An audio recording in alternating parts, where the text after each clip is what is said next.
Good evening, ladies and gentlemen. Welcome to Super Bowl Game Saturday on Friday, our last Friday show for a bit of time. So it's Super Bowl Game almost Saturday, although with the game we're playing tonight, we're going into Saturday.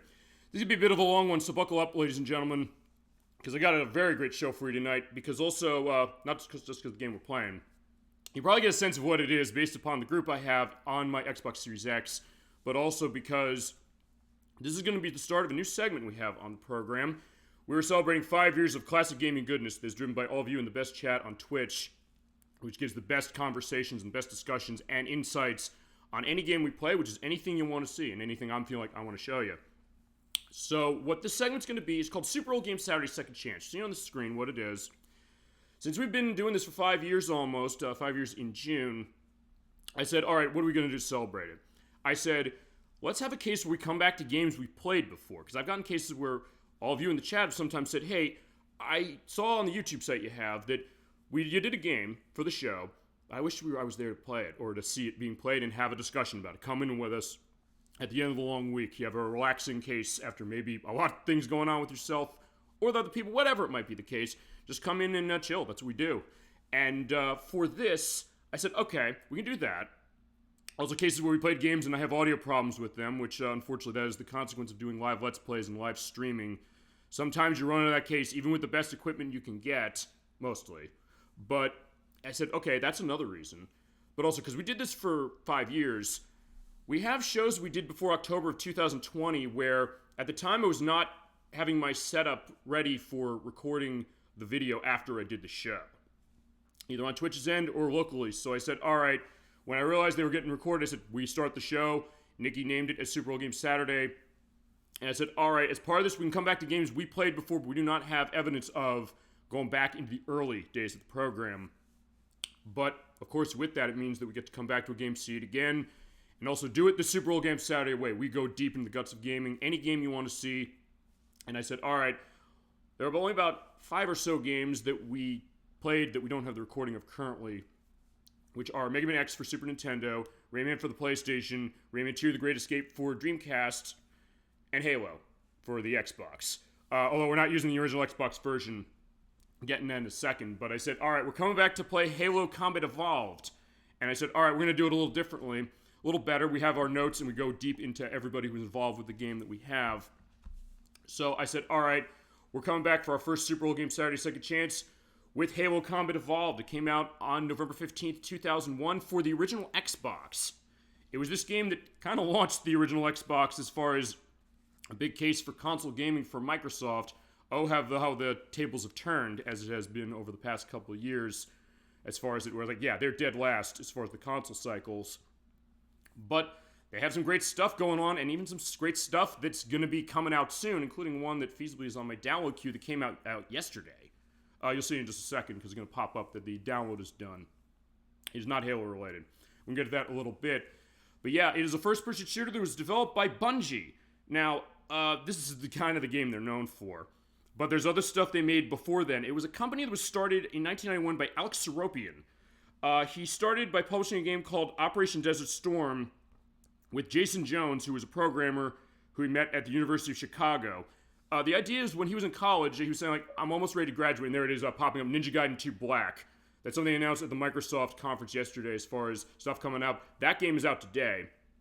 It's getting a physical release on PlayStation 5. Not on this system, it's not. But if you have Game Pass like I do, you can download it right now and play it. And you can also download Halo Master Chief Collection. We'll get into that in just a second. But yeah, with Alex Seropian and Jason Jones, they said, okay, we're forming this company because Alex Seropian, his father said, you know what, you're working on your math degree at University of Chicago, but why don't you go out and get a job? So he said, okay. And he decided, I'm going to start doing stuff with gaming. First game Seropian made was a game called... It was a reverse of Pong called, what's the name of it? Gnop. G-N-O-P, or Nop. I don't know if the G-N is silent. But either way, it was a Pong clone. He released it free at the time for Apple PCs, or Apple computers, I should say. They're not PCs. PC is something else, technically, as far as than the Macintosh platform or the Apple II or anything like that. It was a free game, so how do you make money on it? Well, he sold the source code for $15 to people. And from that, as I mentioned, he made Operation Desert Storm a couple years later with Jason Jones and started the company Bungie, who worked mostly with stuff with Macintosh as far as Apple was concerned. And it's something that there are a lot of different games they made as time went along.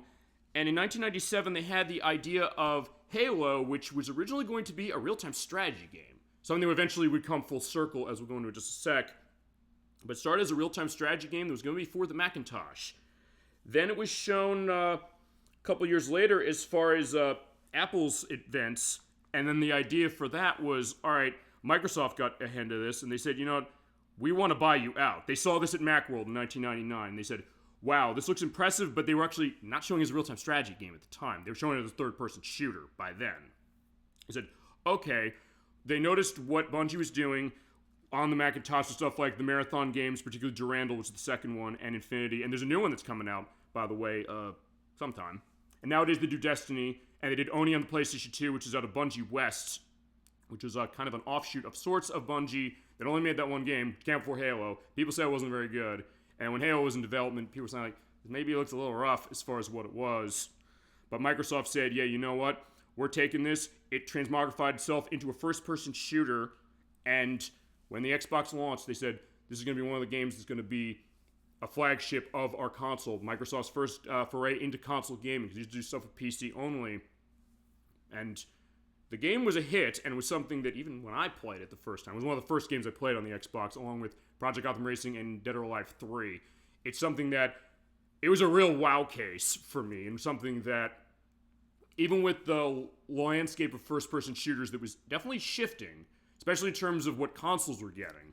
On the back of stuff like GoldenEye and Perfect Dark, and ports of PC games like Doom and Hexen, and Unreal, and Quake, and other things like that, and Half-Life also as well. Halo definitely kind of took it in a sci-fi direction that was very unique, the same way that the Marathon games were on Macintosh, but definitely kind of had a great expanse to itself, a great lore. And it was a huge case and a huge hit. And even though it didn't sell terrific at the start, it sold good. But it's something that it just kept going and going and going, and people just kept buying it. And it kind of became the case that even when the Xbox in its early days, the question of like, okay, what do you want to buy on this thing? There were a lot of games.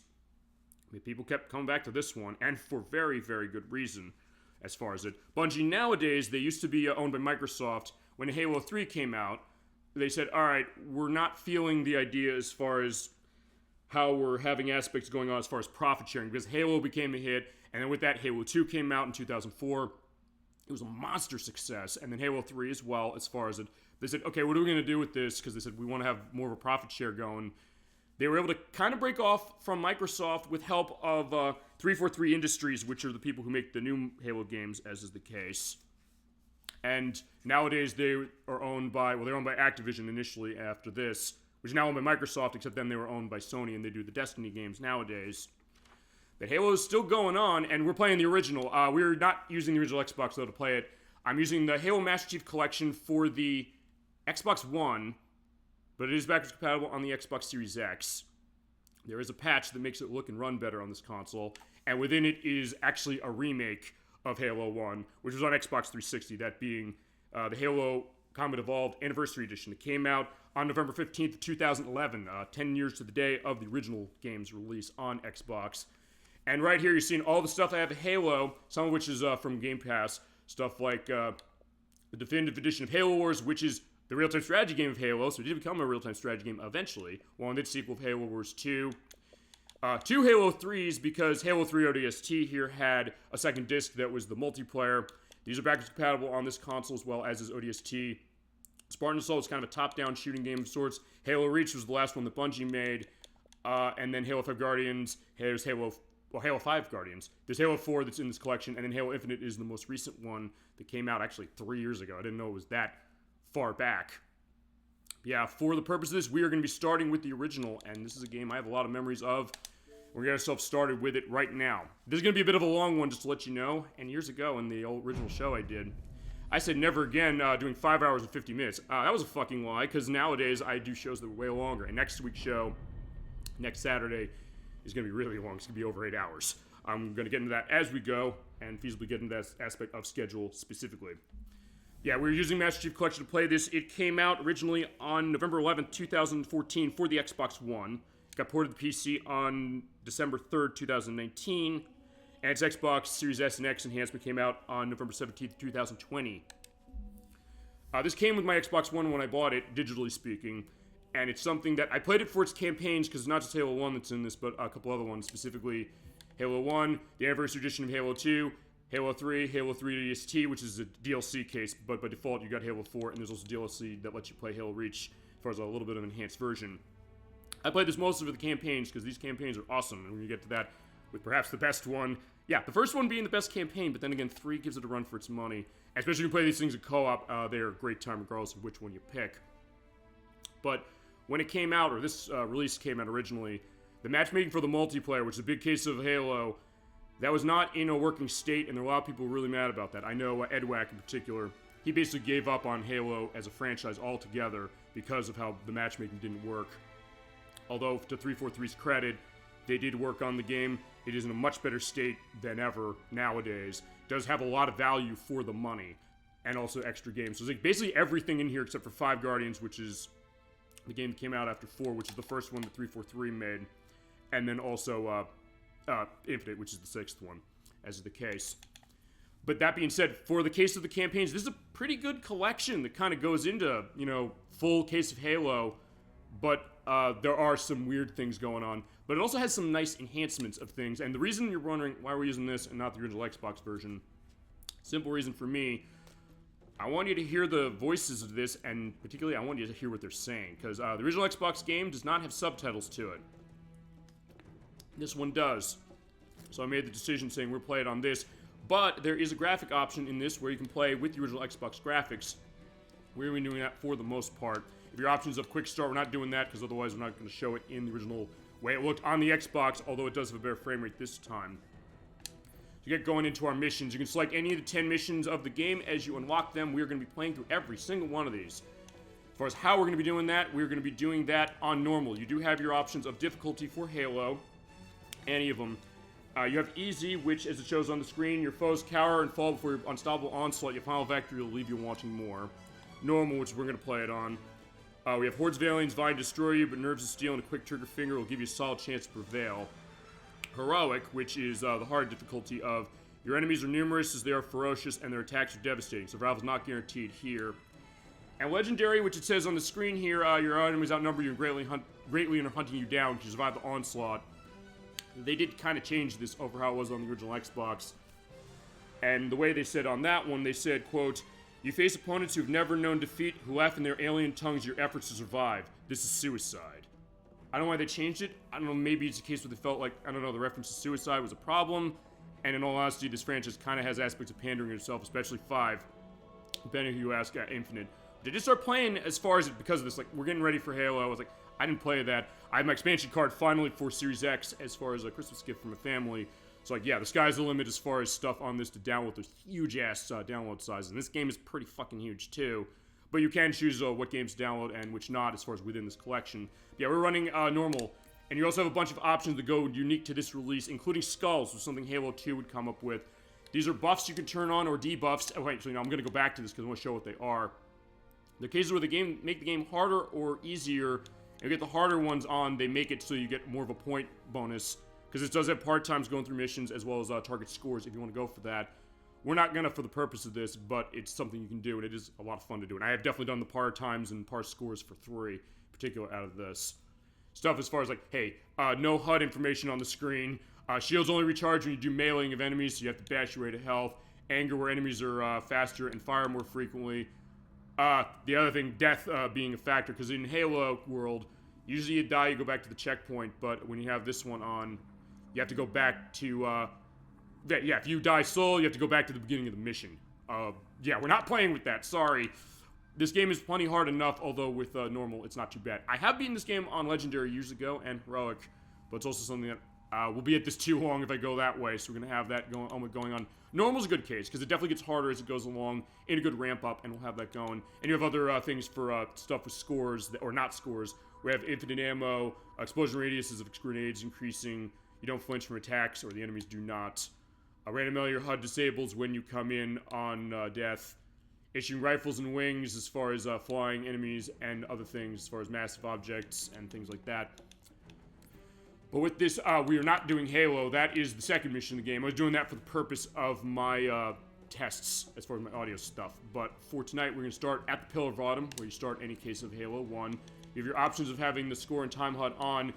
Visual options, because you do have the remastered graphics you can have on, but we're going to go classic like it's original Xbox, baby. And same with the music, because they do remaster the music. I will get into aspects of who did this music. There's a lot of cases of some pretty big names on this one, as far as it. And also, if you're running campaign customizations for multiplayer aspects, you can have those shown in or not. We're running classic the whole way on normal, with no skulls. As you're hearing this great music, I guess since we're hearing the Anthem of Halo, if you want to put it, before I get ourselves started, may as well mention who is making this case going on with this great music. Two names in particular. They are Martin O'Donnell. He did sound design on other games of Bungie's, in particular Myth the Fallen Lords, Oni, and Halo 2, 3, ODST, Reach, and Destiny. But also one of his first games was Riven, the sequel to Myst, which was on PlayStation, and it was also on the PC. And he was joined by Michael Salvatore, who did music for Stubbs the Zombie, Rebel Without a Pulse, which is on Xbox, which is actually by Wide Load Games. That is the company that Alex Seropian formed after he left Bungie in 2004, I believe. He also did music for Guilty Party on the Wii, which is a Disney game, both the Destiny games, Oni on the PlayStation 2, Myth the Fallen Lords, and Halo 2 Anniversary, where that is within this, but I would also be remiss of saying a couple other things. Marty O'Donnell, he voices the Hunters, and a couple other enemies we're going to run into later in the game. But also him and Michael Salvatore, they did the jingle for Flintstones Vitamins. I am not joking about that. I will have a link to that commercial. If you remember those commercials saying, "We are Flintstones, kids." Yeah, they composed that, and they went on to do the music for Halo. And it's also worth pointing out Marty O'Donnell's two young daughters. They're the ones in the commercial who say, 10 million strong and growing. Yeah, so you never thought there'd be that connection. If you're wondering why that's such great music as far as everybody remembers that jingle, whether you took Flintstones Vitamins in your life or not, that is why. And the music they did in Halo is just as iconic. I will say that for sure. And you're going to love hearing it and all the stuff that's going on with it. But yeah, I think of that, we can get ourselves going. This just gives you an element of like, hey, if you start another mission, you are going to lose progress. But that's fine. We're running the whole way. All 10 levels. So buckle up, ladies and gentlemen. We're going to be here a while. To the point where it will be Super Bowl Game Saturday by the end of the night, as we get closer to the end of the game. Also, we can talk about aspects of the story, and the project lead, that is Jason Jones, I mentioned before. He did a story on Marathon Durandal, as well as Myth 2 Soul Blighter, and he did design on Destiny and Halo Reach. And we're also now going to get into aspects of the story. And we'll talk voice acting for sure. There's some big voice acting names. I did to play around with the audio enough so that you can hear all the voice performances, both on mic and on game. But I think you're going to hear it. If you don't, let me know. I will adjust the volume as we go. Get this great opening on the Pillar of Autumn. And all the memories on me are coming right back looking at this and hearing this wonderful music again. And the great voice acting we're going to hear right now. Cortana, all I need to know is, did we lose them? I think we both know the answer to that. Indeed we do. It's also hinting at Halo Reach that was not out at the time as a prequel to this game, by the way.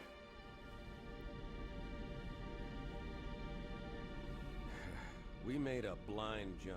How did they... Get here first? The Covenant ships have always been faster. Yep, As for that's tracking true. us all the way We'll know who the Reach, Covenant are very soon. They reference coming from Reach. When this game came out, nobody knew what they were talking about until Halo Reach came out. And like, oh, okay. No one could have missed the hole we tore in subspace. They were waiting for us on the far side of the planet. Alright. So, where do we stand? Our fighters are mopping up the last of their recon picket now, nothing serious. Well, not yet, and it's like the calm before the storm But as far as the great strings and orchestral elements multiple of the soundtrack. CCS-class battle groups. Make it 3 capital ships per group. And in about 90 seconds, they'll be all over us. Indeed they will. Well, that's it then. Bring the ship back up to Combat Alert Alpha. I want everyone at their stations. Everyone, sir? Everyone. And Cortana. And I love the shot of Let's Captain give our old Keyes in a friends second. warm welcome. I've already begun. Okay, and the onboard AI of Cortana. We'll talk about her and Captain Jacob Keyes in just a second. Attention, all combat personnel. We'll definitely talk about their voice performers, as well as everybody's. It was something I did not do when we did this 5 years ago. Jeez. That in itself is a memory going back to this game as far as the show. Yeah, we're going to have the full and definitive look at Halo for its campaign. We can come back to this for multiplayer, and we might do that at some point down the road. Yeah, with the Covenant going to be invading us within the next 90 seconds, more or less, we got to be ready.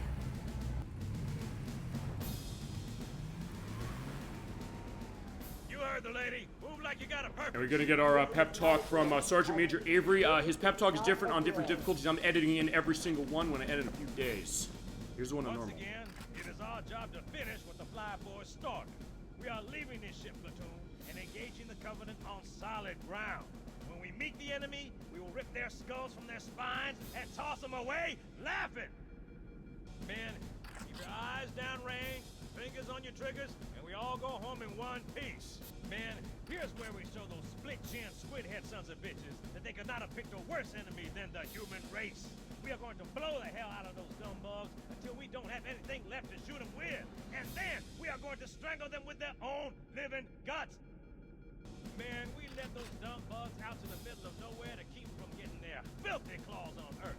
But we stumbled onto something they're so hot for that they're scrambling over each other to get it. Well, I don't care if it's God's own anti-son of a bitch machine or a giant hula hoop. We're not gonna let them have it. What we will let them have is a belly full of lead and a pool of their own blood to drown in. Am I right, Marines? Sir, yes, sir! Mm-hmm. Damn right I am. Now move it out. Double time. All right. Yeah, we'll talk about aspects of voice acting. We're gonna have a little bit of a stoppage kind of going on, at least when you're playing on normal. You play on heroic and legendary, you do not get the next part, but for the purpose of also let's play elements of the show, how the tutorial of the game works, as well as you're gonna go into the cryo chamber, because Cortana's giving an order to unseal the chamber. Sir? And the text here is saying, uh-oh. Let's thaw him out. Okay. Bringing low-level systems online. Cracking the case in 30 seconds. All right. I could talk a little bit to start about the two cryotechs here.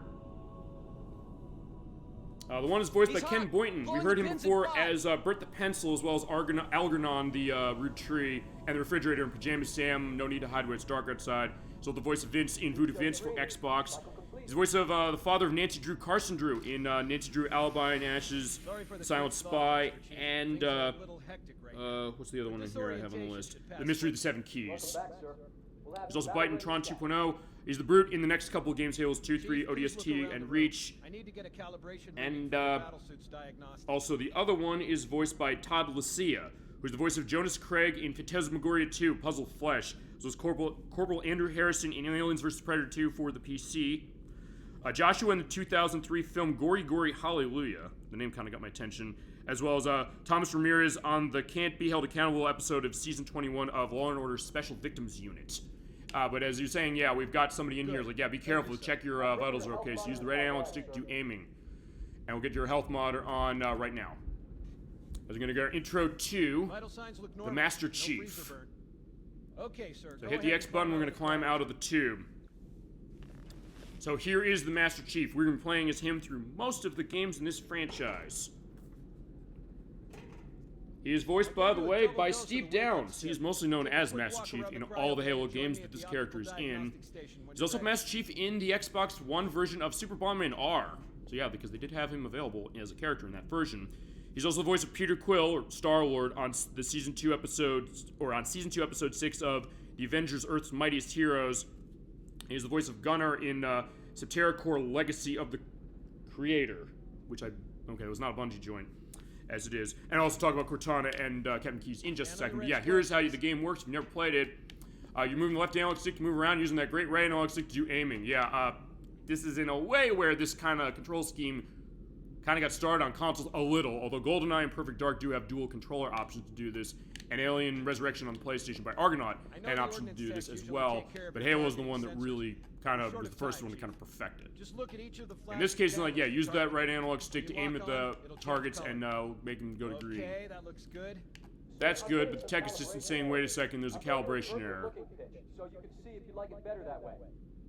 Try targeting the flashing lights again. Yeah, so in this case, now they're inverting your aim. So before I was hitting up to look up, but I'm hitting up to look down. So yeah, if you do want to invert the case of the view, the game A lets you do that, and B turns it into a story element. So like, yeah, I'm gonna check this for the cryo. It's great. Is that better, or should I switch it back? And if you're like, hey, you want to keep it the same way, you're like, no, you can hit A to keep it as it is, or hit B to swipe it back. I personally play it non-invert, at least this way. So I'm like, I'm gonna use it up and down, looking up and down. I was like, yeah, if you don't like that, you can turn it off. I'm gonna leave it the way it is, hit the A button. I'll leave the picture normal, but if you want, you can change it yourself later. I'm ready for the Yeah, indeed. You have to press the menu button, which is what the start button is called on the Xbox One and Series S and X consoles for some reason. Don't know why they changed. We can change your pitch inversion, button layout, movement controls, and everything else in the options menu. Is going to have our walkover to test our shields. Also, may as well go into the aspect of Cortana and well, actually, I'll do it the next time we see him. Because it's not going to be the last time we see Captain Keyes. Okay, and bring his Cortana. energy shields online, please. So get our shields. Yeah, this is another aspect of Halo. You get your shields charging, and you take too much damage, that shield goes down, and when it's empty, and you take a hit, your health is going to be decreased. Sir. If that health goes down to nothing, Just you are the dead. automatic recharge. You're going back to your last checkpoints. So now we have to check the idea that, yeah, it's charged up. We gotta make sure that it can handle a destruction of itself, or a hit well enough. Boom. Get that beep, beep, beep, beep, beep, beep. And after enough time, it will recharge on its own. So you do have to kind of take cover feasibly, or just get out of the way where you're not taking damage. Otherwise, that thing will not go down, and your health will go down. So you gotta be careful of that. But there's Captain Keyes. He's saying, "Come to the bridge immediately, Master Chief." Captain, we'll have to skip the weapons diagnostics tonight. Yeah, like, yeah, you do not talk Aye, back sir. to your captain, my friend. By the way, let's talk about Captain Jacob We'll find your Keyes. weapons later. He's voiced by Pete Stacker. He was the voice of Griffin in Oni for the PlayStation 2. He was also the narrator of the John Wayne Gacy A Monster in Disguise episode of Biography on A&E, while the guy in the cryo chamber is getting killed up there, so we gotta get our asses moving. But he was also a mercenary in Red Faction for PlayStation 2, but the other thing he is, I definitely got link latest items for this one. He's the announcer of perhaps the best beer commercial ever made. Of course, I'm talking about Bud Light presents Real Men of Genius. Real Men of Genius. Yes, Captain Keyes of this game voices those commercials. I am gonna have tons of those things on hand. And fine, Cortana's saying, yeah, get to the boarding parties here, or they're coming here, so you gotta get moving. By the way, Cortana is voiced by Jen Taylor. We've heard her on the show as Princess Peach in Super Mario Sunshine, as well as in Mario Golf and Paper Mario The Thousand Year Door, and her last game, aside from the remake of Paper Mario The Thousand Year Door, was Mario Tennis Aces for the Switch, as far as that character. She's also Toad in Super Mario Advance and Sunshine, and Luigi's Mansion. She's Zoe in Left 4 Dead, both of them, as well as Demi Beetlestone in Guild Wars 2 for the PC. She's Amanda in the game based on Saw from Konami. I never played that. I heard it was not that great. I'm not a fan of those movies either, but if you want to see them, we can show them. She's also Roxy in Katsu Chojin for Xbox. She's one of the Sims in The Sims Live and Large and The Sims Online for the PC. She's Jen Johnson in the movie The Big Kahuna from 1999. She's the client's wife as well in the movie Marshall that had the late Chadwick Boseman as Thurgood Marshall. Quite a good movie, actually, that one. And she was also trying to remember who it is from Man, Dog, and Glory. We mentioned that we played Super Mario Sunshine. She's Cortana. We're hearing her a lot. And in our case, we gotta get our asses moving. Follow where the doors are green. Oh shit! And be careful of the elite. But the good news is that our soldiers are gonna take care of them for now. We just have to get to the bridge because that's where Captain Keyes is. If you get lost, just follow where the green is, and also see the Marine saying the captain needs you on the bridge, so let's get moving. But I'm gonna show the game up by running ahead. Okay. Yeah, so there they go. There's the enemies there. It's like, yeah, close the blast door. Get clear, Chief. All right, we're gonna get ourselves going. Yeah, I was like, yeah, we're helpless right now, but that's gonna change. Trust me, that's gonna change. But here we are. We are at the bridge. And with that, we can go see as far as what everybody's doing. Look at the great perspective as far as what the ship is looking like. Look at the great art direction and color. We're gonna get that as we go. It's like, yeah, I have a date with Captain Keyes. Here he is. We get to hear Master Chief talking for the first time. Captain Keyes. Hello. Good to see you, Master Chief. Yeah, good to see you too. Things aren't going well. Yeah, no Cortana question. did her best, but we never really had a chance. A dozen Covenant. Yeah, so there's Cortana. She's the onboard AI for the Pillar of Autumn. I'm content with 3. Make that 4 kills. And she has a snarkiness to herself, but also seriousness that is really nice. No thanks to you. And also the great rapport of her and Master Chief. So you did miss me. Especially that smile. I love that. I was like, so you did miss me. And Jen Taylor's amazing in this performance, as is Must have everybody been in one this of their cast. boarding parties. I'd guess an antimatter charge. Yeah, she did get a sense like maybe something was gonna happen, but now the main cannon's Captain, offline, the so cannon we're was my last screwed. offensive option. All right, then. I'm initiating Cold Protocol Article 2. Alright, so we're gonna have to abandon ship. That means you too, Cortana. While you do what? Go down with the ship? Yeah, they say the captain always has to be the one going down with the ship. He's saying like, okay, fine, I'm gonna try and land on that weird object over there. With all due respect, sir, this war has enough dead heroes. Yeah, but he's saying, well, appreciate your as the concern. case of the captain of this vessel, Protocol is I clear. can't let the onboard Instructions AI for view be shipboard AI is kidnapped by absolutely anybody, and that's the protocol, and I am following it. He will follow to the letter, no question. Lock in a selection of emergency landing zones. And we're going to do a hard transfer as far as getting her off of And then this. sort yourself for a hard transfer. Aye, aye, sir. Alrighty. Even that trepidation in her voice saying, aye, aye, sir, she's kind of nervous. Because that's the idea. We're going to be the one carrying Cortana with us. She's going to be in our head quite literally, and we're going to love Force hearing her. deployment, weapons research. Yeah, if the enemy captures her, they're going to know where Earth is. I understand. So we're not going to let that happen. The Autumn will continue evasive maneuvers until you initiate a landing. And yeah, remember, on OG Xbox, it didn't have subtitles, so oftentimes, some of the dialogue, I didn't even know what it was as far as what she's saying, especially as we're going to hear her last line before she's pulled. Thank you. Are you ready? At first, she's speaking some weird language, but no, she's not. She's just saying to yank me. Alright, so yeah, we're pulling her. Alright, Cortana, don't worry. You're going to be set, and we're going to appreciate having your company. Good luck, Master Chief. Alright, thank you. Okay, so right ahead. Boom. Your architecture isn't much different from the Autumn's. Don't get any funny ideas. I do also love the deadpan perspective of Scott Downs as Master Chief. Okay. And AI constructs and cyborgs first. You get those aspects, and you get a gun. I'm also going to die intentionally because I want to show something off. It's fine. I don't have anything with the gun. You hit the right trigger to shoot, but I have nothing. Left trigger is your grenades. The right bumper or the white button on the original Xbox is your flashlight. You turn it on and off. And the black button or the left bumper in the case of this is your grenade swap. But I'm going over here to get my weapon loaded because you get free ammo. I'm going to go kill Captain Keyes. You get this dialogue. Boom. What the hell are you doing? Security to the bridge. The Master Chief has gone rampant. Take him down, boys. Yeah, so basically what they do is they close it up and they are going to kill me. So we are trapped here. We are going to die. There's no way in hell we can live. Which I don't think there's a way we're going to live. So fine, we're doing the alternate story of Halo. It's like, what if we decided, no, we're going to kill the captain?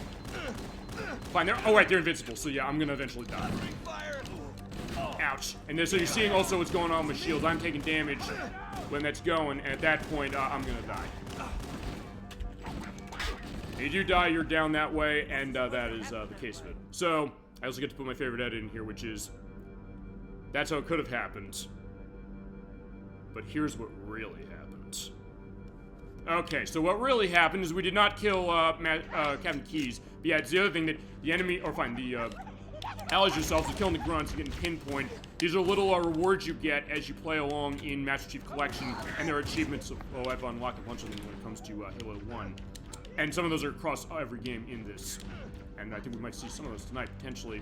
But yeah, the idea that if you shoot your teammates, they'll shoot back. Like, uh-oh, what are you doing? You're gonna die. But those Marines can use some help, Chief. Do what you do best. So yeah, start shooting. And that's the idea. You were just shooting this whole game, but the idea of it that makes it so great is the AI of the enemies. And even of your teammates, to a certain extent. Especially the enemies. They will be smart. They will avoid your shots. They will try and take cover. They will try and hide. With the elites there, the guys in blue, they have the shields like we do. So you have to take it down and then shoot them down and hit them in the head. Either the grunts, they are somewhere fine. They're dead on the field. They're like that. It's worth pointing out, we'll talk about this as far as the name of the enemies. The grunts are known as the Ungoys, as far as it. And in terms of the lore of this franchise, they do not breathe oxygen. They breathe methane. That is actually a detail this game has, so if you ever heard the term of smelling your own farts, that's something the grunts literally do, and that is canonical to the franchise. The elites, or the Sangheli, they have the shields like we do, but they also have other things that they can come up with nasty surprises as you go along the game. We see that for sure. Just shoot them. Take their shield down, and B button, by the way, is your melee. If you sneak up on enemies and hit them, they will die in one shot. Mostly. There's exceptions to that rule we're going to see as we go. And X button is your reload, and it's also your special element. The game's also explained. Hit the Y button to switch weapons. You can only hold 2 weapons on your person at one time. That being said, if you walk over a weapon you want it, hold the X button, swap it. I have the plasma pistol. This case runs a battery power. You hold the right trigger down to charge the shot and shoot. That'll take down a shield, but enemies can do that to yourself as well. And when you run out of battery power, it'll be unusable. Also, you have your shot. You keep shooting like that, but if you shoot too much of that bar up, it burns your hands. You have to wait for a cooldown. For now, I'm using pistol. I will show off every weapon being used, though. No question. In that case, yeah, he was not looking where I was, and if you sneak up behind him, he doesn't see you, and you melee him, it is a one-hit kill. When you get opportunities to be able to do that, do it. I tell you, especially playing on Legendary. And Legendary, you're going to want to be as stealthy as you can be, even though you're going to get in firefights a lot. But yeah, there's enemies coming in from that area. And you pick up ammo as you go along for the UNSC weapons, because that is who we are. We are part of the UNSC, as it is of the Marines. Space Marines is this for the series. Ouch. But Keyes is giving the orders as it goes like, Also, they'll do that growl, by the way, as far as when they're out of stuff. But come in here, see they connected their boarding elements on. You pick this up. Using our There's the lifeboat overshield. airlocks to attach their boarding craft. We go out and they come in. Clever bastards. And she does say clever bastards so quietly. It's like, I didn't know what you were saying on Xbox, but subtitles, you do. But it's the case that even she can admit that, yeah, the Covenant are very crafty when it comes to, you know, boarding our ship. Okay, and it's getting dark, so it's worth pointing out, hit that right bumper and you get the flashlight. Also worth pointing out, you hit the back button. You look at the new graphics. So fine, if you're playing the Master Chief Collection, you can make it look like this. This is how it looked on 360, but it is a little better, and it's running at 60 FPS frame rate, although it's not consistent. But yeah, we're mostly running the OG Xbox way, but I will swap between the graphics at least once for each level. And by the way, the overshields we're pointing out is in green. That will not recover when it's depleted, but it lets you go down and take more damage before it goes into the blue zone, where then in that case you get a case of having it to, I guess recharge, or need to recharge when you get to that point. Fine, yeah, even the elites say like, I'm gonna hide, and in Legendary in particular, the thing about this game is really interesting. That the AI is unbelievable in this game. They will take cover, they will hide, they will try and flush you out. They'll talk to each other and say, hey, we gotta flush out this Master Chief guy. Also, if you're low on health, you can pick up the med pack over there. I don't need it now, so let me grab it. And also, by the way, if you don't need it, you can't pick it. Yeah, the AI in this game, see, it's one of these things that let's talk about console first-person shooters, really, when it comes to this, which is the idea that a lot of them were porting initially, I mean, in the early 90s, PC stuff, like Doom, and Hex, and Wolfenstein 3D, and things like that. And then GoldenEye came around as far as rare stuff, and that was something where they're saying, hey, let's have shooting, but also give more of a stealth focus. Let's also have a case and get a pinpoint to get a headshot. You will have mission objectives. They will sometimes change by difficulty in that game, as we show when we played it. And we're going to do a second chance on that one for its 30th anniversary. Just announced that now. So in 2027, we're going to come back to that game. I'm announcing that now. But having said that, the thought that, okay, fine, that's going to be where console first-person shooters are going to go. The idea that, hey, it creates more variety as you go. Bungie's attitude is like, fine, you know what, we're going to have it, you're just shooting and killing everything, but we're going to vary it up with the environment you go with. We're going to have the AI up to the task, so it's something that, yeah, each firefight is going to be different just because of what the enemies might do. Even on normal, as far as this. So it's not one of these things you can necessarily coast. But especially on Heroic and Legendary, you have to be very careful, otherwise you're going to die really quick. But there's also other things varied up. We're going to see vehicles and things like that, and also the great places we're going to go.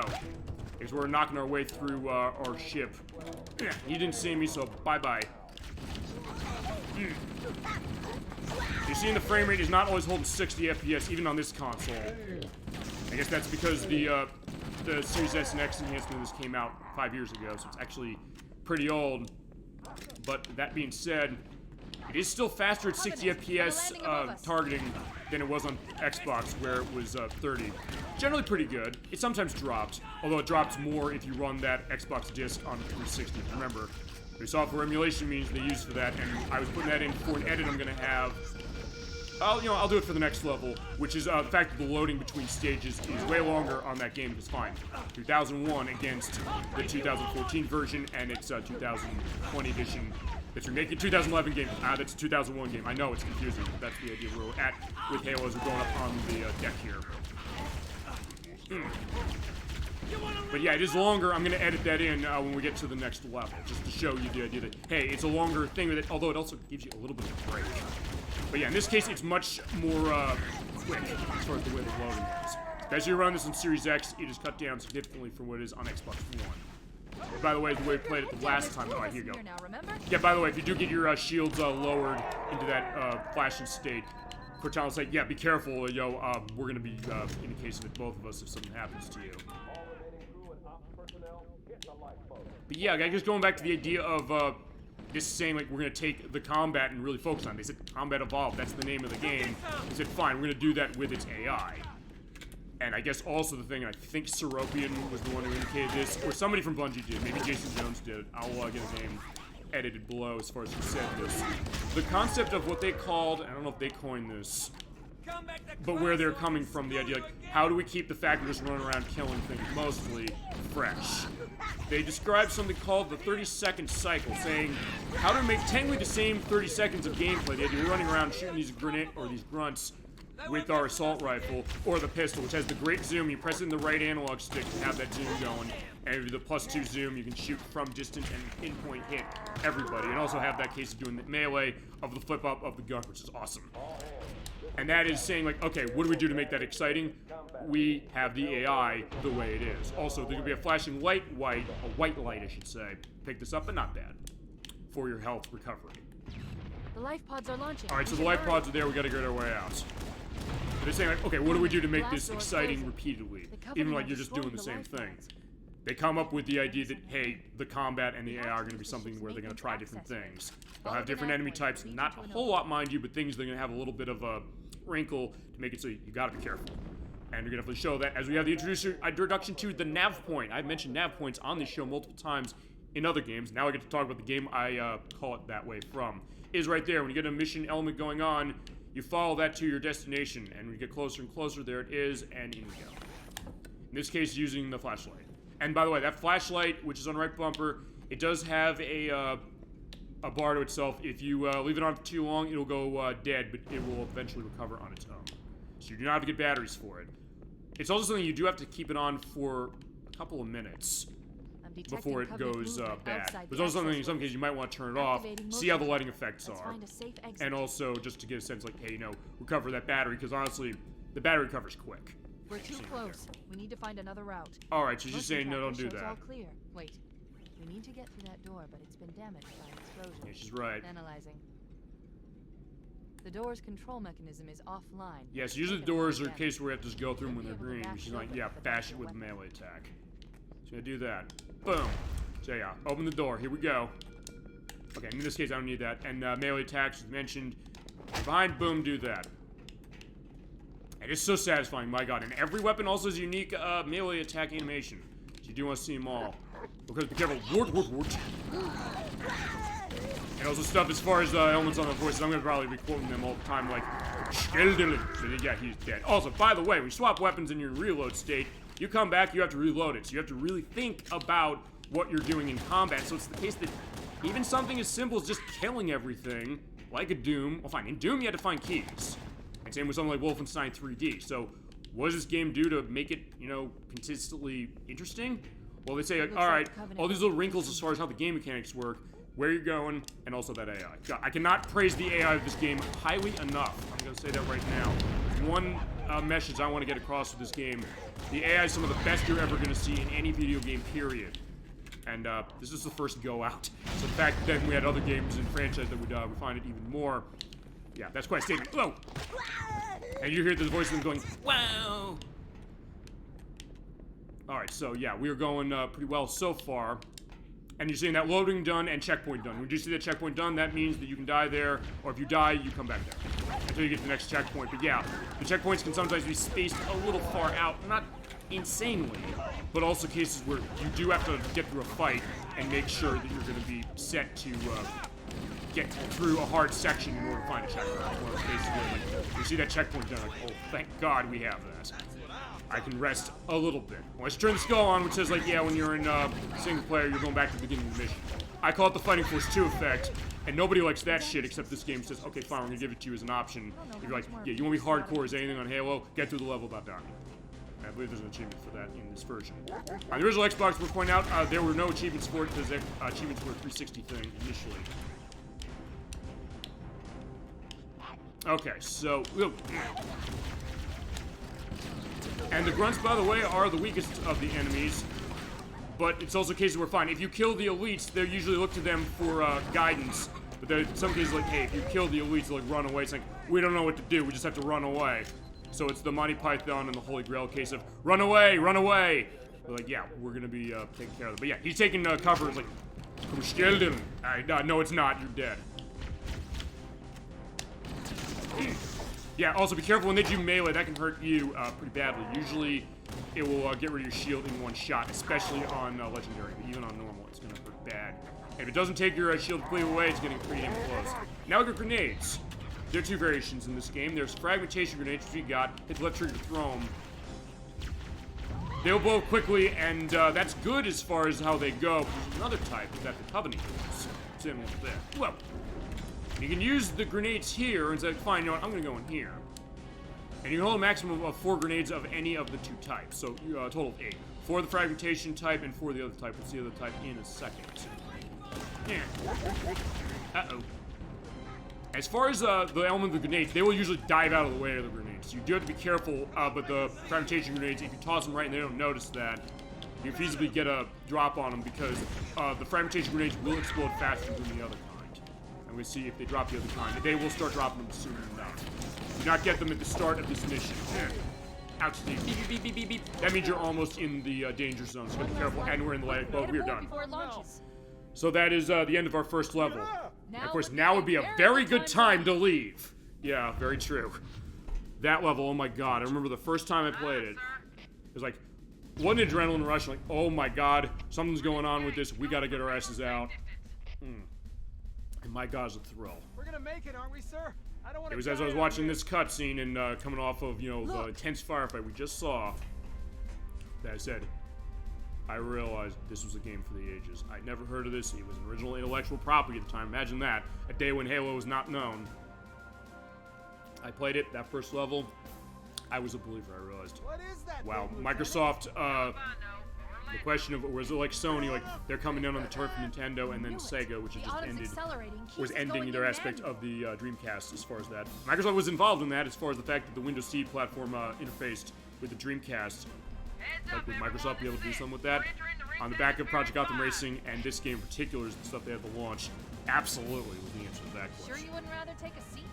We'll be fine. Especially hearing the great string orchestral music going here as we are getting down. They'd be crossed. Hold on. So yeah, that is the beginning of Halo, ladies and gentlemen, and my god, what a glorious intro. You talk about making a great first impression. Halo does that brilliantly. As you got a narrative navigator, and our loading time was way shorter, but inserted here is going to be the loading from the original Xbox version.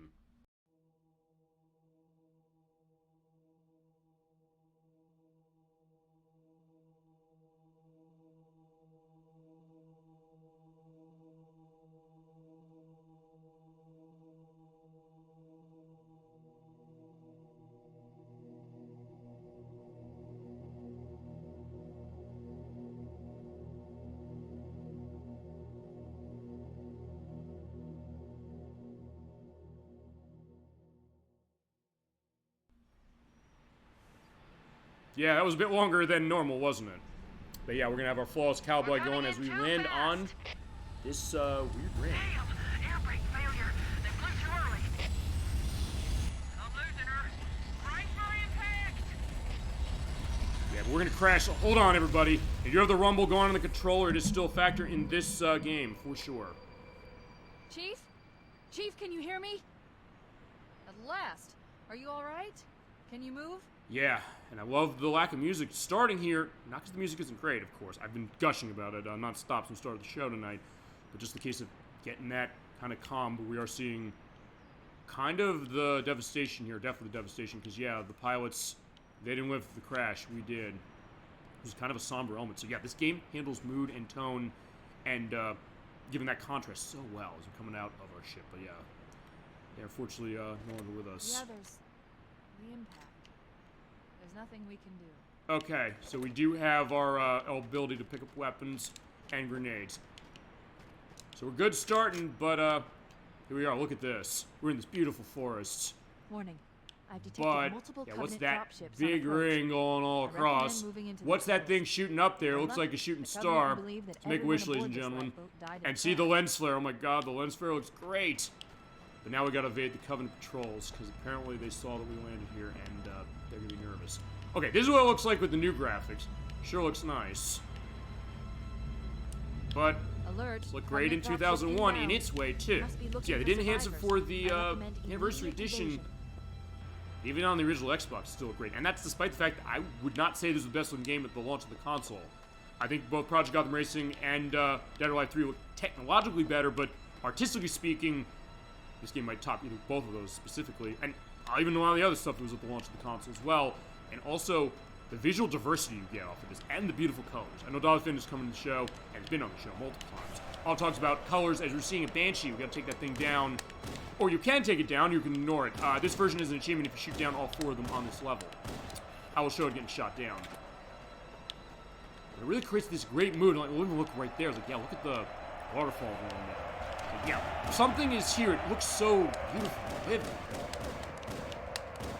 And even just on the visual look at this game is telling a great story about that, on top of we're going to get more on the plot, and there's aspects of this story you're going to want to stay tuned for, because it's great. A lot of twists and turns. The first time I played it, I did not expect, I don't think anybody, and I'm not going to spoil a single one. Boom. But yeah, if you shoot on enough, boom. It's shot down, and you have the elite that was inside of it. He dropped. He's out there. You can also pick up his weapon. I will do that. And by the way, if you do want to hold more than one weapon, well, you can't, or more than 2. Oh, you can't hold them. Hitting that X button, holding that, means to walk along and just toss in front of you. So, like, yeah, to swap that off. But yeah, we have the plasma rifle. It's kind of like the plasma pistol, except you do not have the charge up. It also has the battery going on. You shoot it rapidly, but yeah, if you shoot it too much, yeah, that's going to start burning your hand. You got to wait till it goes down in order to use it again. For now, we're going to run pistol and assault rifle. For now, that's going to be one I'm running, but I'm definitely going to vary that up as we go. Alright, so yeah, look at that. Yeah, there's not another Banshee. There's those flying devices. And no, you cannot steal them. That is not until Halo 2 that you can do jacking, as they call it. Yeah, I can also hit them from a distance and get a Weekly Warriors update. We're going to see that go, although as far as achievements, I've got tons of them locked for this, so I don't know if we see a whole lot, except for the complete number of missions across every game. We might see a couple of those, assuming that I'm 10 away or less from the next one. Yeah, there are tons of achievements across this Master Chief collection for every game, but some go general to many games, and they will go across single player and multiplayer, sometimes at the same time. Just gotta keep making our way and see what's going on. We gotta avoid the Covenant, but they know we're here. And yeah, we didn't leave a single one alive of who we've seen so far. I'm reading a lifeboat beacon over the next hill. Okay. We should check to see if there are any survivors. And the dialogue will change if well, something happens to them a bit. But yeah, there is the Covenant dropship. You see the dropship going, enemies are being dropped down. That one has a weapon I want to show off because I love it. It's something that, honestly, I think the Halo Faithful, or Halo 1 Faithful in particular, don't like this weapon. They say it's useless or something. I don't think it's useless. I kind of love this thing. I'll show you in just a second. You're seeing those pink things coming out. Let me show that. And you get plasma grenades. That is the grenade you have. You can also do sticking on enemies. By the way, when you do the swap of grenades, that is on the left bumper. You see that grenade that doesn't have a pin on it. That is the plasma grenade. You stick down on enemies, and then they're dead. They will not live when you stick it to them. One thing we're also going to show is the weapon I'll talk about. This is the Needler. It's running needles. You have a 20 needle clip. As there's one of the Marines. I thought we were in real trouble. It's a mess, sir. But Sergeant Johnson's Scattered here. all over this valley. We called for Also, let me talk about who voices Sergeant Johnson, because I did not before. Sergeant Major Avery Johnson. And the voice of the elites we're hearing. He's voiced by David Scully. We heard him as Darkness in Pajama Sam, No Need to Hide When It's Dark Outside, as well as the character who was the leader of the Salad Liberation Front in that game. He's also Douglas Holliday in Fear, the first-person shooter by Monolith Software, the people who made Tron 2.0. He's also Bones McMurdy and Crawdad Jimmy in Voodoo Vince. Here's the main character in Ozaric Rise of Parathia, which is on Xbox. It was an early 2002 game. Microsoft trying to have a lot of first-person or first-party stuff on the original Xbox, which most of them either did not make a whole lot of financial sense, except for Halo and Project Gotham Racing and Forza Motorsport on the PC, Age of Empires, and some other stuff. But they were trying, and Ozaric was one of those. I actually never played it. I hear it was not very well received. He was also the voice of Bebop in Raisins Sold Out, the California Raisins 2 direct-to-video cartoon, or stop-motion animated case. And he's also the voice of Leon and Panther in Star Fox Assault for the GameCube. So yeah, the idea like, hey, you know, the space opera case of Halo, and where's that tie-in with other franchises that kind of do stuff like that. Yeah, Star Fox, who knew? There's actually a couple of Star Fox Assault voice acting crossovers going on here. And humongous entertainment game stuff, as you have another Covenant dropship inbound. Alright, so we're going to come and help him. We're also going to show the beauty of the Needler. But fine. I don't want to be that close because the dropship can cut into pieces. And on legendary shit, I didn't mean to do that. Throwing the plasma grenade. It takes longer to explode, so you do want to stick enemies with this. You shoot the needles. They'll lock onto a target. but there's something better as well. If you basically have the entire clip emptied onto an enemy, I'll show that in just a second. I'll just squeeze and like, get the needles. All right, hold that right trigger. Everyone is going into you. Okay, fine. It didn't completely. Yeah, you hit him enough, you explode. That is why I love the Needler. If you can get into a case like that, even though you only have an 80 bullet clip on that one or 80 needle clip, you'll be in good shape. It is also, by the way, the only Covenant weapon that you can reload ammo. Pick up new ammo for. Oh shit! Fine, what do I get rid of? Well, I got rid of my pistol. Fine, I can get the pistol in other cases in this level, so fine. In this case, I will just go. We got our checkpoint done. If you do have the enemy or all of the troops die, you'll get a message saying we couldn't save them, or Cortana will say we couldn't save them. We should try and move on to see if we can find anybody else. But if you do save them, they'll be good. And they're holding up over there, but except there's another bandit dropping in, so we gotta get going. Yeah, and the Covenant will do that in this game. They will try to flank you, not just that way. That's a scripted event. But as far as where they're gonna hide, where they're gonna go, they might try and surround you in numbers. Yeah, fire, fire, fire, and... Alright, yeah, the explosion, by the way, can't hurt them. Oh, shit! Okay, I stuck him. Profiteering. Uh-oh. It's one of those things where you sometimes want to hide behind something until you get your shield recovered. And then the grunts can throw grenades too. Be careful. Oh, shit. But yeah, they're shooting, so I gotta be careful. Uh-oh. Oh, and here he is. Uh-oh. Shit. Yeah, but if you do miss that, you were dead. And they'll do the ha ha ha ha ha. And back to the checkpoint with you. But yeah, I can handle this. It's later on, that's gonna be the question. Although I did practice every single mission of this game of the past couple weeks, and also last week, because last week we didn't do a Saturday show. It was like, yeah, we're doing a Saturday show. Yeah, we're doing a Saturday show for part of it tonight. Not completely. Yeah, they are, but I'm gonna try a different tack. And that's the other thing you can do. Even if you die, it's basically, in a way, maybe bang your head against the brick wall that way. But saying, like, fine, you know what? Don't run out into that perspective like I did. And Legendary, you do not want to do that. Trust me when I say you do not want to do that. But in that case, you say, alright, fine, what if we take our grenades out, try and look for a thing, we use our fragmentation case. Yeah, hit that one, and come on down. You do, by the way, have fall damage, but if it's only if it's really high, and if it's really high, you're gonna die anyway. Oh. Oh no! And you get the blood coming out of them, which is definitely very, like, rainbow-colored as far as what it is. And this is a mature-rated game, although, actually, it's one of those things that initially, before it came out, it was a teen-rated game. And then they changed it to mature, and actually, for stuff we're going to see in the plot later on, I understand why they changed it to a mature rating. And the later ones are kind of going into an element of that. It is for its violence, although there is language that the original Xbox version does not indicate, but this one does, as far as this new release. But fine, you know what? I want to use the Needler. I love this thing.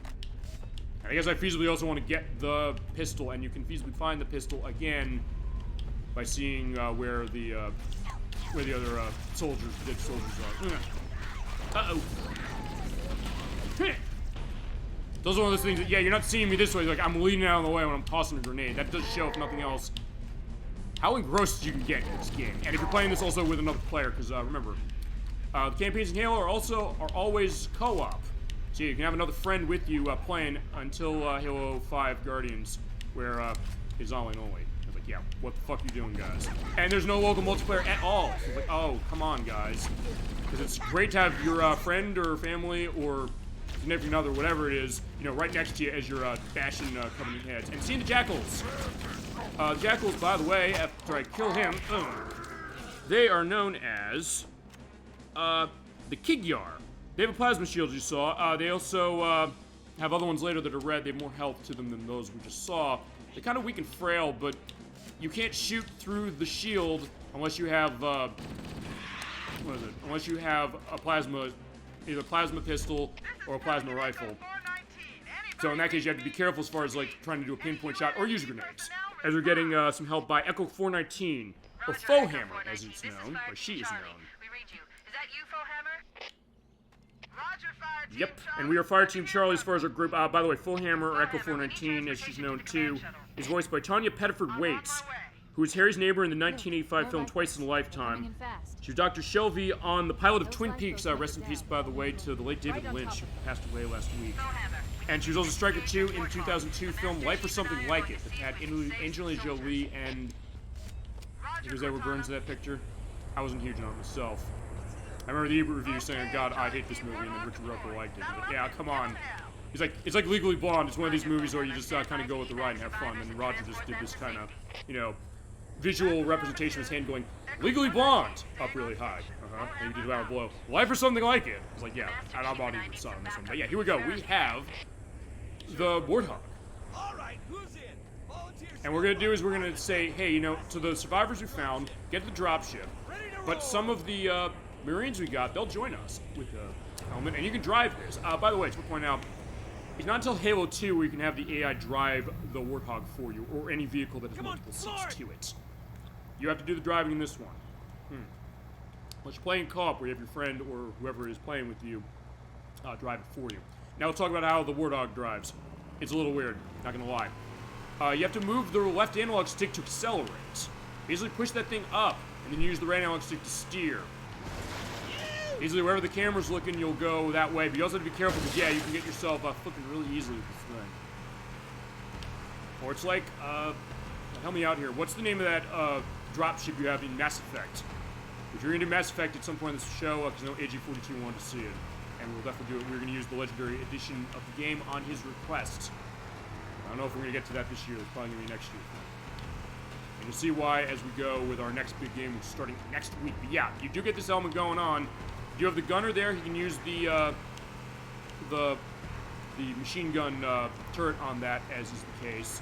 Just shooting, and the passenger will use his weapon that he has shooting off. But you're seeing his health. Like, yeah, the passenger's not in good straits. So you have to be careful, and also be careful if we do a flip over, because yeah, if we do a flip over, it's something. Oh shit! I just had to say it. Slow it down, man. He's like, yeah, be careful with that thing. And if that's the case, you have to flip it by hitting X next to it, and then get back in. But where did he go? Wait, did he disappear because I triggered the music? Guys. Shit, he's gone. Yeah, this is oftentimes happens with me. Is the case that, fine, the Marines disappeared. They didn't want in on this. Like, yeah, fuck your driving mess, Chief. Survivors will probably Yeah, stick sorry, close to we'll their see other emergency survivors. vehicles. We need Here's to the other find thing also where about the light was Warthog. at. You're driving this, and you see enemies, you can run them over, and there's one to kill if you run them over. Basically, him with the This wheels. cave is not a natural In this case, formation, basically follow where the nav point Someone is to where you built need to go it, next. Ooh. so it must lead somewhere. It's making those jumps, though, that's very I've weird when it hacked comes into to the Covenant the battle map. Warthog. But it is quite a rush. That being said, the later games on franchise would unencrypted make channels. controlling this thing a little You more should show them who they're dealing with. because it has great suspension. You're Master seeing it right Chief, now when you do I'm the going to landing use your of it. suit's transcom system to monitor their chatter. But thankfully, because we have an AI here, she's saying, hey, you know, we're going to be hacking into the Covenant BattleNet, and you can see where we're going. And fitting also because this was the case that Microsoft used, I think they sort of still use it, for their search method of the Windows platform, or the Windows operating system. Where it is Cortana, and they did have Jen Taylor voicing her as far as like search for anything, like Cortana. I think if you do quotes, all I need to know is if did we lose them, she will say, I think we both know the answer to that. Which I love, that's a great touch. Okay, but yeah, they will dive out of the way, so you have to be careful when it comes to doing the run over. Yeah, especially the elites will dive out of the way the quickest, but the jackals, they will not notice. It's one of those cases where sometimes you want to park the thing and just get out and start shooting. And since I do not have my pistol, yeah, you can also flip the car, by the way, so yeah, be careful that way, but thankfully no one was in that.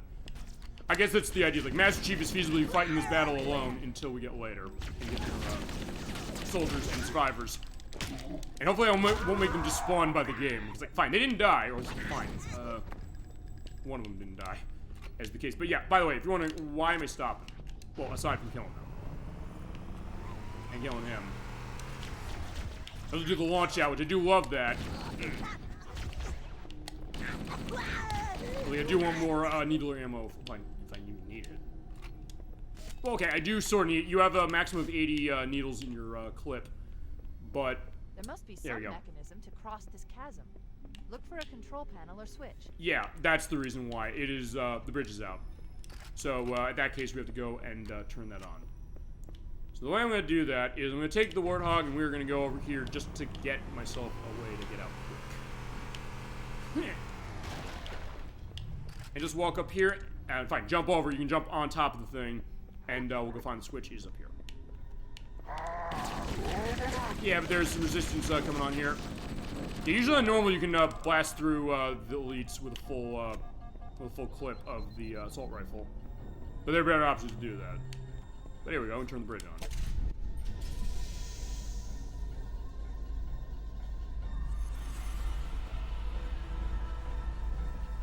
Look at that. The nice light coming off the bridge. Don't worry, we can walk over that or drive over that. It is totally safe.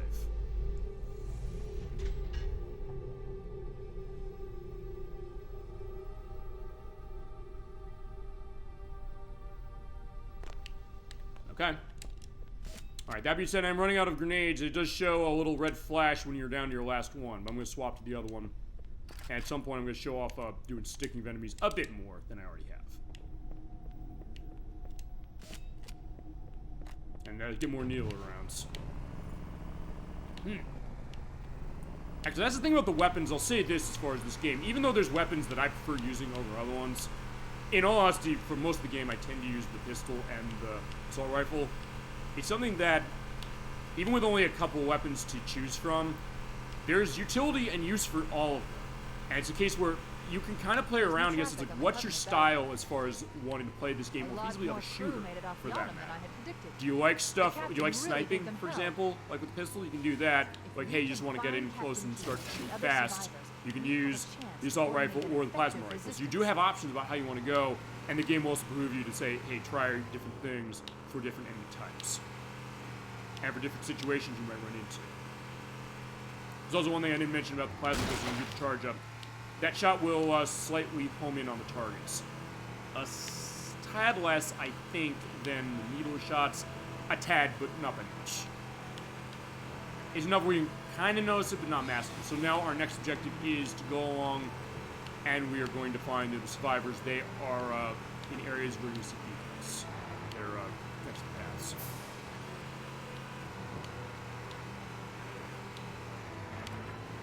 Okay, so, ooh, in fact, there's one right there. There we go, made a launch, although, yeah, it is kind of tough as far as, making the landing, unless you go dead on straight, but even then, it's not easy. Keep that in the back of your mind, by the way, for later in the game. That's going to be coming up later, I promise. Okay, we're going to the rocky area. Survivors detected. Marines are concealed in those rocks. Yeah, that's a good case as far as where they are, but for the purpose of fighting, it's not going to be easy. Whoa. Fine, there they are. Okay, fine, they also have other cases. Fine, I can use the pistol, but I'll use something else. The sniper rifle. Press in the right analog stick, you can do 10 times zoom or 2 times zoom. Shoot him in the head, boom, ow. You have 4 bullets to a clip, and these bullets hurt bad. Also, when you're in zoom state, hit the right bumper. You have a night vision view. Ow. Fine, also the Marines are going to use that. They have that set over there. I'll feasibly come back for the pistol in a little bit of time. You don't have a whole lot of ammo in your clip, or in a clip, or actually in the barrel of the gun for the sniper rifle, but my god, it's useful. Especially for the next mission. Unfortunately, we have our fallen brethren here. Alright. Hi. How you doing? You have to feasibly go into the rocks more in order to find anybody. Down there. Okay, so the other thing is, I do have a choice about how I want to handle this. And fine, I guess that's the other thing. For a game that's all about shooting, you have choice about how you want to do it. In terms of where you want to be, where do you want to purchase yourself, what weapons you want to use, and what's going to bring you to victory easy. So fine, in this case, I have that. I can try and hit him from here. Boom, he's going to die. And on the high power of the shots here, it does have great stopping power. So boom, usually, unless I miss that way, yeah, you can headshot send it to him. Boom. You can kill him really quick with those shots. But I'm going to feasibly run out of ammo, so uh-oh. Alright, it's fine. I'm going to do a toss.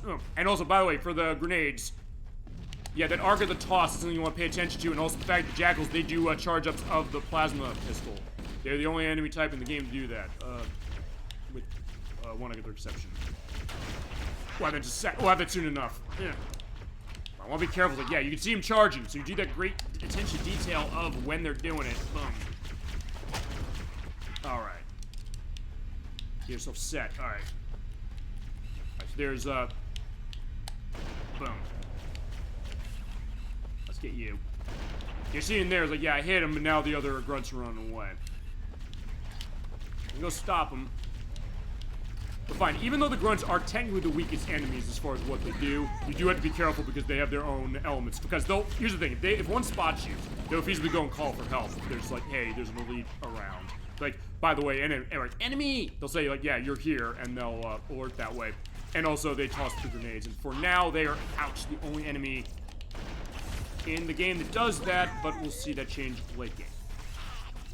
Whoa. And also, by the way, when you're doing a zoom and you're getting hit, you go out of zoom state, so be careful. Whoa! In this case, I was like, fine, take cover behind the trees.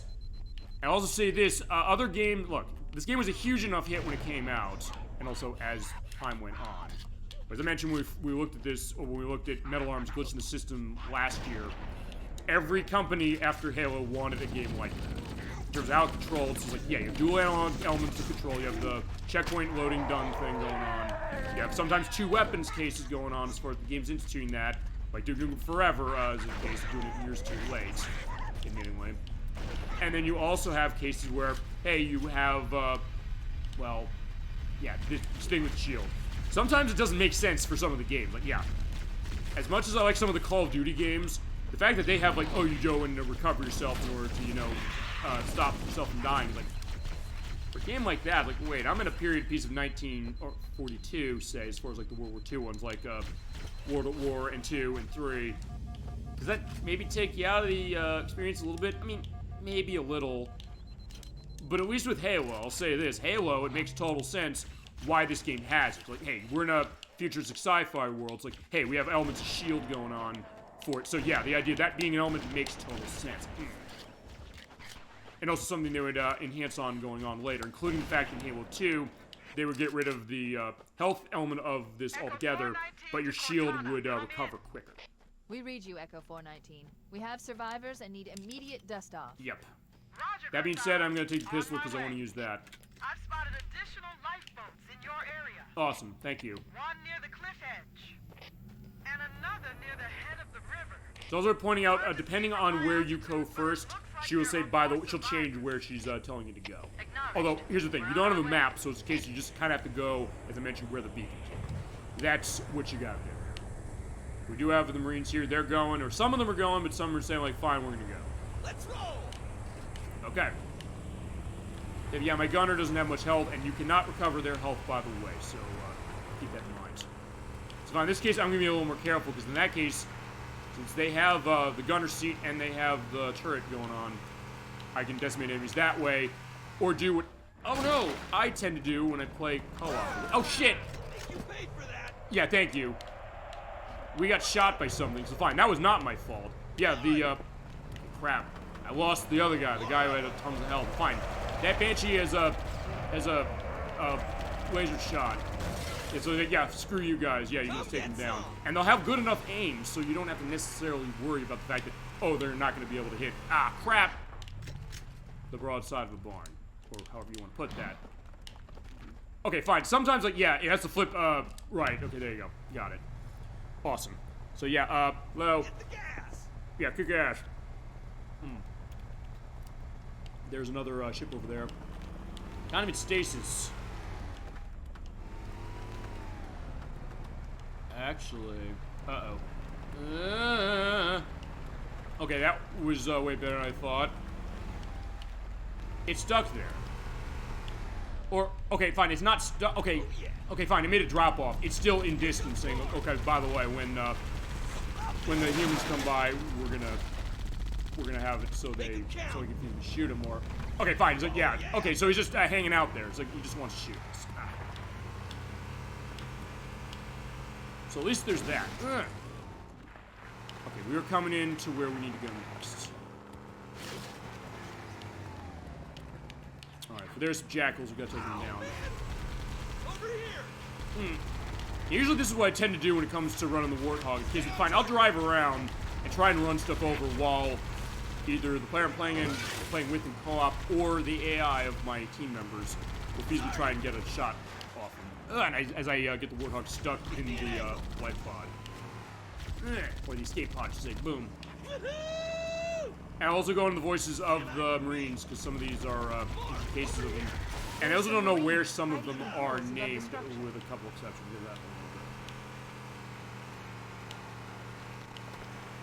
Okay, but in here, there are soldiers. Down we go. Also, by the way, if you do want to say to him, yeah, get out of there, hit X, by the way, you can go in the gunners. You're like, okay, fine, I'll go in.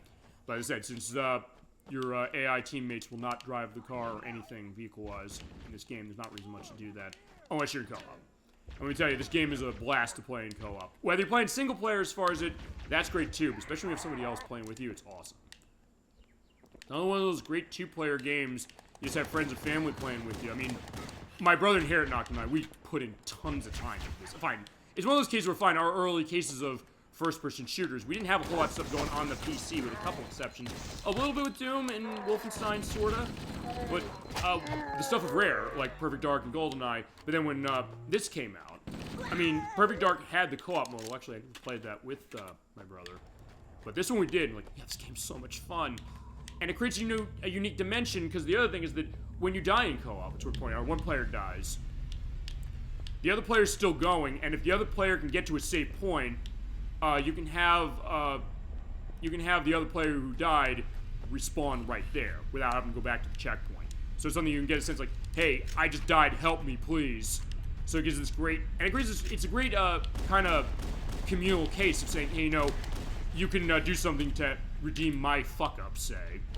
Or get a case of saying, like, yeah, you know, it kind of puts you more into that mindset of saying, yeah, you're kind of just all both going together, fighting the Covenant, saying, like, yeah, it's almost like a war case. Fine, it is a war case, especially that way. So, like, fine, you can help me as far as this, and it is a really unique way of running a game as far as this, as far as a co-op experience for a shooter.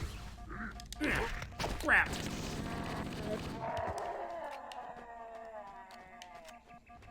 Echo 419 to Cortana. Okay, so here comes Foehammer. And ready for another pickup. Alright, thank you. Affirmative, Foehammer. We're ready for dust-off. Approach when ready. We're going to look for the last lifeboat, Echo 419. I'm also gonna grab this. And feasibly go get the Warthog again. You can feasibly hoof it, by the way, as well, around here. It just takes a while. And right now, there's not really much reason to do it. And not that these levels are massive exactly. That wouldn't really be until... I guess till... I mean, Halo 3 has some aspects of that. And Infinite in particular, I know the new one, there's definitely some big levels going on. So fine, they designed the vehicles for you to go around these levels quicker. But if you do want to hoof it, you can hoof it. But just gonna take, but not insane. Not like, oh yeah, you're gonna take 4 hours clearing a level. Unless you're playing a legendary, in which case, fine. You've easily pinned down so much, you're gonna have to be in a firefight for like half an hour potentially. It can get to that degree with how intense it is. Especially later in the game. Before running on normal, we were mostly set. In this case, I don't have... Okay, here's another lifeboat. Lifeboat detected. But there's no survivors No here, sign of survivors. unfortunately. Warning. I picked up reports that the Covenant has located and secured the Pillar of Autumn's crash site. Uh-oh. The good news is the captain is still alive. The bad news is that the Covenant have captured the entire surviving command crew. Okay. Let's hurry and find the final lifeboat so we can link up with the rest of the survivors. And then we have to figure what we're gonna do about Captain Keyes. He's alive, but it sounds like he's been kidnapped by the Covenant. Maybe they took cover in that structure. Let's check it out. They did. So Cortana definitely is gonna, in some ways, tell you where you need to go, but not completely. Also, I want to try and make that jump onto this. Yeah, by the way, A button is jump. You do have jump in this game. And it can be more useful than you think. It's like, hey, you know, I can go around that, or I can say, screw this. I can go over the wall and fire on them. Also, you see the elites, they can run Needler as well. They run either Needler or they run the plasma rifle. But the elites will run the Needler a lot quicker than other stuff. Whoa! And the same homing properties that go on, that you have on them, go to you. So you gotta be careful of that too. But yeah, just gotta scan down here and hide down. And also, as I said, one of these things that probably should be on camera for this one, but like, fine. For element of it now, like, there's not really a point. But fine, if I was, you'd also be seeing the fact that I'm leaning like left and right. It's like, oh, geez. So it shows if nothing else, this is a very immersive game as far as what it, just because the combat is so visceral and fun. Like, You'll probably hear me squeeze that right trigger constantly. Also, in that case, I'm actually using my middle finger to do it. You could say, well, why don't you use your index finger for that? For some reason, I guess with the Xbox controllers, I usually like having my index finger for the purpose of running the bumpers, unless you're playing on the original Xbox, because on the original Xbox you have either the controller S or you have Duke. The big Xbox controller was like, this thing's too damn big when the console came around. I have big hands though, so I actually love that controller for that very reason. And there's a version that is usable with the Xbox One, Series S, and X actually. But actually for Halo, first off, nobody complained about using the controller with Halo, even if they didn't like the controller, number one. And number two, they have the black and white buttons on the top for that one, so actually for the purpose of doing the swaps of grenades or turning on the flashlight and turning it off, or do grenade swaps, it actually works really well. Not with the controller S, it works bad with it, it's just that it feels really good playing that way. And since I had Xbox at the start of it, I got it around launch, as was the case in 2001. So like, yeah, playing with that, it really felt great. And also, I guess the other thing I mentioned, the two games I had with it at the start, a Project Gotham Racing and Dead or Alive 3, fine, they were follow-ups to games that were on the Dreamcast, and the controller is a lot like the Dreamcast controller, so in that case, it was mostly the same, so I didn't have as much of a adjustment as far as running the controller as I did with PlayStation 2 and GameCube, just for that very reason. And also the reason, like, when I played the Sonic games on the Xbox, like, yeah, it's like playing on the Dreamcast, it's like the same controller. And actually, for years, I would not play the Sonic games modern on anything but the Xbox consoles until Sonic X Shadow Generations came out this year. So, like, yeah, I got screwed over with Sonic Superstars on Series X, like, not again, as far as that. And also, okay, fine, I would then go for it on consoles where it only appeared, like Sonic Colors, because I was on the Wii. Like, fine, I gotta play it on the Wii. So that's the idea. And fine, if you say Sonic Colors Ultimate, no, it fucking sucks. Play it on the Wii. Waiting for this show, but we are almost at the end. We have our soldiers, so now we just have to protect everybody from the final onslaught. You have this great tribal music going on. Oh my god, it's so good.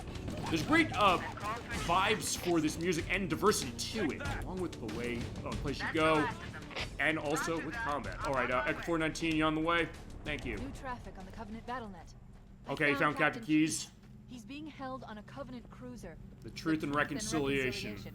A ship I disabled before we abandoned the Autumn. Okay. The Truth and Reconciliation touched down on a desert plateau roughly 300 kilometers upspin. All right. Pause. There's not a bloody thing. So there's our ride out. Thank you, Fullhammer. She's always there for us. No question.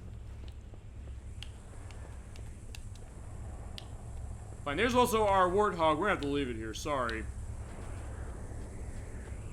There's our ride. Get aboard and let's get out of here. Alright, we will do that. Good to see you, Echo 419. Alright, let's also talk about the voice acting for the Marines. Those things I haven't talked about them yet. And then we'll need your help on a rescue mission. Let's see. Alright, one of them is actually in every game in this franchise. Not exactly a spoiler to say this. That is Private Chips Dubbo. He's voiced by Andrew McCaig, who voices the character in every one of the Halo games, by the way.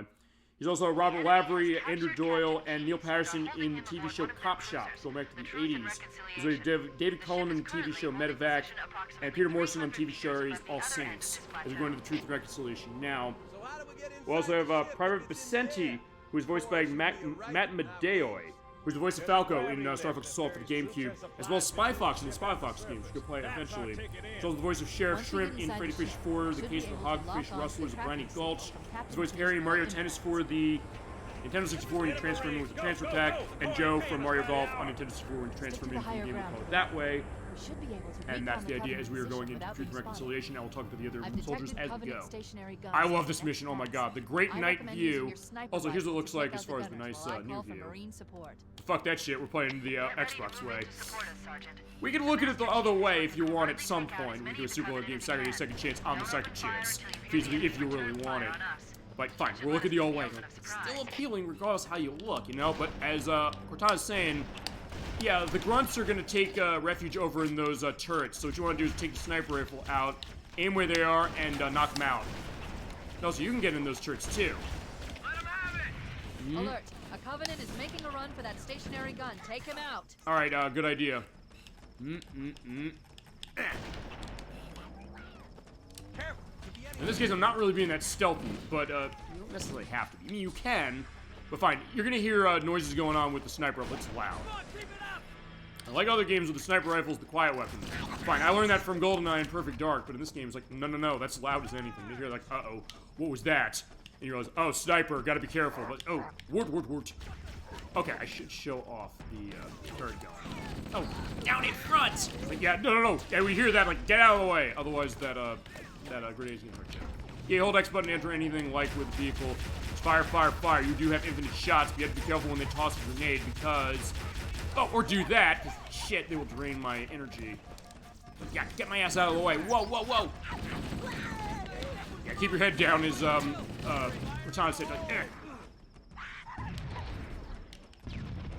Okay, boom. Also, by the way, when we toss a grenade, maybe goes without saying, but just to clarify this, it'll blow up any other grenades in the area, and that's something you are going to want to be cognizant of as we go along.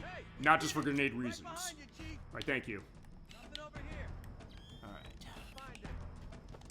This game's so much fun. I love it so much.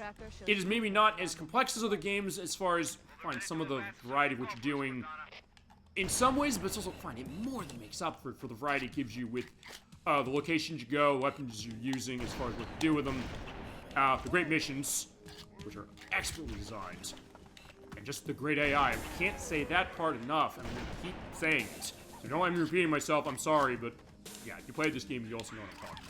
And I think people did play this game. I know people played this game. I do have the sales figures sort of kind of on tap at a point when I'm not. Whoa.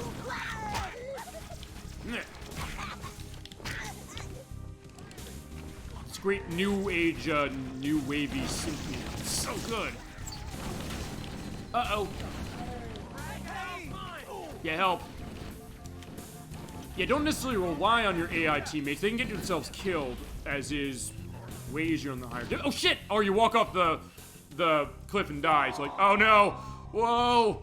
And I do love that perspective of him like waving his arms.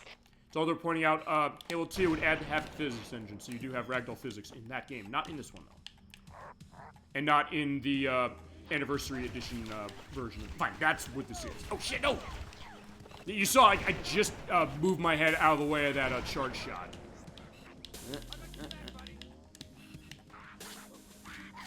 So good. Yeah, when I'm not getting myself walking off the cliff side, I gotta stop and play. We'll have that because there's stuff we're going. Sorry. Oh shit. I will go into fine. Ouch, sales figures, but damn. Also, we're pointing this out, which is that yeah, if you pick up a health pack when you're in shield down case. It'll cover your health, but your shield will still be down, so you gotta be careful of that because it can just get drained really quick. Uh-oh. Oh, shit, he got stuck. Look at him fly, damn. Fortunately, yeah, he suffered the same fate. Oh.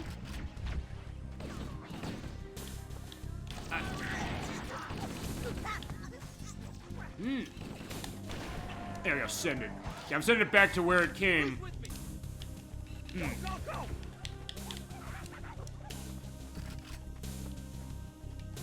There's another one. Over here. That's the other thing also, going back to the thing with the weapons. It is something that it plays into different styles of play for a shooter. If you want to be the sniper, there are weapons for that, and it's something that's fine. Actually, my brother's that way. He loved to play this game with sniping. Basically using the sniper rifle or the pistol, saying like, hey, I can do pinpoint shots. I guess you're probably seeing that I guess I tend to like doing that too. But also the case that there's other things you do to kind of clear the field quickly or use stuff with grenades. So it plays a lot of different styles of shooter. And I do love that about it. Amongst many of the other things I'm talking about that I'm loving. Okay, fine, since I do have a little bit of a stoppage. The sales on this baby. I think I took that down somewhere. I think. Yeah, because I took down stuff of the companies that made the other versions. It was Certain Infinity who's involved with this one, which was started by Max Hoberman, who is the UI lead on this game, by the way. He also made Age of Booty, as well as the Halo 2 Blastacular Map Pack, as well as Crimson Alliance for Xbox One. He did the multiplayer development on Call of Duty Ghosts and was co-developer on Halo 4 and the multiplayer of this. So if you want to blame anybody for fucking up the matchmaking, blame him. Covenant forces detected up ahead. The path up on the left should let us sneak up around them. Not take the sales figures down on this game? I could have sworn, because I think it was, I'm mostly doing stuff with voice acting there, and then we'll get moving. Because fine, I want to give this game that due, because I didn't go to this detail when we played it last time.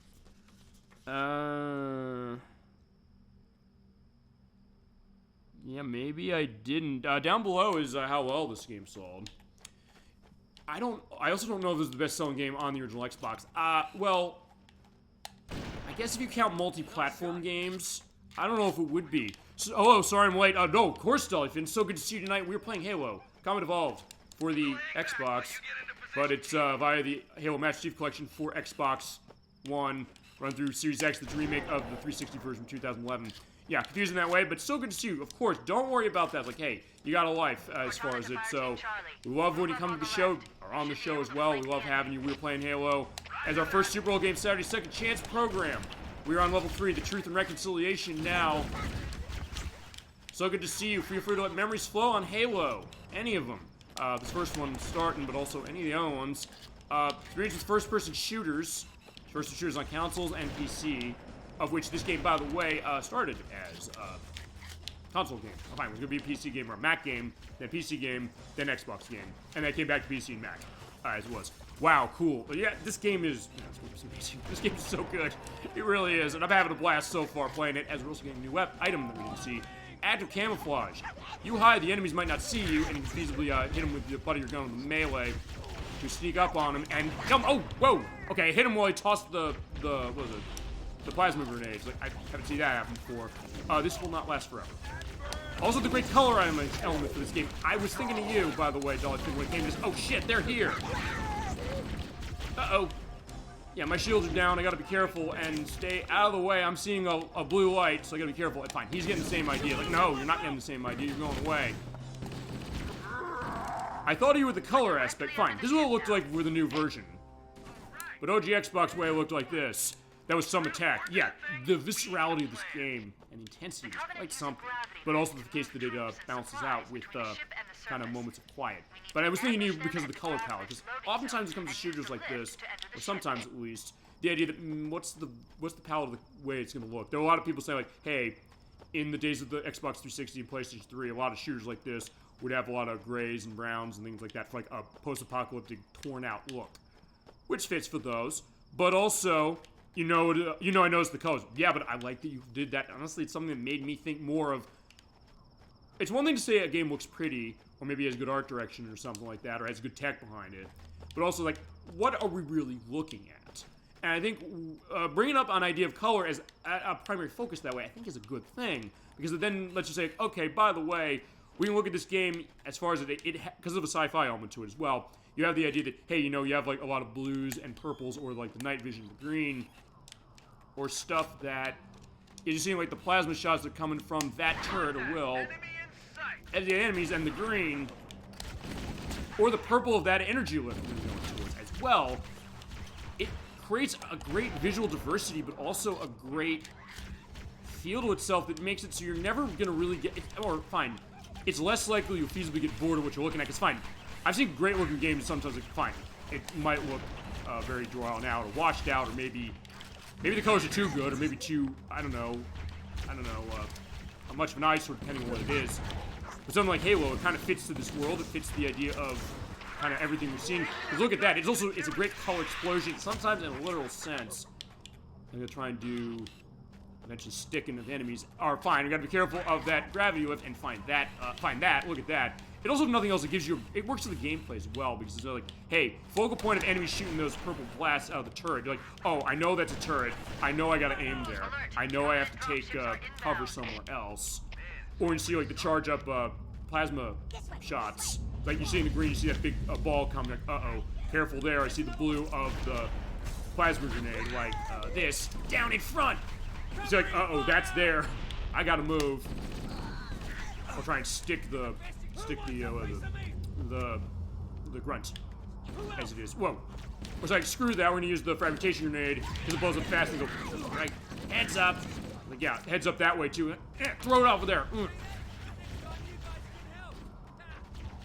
I was like, wait a second, did I hit it? It's So yeah, I had a little bit of delay. Fine, a delay before it hit the ground, because it will not start exploding until it hits the ground.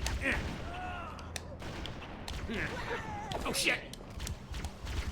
Those that intensity as far as it, so it kind of plays well in its way as a horror game. It's like, oh shit, there's an enemy coming in, I gotta be careful. So you get the sense in a weird way. Don't always get this with a lot of games, even some of the best games. It's like, fine, my mortality is at stake, even though the idea is like, fine, I just go back to that last checkpoint. It's like, uh-oh, I don't want to do that. It puts you in that great mentality or mindset saying, yeah, don't let that happen. Gotta be careful, go, whoa. That's their great elements. Yeah, you really have to be focused continuously. Yeah, no question. But I think the thing about this game is that it kind of helps that. I don't know if we've discussed this. Cases of, okay, fine, I guess maybe when it comes to a lot of games, you probably have to be focused a lot on what you got. Fine, because of what you were last in the show we played Tetris and Dr. Mario. It's like, fine, you have to be focused a lot during that. Instead, when we get to maybe slow moments, like, hey, you kind of relax. Fine, fine. I guess it's fitting we're playing this again and playing Shenmue at the same time. Fine. Shenmue's all about kind of stopping and smelling the flowers a little. Diving out of the way. But the idea, yeah, focus on where enemies are. Like, check your six. Look at that radar. I'm surprised it took me over an hour and a half to talk with the radar. Down the left-hand corner of the screen, lower left-hand corner of the screen, you get send it. Another thing towards that. Yeah, the red is where the enemies are, blue is you, or yellow is you in the center, and yellow is also your teammates when they're alive. So yeah, you do have to be focusing on a lot of stuff. It's not necessarily insurmountable, although fine, if you're playing on Legendary, oh, whoa! It's something, yeah, you gotta be really, really careful. We're running this normal, just for the purpose of what this is, and, whoa! Okay, good.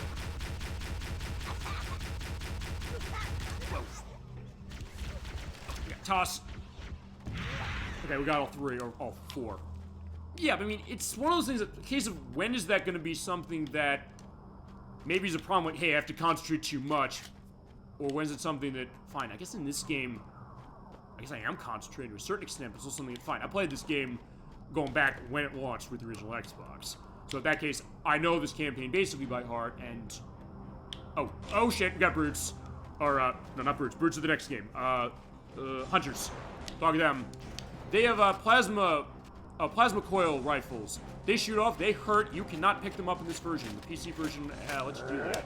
What you do is wait till they go and you hit them in the orange area. Oh, Christ. Basically, you want to do, it's like the Matador at the bull ring or something like that. Oh, crap. Get knocked off like that. And of course, me dying means back to last checkpoint, but thankfully it was not that far. Yeah, look at all of the enemy goo that splattered, or alien goo that splattered on the ground. But fine, they're going to come down because we got to go up there to get to the Truth and Reconciliation. Fine, you can also feasibly snipe him in the orange area. If you hit him in the orange area with one shot of the sniper rifle, they're dead. Gotta be careful of that plasma coil thing. Yeah, I'll go on the aspect of the hunters as far as what their name is, as far as the full name, but they are known as hunters. Yeah, you don't want to screw around with these guys. And you gotta get to a close case like that, hit them from behind and bash them that way. Oh, shit! Uh-oh. As long as you basically want to have them charge and then get your ass out of the way, feasibly, to make sure you live. Like, go to the side, or just strafing. Boom. Ah! Got him. Whoa. Please don't send any more right now. Okay, we're good. By the way, just to go on the thing about the hunters. They use the fuel rod gun. They're known as the Legolos, specifically. They're immune outside that orange area, so be careful. Once we're inside the ship. Okay, so we're looking for Captain Keyes. He is the captain of our ship, the Pillar of Autumn. He was kidnapped by the Covenant. He's voiced, by the way, by the guy who did the Real Men and Genius commercials for Bud Light. That's Pete Stacker, by the way. Also, I will feasibly get more into the other soldiers. Oh, right, I forgot. Echo 419, Fohammer, she's bringing out the heavy guns as far as the reinforcements to go in and save the captain. Yeah, fine. One of them we'll see you later, Private Mendoza. He's voiced by Mark Diaz, who is the announcer Mario Golf for Nintendo 64, as well as Ernesto in The Suffering for the Xbox and the PlayStation 2, and the Black Knight in Fire Emblem Path of Radiance for the GameCube. And Private Jenkins, we'll see him later. He's voiced by Chris Wickland, who is an officer and gangster and a hostage in Police Quest SWAT 2 for the PC, and I don't know if this is right, I should probably talk to Nikki about this. You in Freddy Fish 4, The Case of the Hogfish Rustlers of the Briny Gulch, or Briny Gulch. which we'll play after the show eventually, because fine, Nikki's gonna be our leader on our Humongous Entertainment games. Nobody's home. And then... Did I already go over it? Oh, nobody's home here. Except, oh no, an elite that has a sword, an energy sword. Unlike Halo 2, you cannot pick up the energy sword in this game. Oh, no! So kill those things as quick as you can, because if they come and slice you, that is one to kill on anything. Even on easy. So, yeah, be careful. Uh-oh, and you hear the boop. You see the light coming down there. That means enemies are coming through. And when there's the round door, you cannot go through. Oh, shit, no! Okay, good. I didn't stick my friend. Except you walked in the way, unfortunately, so... You guys what? Oh, shit. Oh. Oh, no, never mind. That was jackals. Like, wait. Did I kill one of my guys? Fine. If you do shoot them by accident, they'll shoot back. It's like, what the hell are you doing, Chief? You're abandoning us. You're a traitor when we kill you. Which I do love that attention to detail. Whoa. And they did it. Yeah, we've had a lot of outside areas except for Pill Bottom. And now now that we're in the Truth and Reconciliation season, yeah, it gets a little more confined in, but not in a case where it seems restricted. Okay, good. They got him.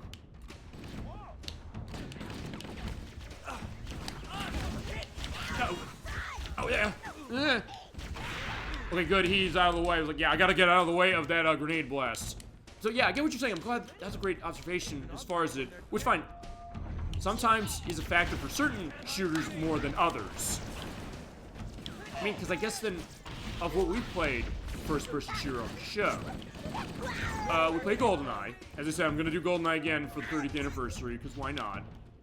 So that's gonna be Super Bowl Game Saturday Second Chance. By the way, just to let you know, we're doing Super Bowl Game Saturday Second Chances once a month this year, and then we'll do it every so often when the element of it arises. Celebrate 5 years of the program. Can you believe that in June? We've been doing this show for 5 years. We've been running best chat on Twitch as you Dog Fan amongst everybody else who shows up, and also everything we've had. I just did this as I mentioned, starting it just. I'm not seeing friends with COVID. I want to show them stuff. Sometimes people ask me, hey, what do you think on Halo? Am I necessarily a believer in this game? Like, well, let me show you. Let me show you what this game is, what makes it so good, and why it's worth your time. I mean, it is a case that, fine, in some cases, through the years, we've been a little bit of a backlash, I guess, because, fine, initially this was an original property, this original game was, for sure, but over the years, people was like, wait, other things as far as first-person shooters did more, like with Bioshock when it came out in 2007, and stuff like System Shock 2, and other things. In the case that, fine, after this game, everybody wanted to be this game, pretty much. Even if maybe it didn't make sense to kind of go after it, as far as some of the mechanics that went. Although, of what we've shown, fine, GoldenEye wasn't going after it because it hadn't come out, or this hadn't come out at the time that was made. In fact, that was being in, that was in development, or started development when GoldenEye was around. But then other stuff like Metal Arms goes to the system that we showed a little bit, though that's a third-person game as opposed to a first-person one. We showed Call of Duty 1, which came out 2 years after this did. Some of the later ones took some inspiration with this, as I got the plasma pistol, which... Or fine, I should do the Mega Man X thing, the charge thing up for that. Like, oh, did I stick him? No, I didn't. Yeah, by the way, if you do stick him, that means that... Oh, crap. Yeah, he'll dive out of the way. If I just stick him, that means that he's not living after that. Whoa. Wait, that's the lock. Fine, I stuck him now. So get out of the way when he's going, because he might run out of the way. It's like, fine, it's a kamikaze mission. I'm going to take him. Or fine, the Star Fox 64 thing of, if I go down, I'm taking you with me. It's like, yeah, that's... Oh, I got it to him right at the same time. Yeah, fair enough as far as that idea. No! Like, yeah, there you go. So I saw another one. Oh, fine, there is another one. Also, by the way, as we're pointing out, when you stop moving, you're invisible. But same with the enemies. Fine, there's enemies going on down there. I can hit them from a distance. Try to hit them, but fine. The Jackal's always hard to hit because, okay, fine, I'm hitting that. But also because they're on a shield, and I don't have anything that can bust that. There's only Covenant weaponry will get rid of that. Or you would trust grenade. Oh, like that. Whoa. And he's like, get it off me, get it off me. Also, the other one, I don't know if we're going to hear this, but feasibly the case that I guess the Covenant are able to come back to life because when you sometimes stick the grunts, the small ones with the high-pitched voices like that, they'll say, not again! So it's like they've been through this before, which I do love that touch. And yeah, the idea like, hey, it is this kind of space opera with a drama element to it and a other element to it as well. We mentioned the horror aspect, like, hey, you know, don't get yourself killed, or getting that feeling from the firefights. There'll be more thrill like that going on later. But also the idea of having this kind of great levity, including one part that also I think is pretty much a nod to the movie Aliens, I believe. We'll get to that when we get to that. That's about 3 missions from now. And I'll make sure we see it. There's also stuff you can miss. I know the last mission has, what is it? It has like a Covenant enemy that's basically saying, God, please get me out of here. We won't attack you in the last level. I can easily use that as editing fodder when I get there. Or fun when we do the edit in a few days. Yeah! I do have stuff I'm going to be putting in for that edit, as is the case. It's fine. I'm also doing this game way more, I guess, officially as far as how we did it, because fine, thanks to the chat, you said, let's talk voice performance. Let's talk about the people who made this. Let's talk about the company who made this.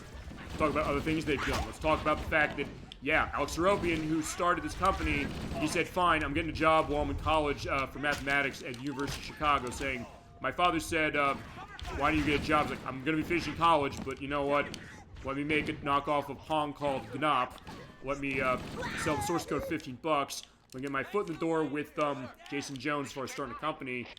Have an element going on Macintosh, and then Microsoft notices it and says, hey, by the way, make this for us for PC and then for our new system, Xbox. Which I guess I'll go into that, because I know last time we talked about Halo extensively on the show. It was our last-minute showcase. I'll link to that show. Blood Space Moon brought up something when we were playing Metal Arms Glitch in the System. We're fine. Yeah, she brought up, well, everybody on the show brought it up. A little. I did too. Which is, hey, this game looks a lot like Halo, except from a third-person perspective. A little, but it also has more of a comedic streak when it comes to that game.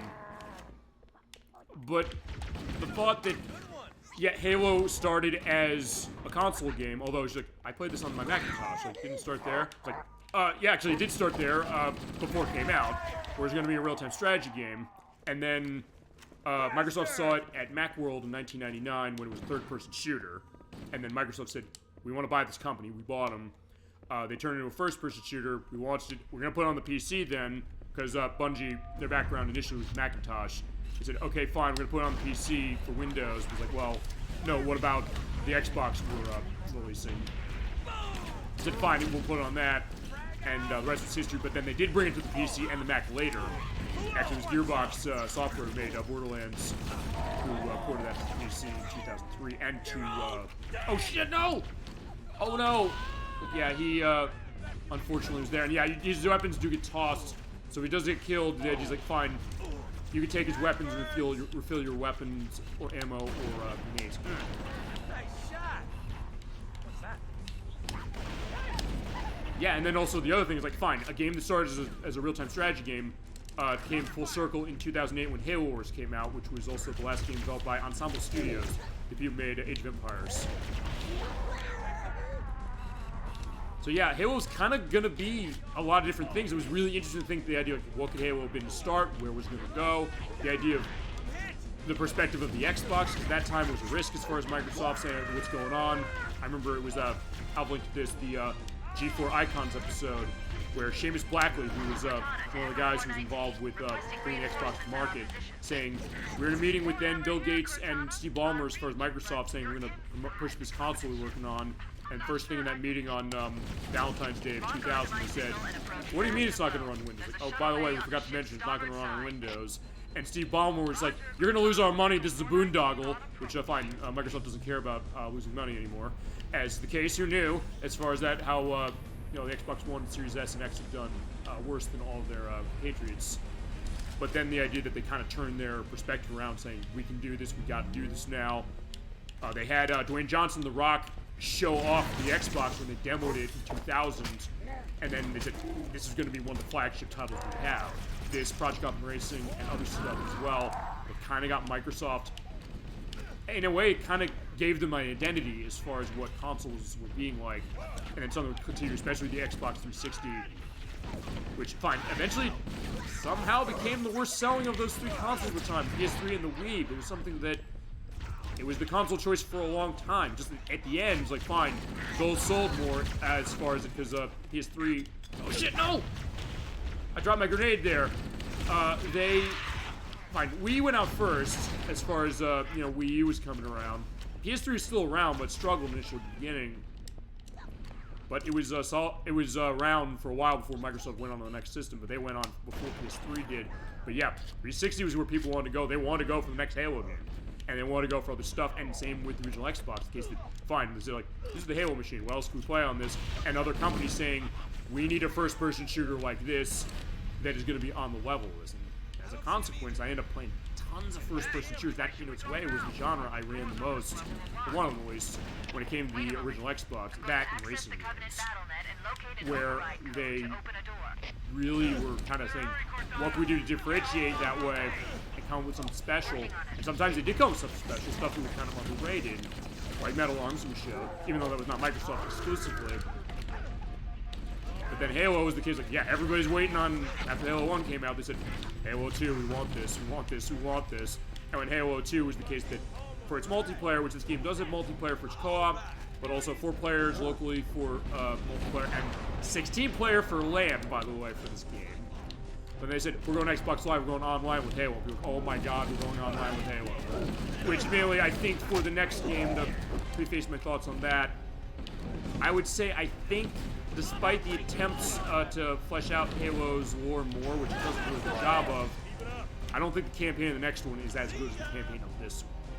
Which I think would be why they kind of went to that aspect of focus the campaign a lot for 3. But that being said, it's still a really good game. We'll definitely get to those as we go. There's also something about this one that was really special too. And the case, like, hey, the first one, at the time, nobody knew what this was. And even when it was shown at E3 before the game came out, I remember a lot of the magazines like, this Xbox thing's coming around, we're looking at Halo, it looks kind of rough. Like, it seems like the frame rate's not that great, and fine, this is not always holding the 60 FPS is running on this, though it's 30 frames per second on the original Xbox. It's like, uh-oh, what's this like? And I think Bungie said, well, we kind of were rushing our demos. People said, is Microsoft in over their heads? What about this Bungie thing as far as them? I mean, they had great stuff on Mac. It was like, well, we had Oni on the PlayStation 2, which is by their Bungie West division in, I think it was California. That was the only game they made. And people said, no, this game's not good. Like, we're worried on Halo. And then Halo came out. I was like, oh my god, this game's amazing. It was, widely critically praised basically ever. I remember Electronic Game Monthly, they gave it a platinum award. It's straight 10s across the board for that game. They said this is the best game of the year. They voted the best game of the year, and other magazines. Well, some of them followed suit. I know Game Informer, I think they said it was the best game on the Xbox that year. Their best game of the year of 2001 was actually another game we played, Metal Gear Solid 2. Another great choice, as it is for sure. Two great games as far as you know, the consoles at the time, or those consoles, as we can send it filled up. So we get our daily missions going on for Halo Combat, or fine, Halo Master Chief Collection. And just seeing camouflaged elites. Gotta be careful of them. They do have less health when they're camouflaged though, so take advantage of that, and you can use that assault rifle that I love so much to take them down. In that case, yeah, drop that low and see the grunt flying right towards us. Yeah, this thing, as I said, even in the quieter moments, this game is just one, you know, exciting aspect. We have to open the shuttle bay doors. So open the pod bay doors, Hal. Except this one's not gonna say I can't allow you to do that. As far as it from 2001 Space Odyssey, but it's like, yeah, fine. We can open that because we need our way out when we find, what's his name? Captain Keyes. He's here. Except I have only plasma grenades. Okay, good. As even more towards profiteering.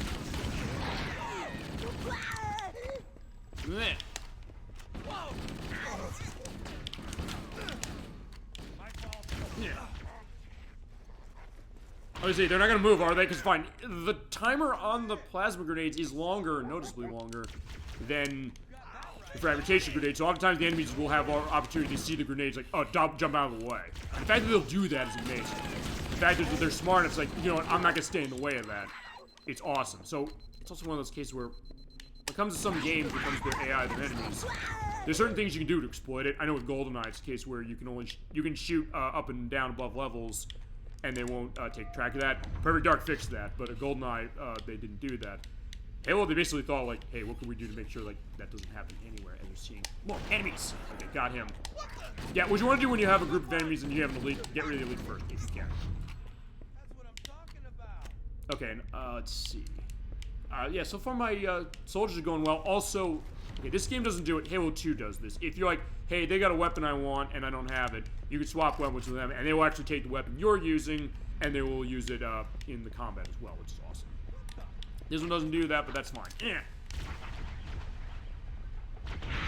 Okay, there we go. I was like, yeah, I heard the noise. Just like to hear the noise, like, hey, when explosions, you know, like yelling, it's like then you realize, wait a minute, no, feasibly got him. Actually, I'm getting way luckier doing those plasma grenade hits on the ground. Because honestly, with the jackals, the things with the shields, they're not cases where you can stick them easily, which is putting the grenade on them. But we got soldiers over here. More shots on this, which okay, I was like, I probably shouldn't have taken that, but either way. Alright, so we're going into, oh, yeah, want to get rid of him right away. Right. Yeah, he has double shield, by the way. That is, elite that has a sword, or an energy sword. You can't use the energy sword in this game. Halo 2 would change that, thank God. I love the energy sword in that game. But in this one, yeah, be careful. If you see that, they'll come running towards you, and they will slice you. That is one hit kill. So do not let that happen. I think it's going to happen as we go later on in this game. Because, yeah, we're going the whole way in terms of the campaign. We're going to be here for a while. I mentioned years ago, never again doing 5 hours and 15 minutes. That turned out to be a lie. Fine. It's one of those weird... Fine. Actually, I'll tell you this. I'll go this for the early days of Super Bowl game Saturday. I used to do this at 8 p.m. or start at 8 p.m. on Saturday. Like, nowadays, like, fine, I do 7. Unless it's a case like, hey, we're going to start earlier. Like we are next week. Next Saturday. Oh, shit. And now my, yeah, my leg is caught in the door. Okay, so, yeah, that's a great sight. Might be something for the thumbnail or combined element of the thumbnail. But I'm back here, and that, yeah, he's alive again. Oh, no!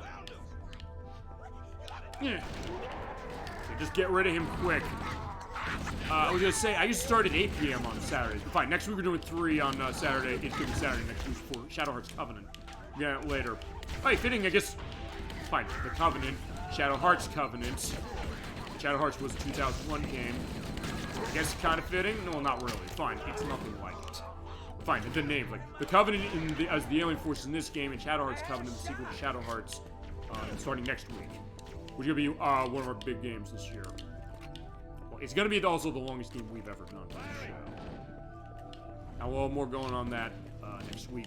I'm looking forward to that. But yeah, in this case, yeah, this is actually going to be my last show solo. Because I did all solo this past month. But next week, it's going to be not that case because Crusader 64 and Casualty 2 coming in for that one.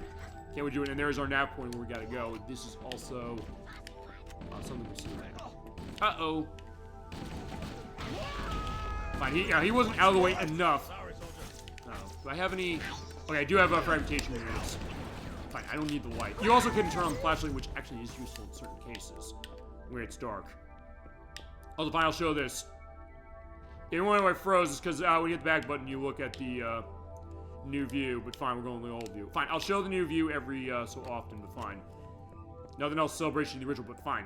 We'll see these great graphics going on anyway. Fine, great graphics for the remake that they did, but also great graphics for this enhanced version of that remake, and then also of the original Xbox game. Oh, shit! It's also, you're right, doll, if you're having to pay attention constantly, it's like, fine, I get on one thing, and I see that grenade on my ground, like, and I just, out of instinct, just like, oh no, and I have to just jump backwards. In that case, yeah, get out of my way, guys. Also, I guess one thing to go into as far as ammo. I mean, some weapons you're gonna have to worry about ammo, and fine, the Covenant weapons that are cases where they're run on battery, you have to basically toss them out as you go. Yes. No, I get that, but also good observation. Okay, so there are 2 of these areas we need to go to. I'm trying to remember if oh, we have to go to this one first. Because we're getting close to our destination. We must be in the brig. Alright, welcome to the brig. There's enemies in there. By the way, if I touch that, nothing happens, but I can't go in there, so... One of them. We need to keep looking for him. Yeah, you have to come to this one first, hit the X button, open those prison doors, and with that... Yeah, that comes down. Unfortunately, all of the soldiers in here are, no more. And also the blood effect, which is kind of muted, despite the mature rating this game has, which, makes sense in the second half of the game, I'll say that for sure. And I got some personal stories to go on that one as well as we get there. But also, it is kind of muted. It's like, wait a second, there's something dark. There's something else going on here. And it is kind of, in its weird way, kind of quiet as far as how it does it. Okay, but where is my other way in? Because that's the one way. But we have to go back this way and find the other door, because that's where, oh, wait, down that way. Perfect, okay. And by the way, the bullet of the sniper rifle will penetrate the enemies if you hit right, but, yeah, I just, uh-oh. There's that guy. Yeah, get rid of those those plasma sword elites as fast as you can. Also, they're sleeping on the job. So melee them. No! Ah! Yeah, in the case of the, oh, no! Also, by the way, it's worth pointing out, they will shoot their guns as they're dying, and the bullets can hurt them still. So this case, yeah, even as they're dying, you can't necessarily get a sense like, oh, I'll be safe. Alright, fine. Fine, there are people surviving here, so there is, you, and you, and you, and you, and you, and you. And also, in one of them, there's Captain Keys, by the way. So we open this up, there's another guy over there, we'll show that off in just a second. Hi, hi.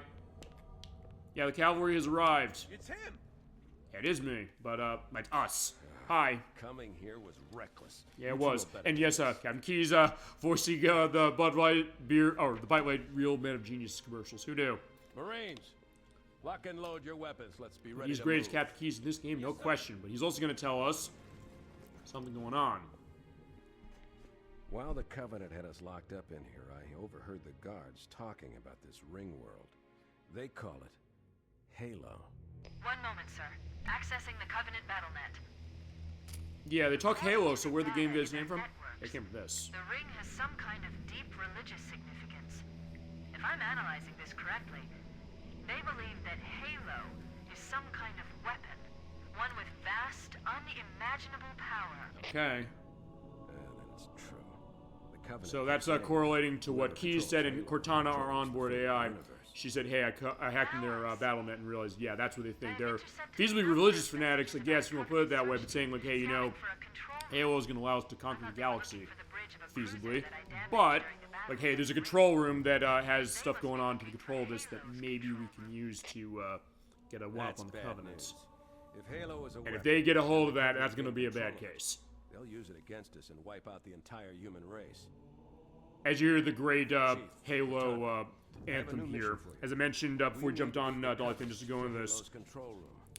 The music, by the way, in this game by Martin O'Donnell and Michael Salvatore, which along with the other games they worked on, like Stubbs Dog Rebel Without Pulse. Also, Martin O'Donnell, he also did music for Dead or Alive 4 on the Xbox 360, which has a character from Halo 2 in it. They also did the jingle for the commercials for Flintstones Vitamins. I'm not joking, and it's a case like, why is that? That's so good. Like, yeah, people who made Halo's music made that music as well, and Marty O'Donnell's two young daughters sung the jingle of 10 million strong and growing. Like, you didn't think that would come up with Halo, but as I said, sometimes it happens, and that's also why. Well, first off, I didn't mention that when we played this last time. Number one, oh shit, we did not see where that bullet was coming from, or that energy shot. That's what I love doing the research on the game. Well, fine, it's also because my chat came with that idea. Fine, thinking of things that our best chat on Twitch kind of gave, you know, pioneered for the program. Fine, Nikki pioneered the name by naming it in the years before we had recordings of everything. With naming the show Super Bowl Game Saturday. Dolly Finn, you went into aspects as far as color being an important focal point of graphics, which it definitely is. And it was Elect first who mentioned when we played Metal Gear Solid. He said, hey, the idea of loving these voice performances, and also the idea that when it came to some of the voice performances, even though it was not a case where, fine, this happened more nowadays, it didn't as much, the case that some of the voice performers in that game, like David Hayter and Kim May Guest, kind of became friendly off of the work they did in that game, and of course were in the later games in the franchise. So the case that, and then realized, like, hey, you know, let's go into stuff as far as, like, what they went. He's like, oh, by the way, here's the, some of these characters are voiced in other things, like, wait, they were? And I looked back like, yeah, you're right, they were. So I said, hey, let's go into it. And is fine. I don't know if there's other Halo plays that maybe brought some of the stuff up that we've gone into, or anything, really. But that also, in a way, became, how did this show really start? And I think, looking back on 5 years, basically, I just want to show people stuff. I'm not saying, I'm going to show them all this game stuff. Let's talk about it. I clearly can keep a conversation going, I guess, but also, all of you can. You're like, I want to talk about something. I see something about this, reminds you of something. I have a personal memory.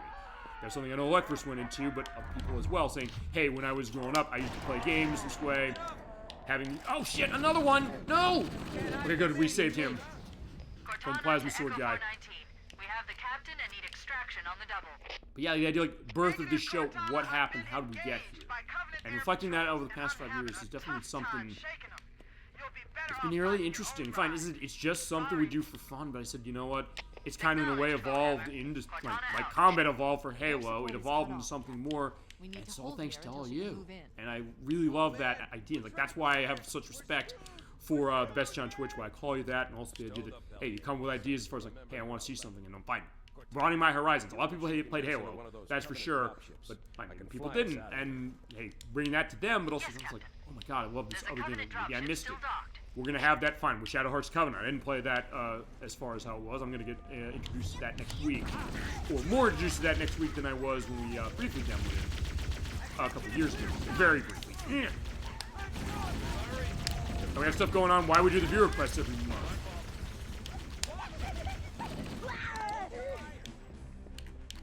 So in that way, it's also going to be fine. This is also, I guess, in my way, going to be kind of, in a way, we're waxing nostalgic about this game, but also waxing nostalgic about how did this show come to be and how did all of you make it possible. I turned to something I love to do. It's like, why? Fine, I could have feasibly stopped after COVID ended. Like, hey, I'm seeing people now. What's the point of doing the show now? I realized, well, no, I have people who are like, hey, they want to come in on the show. They just want to come in at the end of a long week. Might have stuff coming in saying, hey, I feel like I can confide in all of you. I take this as a great honor. That was Electrus' invitation saying, hey, you know, I felt like confiding in you. I was like, that was something I did not expect to have happen, but also something I'm very honored in the sense of, hey, you know, just finding that out. Just your voice playing a game. Who cares? But I was like, well, no, you did. And something I realized, oh, I've kind of gotten that aspect going with all you as well. And so, like, hey, it's more than just game. Fine, it is gaming, but it's also like, wait a second.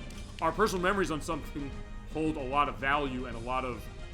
I mean, it makes it a unique discussion in the case of, fine, anybody out there can play Halo as far as the show. Your story's going to be totally different than mine as far as it, and my story's going to be different from yours and vice versa as far as that.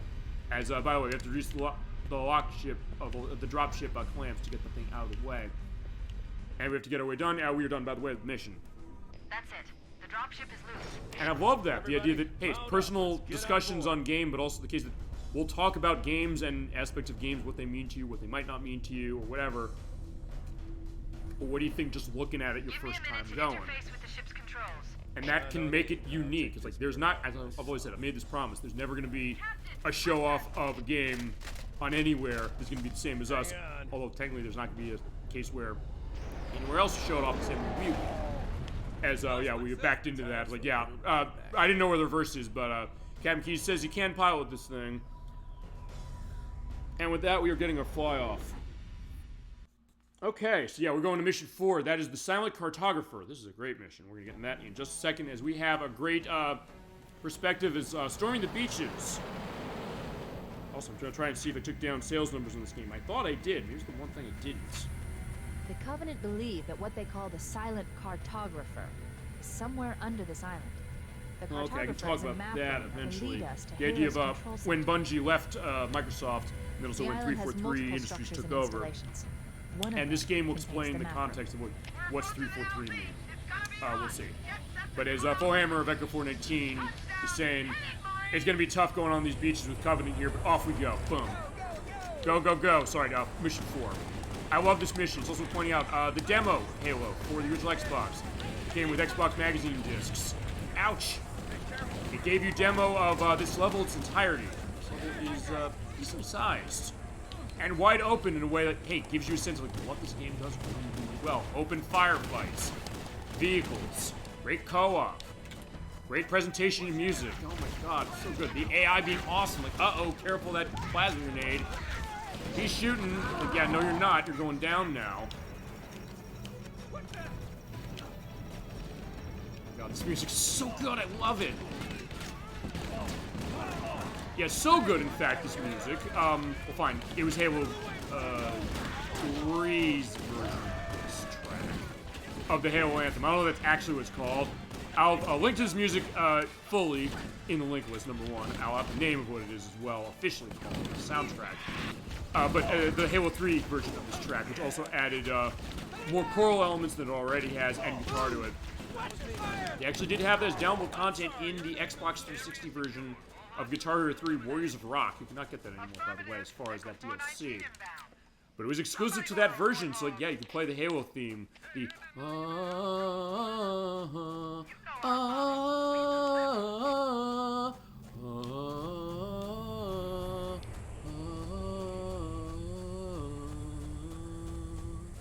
and it's amazing, oh my god. As we're pointing out, the PS3 version of that one got exclusive music from God of War 2. Because God of War 2 was the newest of God of War games at the time. And we got checked, and the Wii got checked shit with all respect. I don't know why, but wait, the Wii version didn't have DLC as far as Guitar Hero 3. Yeah, the Guitar Hero games did not have DLC on Wii until Guitar Hero. Don't bother getting 5? Or was it Warriors? Oh, no, not Warriors of Rock. World Tour. That was the fourth one. We showed them. I think it was 5. I'll correct myself in the edits as far as that. Oh, fine. The Wii version of Rock Band, the first one, did not have its DLC elements on it either. It wasn't until Rock Band 2 got ported to the Wii that they did that. That was one of those cases where, fine, Halo was a big case, and it's like, fine, it's cross-fertilizing in other games. In fact, I mentioned also, the film before we jumped on, Super Bomberman R, the Xbox One version of that. They have a Bomberman type of that is voiced by Steve Downes, who's Steve Downes, who's the voice of Master Chief in this system. Yeah, he can be Master Chief Bomber. Just like he could be Solid Snake Bomber, and they got David Hayter back to be the voice of that. Or him, I should say. So the case that Halo kind of went around as far as how it was, and basically the case that kind of being one of Microsoft's big flagship franchises. One that, outside of the PC, as of now, is not being brought to other consoles, but with Microsoft refocusing, as I got the Warthog stuck on a log, and now it's off. Also, you can also put the Warthog. Fine, look at this. Wow, that looks great. That's what it looks like modern way. That's the old way. Actually, no, fine. That's what Halo looks like. Now let's look this way. We can take the Warthog in the water. The car's thirsty. Let's give it a drink. And we'll not run out of gas, by the way. But yeah, for the time being, Microsoft has still not brought Halo to other consoles, and we're fine. Now they're putting everything of theirs to consoles that are not Microsoft on top of the Microsoft console. There's a thought that they might be moving this other stuff. There's a thought that Nintendo Switch 2, which was unveiled last week, briefly, but unveiled still. It's getting Master Chief Collection. We'll see if that happens. That would be an interesting case saying, like, wait a minute, playing Halo on Nintendo. Okay. I guess Microsoft's willing to do it, although to be fair, I'll say this. Microsoft was willing, after they bought Rare, saying, hey, you got games you're working on for Game Boy Advance. Continue making because we don't have a portable unit yet. They say they're going to be making shit, portable unit now! Uh-oh, I'm in trouble. Ah! Crap, I'm dead. Yeah, they blew up my car. Fine, the car will live, it's just the case that, fine, it flipped over. Because they threw a grenade on it, and I was not careful. Like, fine, I just want to run these guys over. Well, maybe that's not a good idea. Well, here it goes! Yeah, you can also hear the voices going on. Uh-oh. But fine, as I said, fine, Microsoft technically was allowing Rare to do other stuff on other systems anyway. Or fine, Game Boy Advance. Like, we don't have portables. Fine. You had a Donkey Kong game you were working on, refitted something that Nintendo was known and released. Fine. Or Nintendo wants you to do those portable Donkey Kong Country games we didn't show on Game Boy Advance.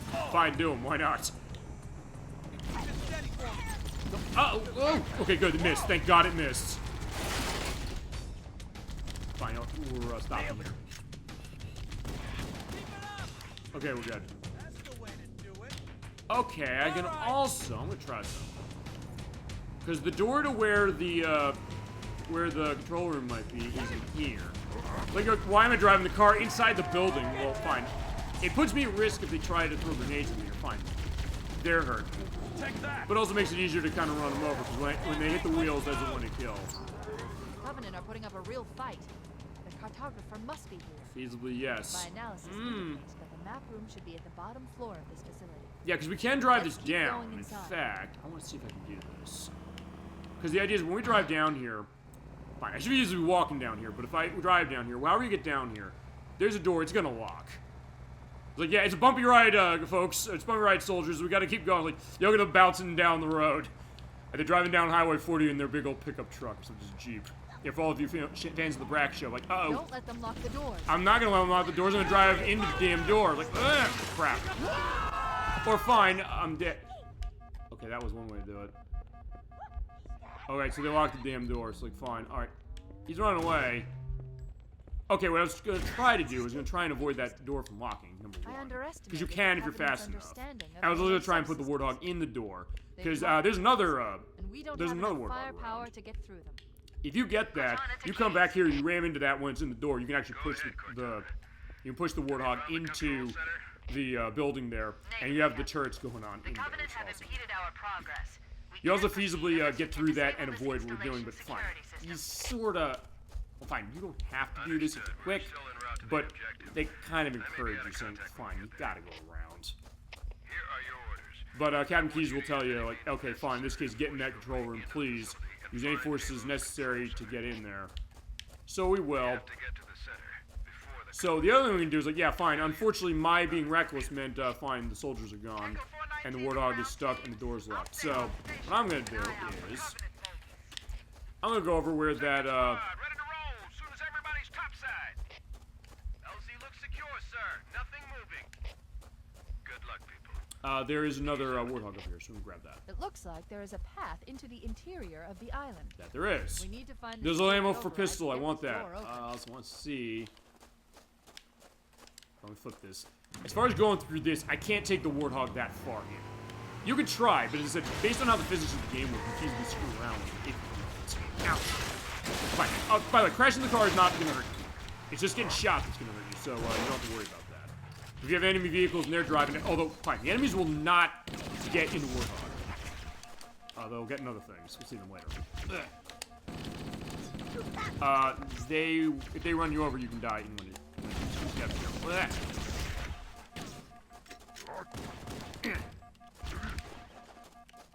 Come on back.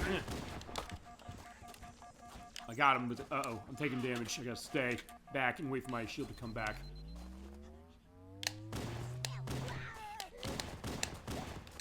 Okay, it's fine. We're going in foot here.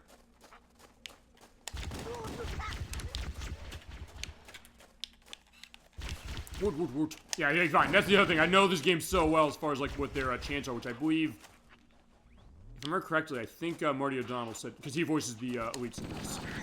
He, I believe, said fine. He was kind of taking like English words and speaking them backwards in terms of how the elites are talking. I did get him with that grenade at least, so that's good. There's another one. Oh, fine. Sometimes they'll speak in English, but fine. It's also it varies when they will. Actually, more in the next game, because the next game, all the Covenant speak in English. Some of them don't in this one, or some of them don't speak, period, just do grunts. The next one that changes, including the Arbiter in the next game, who, by the way, is voiced by Keith David. We'll get to that when we get to Halo 2. Yeah, he's great in that game. Okay, here we go. So we're here, but we're going to be careful, because... Okay, there's health packs. I want those. But there are... hunters. Uh-oh. So I'm gonna see if can I hit them on the orange part of them. The thing is, their shields don't leave them exposed that much. So you have to hit them in the back. Oh shit! And by the way, that was with me on the side of the tree. That shot didn't fully hit me, but if it did, I would have been in a world of hurt. You do want to keep them separated, the way the Offspring once said. Ah, be careful when they shoot, because also, they will not necessarily shoot directly straight. They'll say, well, by the way, I'll shoot high, uh-oh. Well, they'll shoot up high, I should say. But it'll hide the other one, uh-oh. Fine, I'm gonna try and coax them away. Like, uh-oh, crap! Uh-oh. Fine, that hit hurt me. Uh-oh, crap, no! Oh, there's an overshield here, I forgot. Like, wait, where's that green? Like, did I get shot? But no, I didn't get shot. Ugh. And on Legendary, by the way, you do have to do this, you know, the jousting of them way more. If you circle strafe him enough, if you're able to do that, you can feasibly live. Also, they can get hurt by the grenades. Okay, yeah, they definitely got hurt by the grenades. I guess I got him where he was exposed enough, hurt him enough, and then I was able to shoot him with a pistol bullet. Yeah, now I will take this. Yeah, in some cases you might want to use the med pack sparingly when you need them, although fine. Right now I don't have a reason not to use it. Yeah, that was lucky. Ooh.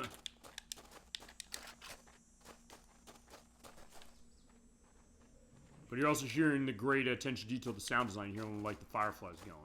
So yeah, we were in, oh, I was gonna say he didn't see me. And now he's dead.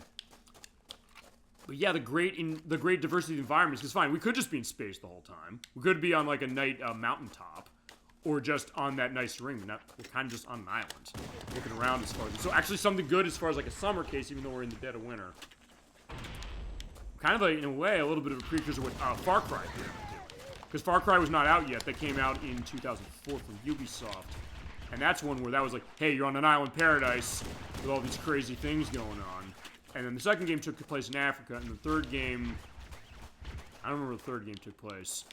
And then 4 and 5 took place in, like, Middle America. It was kind of hot and muggy to a certain extent, but also not exactly like the island perspective as much. And fine, neither was 2. Actually, of the Far Cry games I have, 2 is the only one. Ow, shit, no! Yeah, now I'm real done. Yeah, Far Cry 2 is the only one I've owned. I played a little of 1. I'm a big fan of, Far Cry Instincts, which is on the Xbox, which is not exactly a port of Far Cry 1 from PC. That does have a port, by the way, on 360 and PS3 that you can download. And you can still download the 360 version off of Xbox One and Series S and X, by the way. So it's technically not a listed game, at least not now it isn't. But, yeah, 2 is the only one I own, because I got this as a freebie. And that Far Cry Instincts, that's an awesome game. And they ported that to the Wii. That was Far Cry Vengeance. That one is awful. The Wii mutilated that game, which is shocking. Like, the Wii is supposed to be at least as powerful as the original Xbox, maybe a little more. But, it was not. And it was not that good. And then there's another one that's on 360. That's Far Cry Instincts Predator, which actually is an extended version of the Instincts game. I'd like to show that. And fine, I guess other things as far as chat to you, experiences with first-person shooters are some of your favorite shooters, and what might have gotten you into them, and also whether they do necessarily different. Because fine, of the first-person shooters we've shown, if you really want to be technical that way, we're showing this, show GoldenEye, show Call of Duty as a little bit of a preview for the first one for the listed show. Let's see. I guess we showed Minecraft. You want to consider the first-person shooter, which I guess it kind of is, to a certain extent. We showed Portal. Oh, shit! Okay, fine, I killed him, but then he shot me with the fuel rod thing. Or something like Carnival, which is not the same, but fun. I mean, it kind of is. Let's talk about that, because Carnival in its way, okay, it's a light gun on rails shooter, but it is from a first person, in a way. Except, fine, in that case, you're running it with a reticle. You're seeing the gun view of Master Chief here. Yeah, it's not the same, but it's a fun shooter. I mean, it kind of is, though, I guess, in a way. I mean, actually, you know, I'm trying to think. What's the game I'm thinking of? Well, okay, Killzone from Sony. That's a first-person shooter series that they dubbed, or fine, the media dubbed it as their Halo killer. It was on PlayStation 2, and they did 2 and 3 on the PS3. And Shadowfall was on PS4, and I think that was the last one they did. I don't know if Sony has been saying, hey, we're going to come back to this. But I remember Killzone 3, that one did have... It did have an option. You put like a light gun shell into it to play it that way, almost like a Carnival, or like a House of the Dead, or an Area 51, or a Time Crisis, or something like that. Okay, it's easy too, which is why I liked it first. Or fine, easy to get into, I guess. It's like, fine, you pick up that light gun and you start shooting. But it's the idea that, hey, there's a lot of strategy. We showed that when we played House of the Dead, which is that, hey, the enemy types are different. Kind of like with Halo here. It's like, hey, we're paying attention to the hunters here. You have to hit them in the exposed area because they have the shield. You can't just shoot them blindly. So just like that, or like with Carnival, it's fine. The enemies in that game, they'll have different things. The bats will fly around, so they'll go in erratic patterns. You have to hit them. The enemies might come as far as like the zombies and the skeletons and things like that. So it's easy to approach, and fine. In its way, Halo is, although fine, as you mentioned when we looked at Soul Calibur 2 a few weeks ago, it's a case where, fine, the idea of like having a lot of buttons to manage, which you do have more in this game. as far as what it is. But something that, fine, the basics are kind of easy to do. You usually move around with those 2 sticks and shoot and reload. But then you're like, okay, I can do a melee attack or something like that. And something like a lot of the arcade shooters you're mentioning had stuff like that, had mechanics like that. Time Crisis has the foot pedal. You step on that, you do like a dot, you do like a take cover mechanic case. So you know what?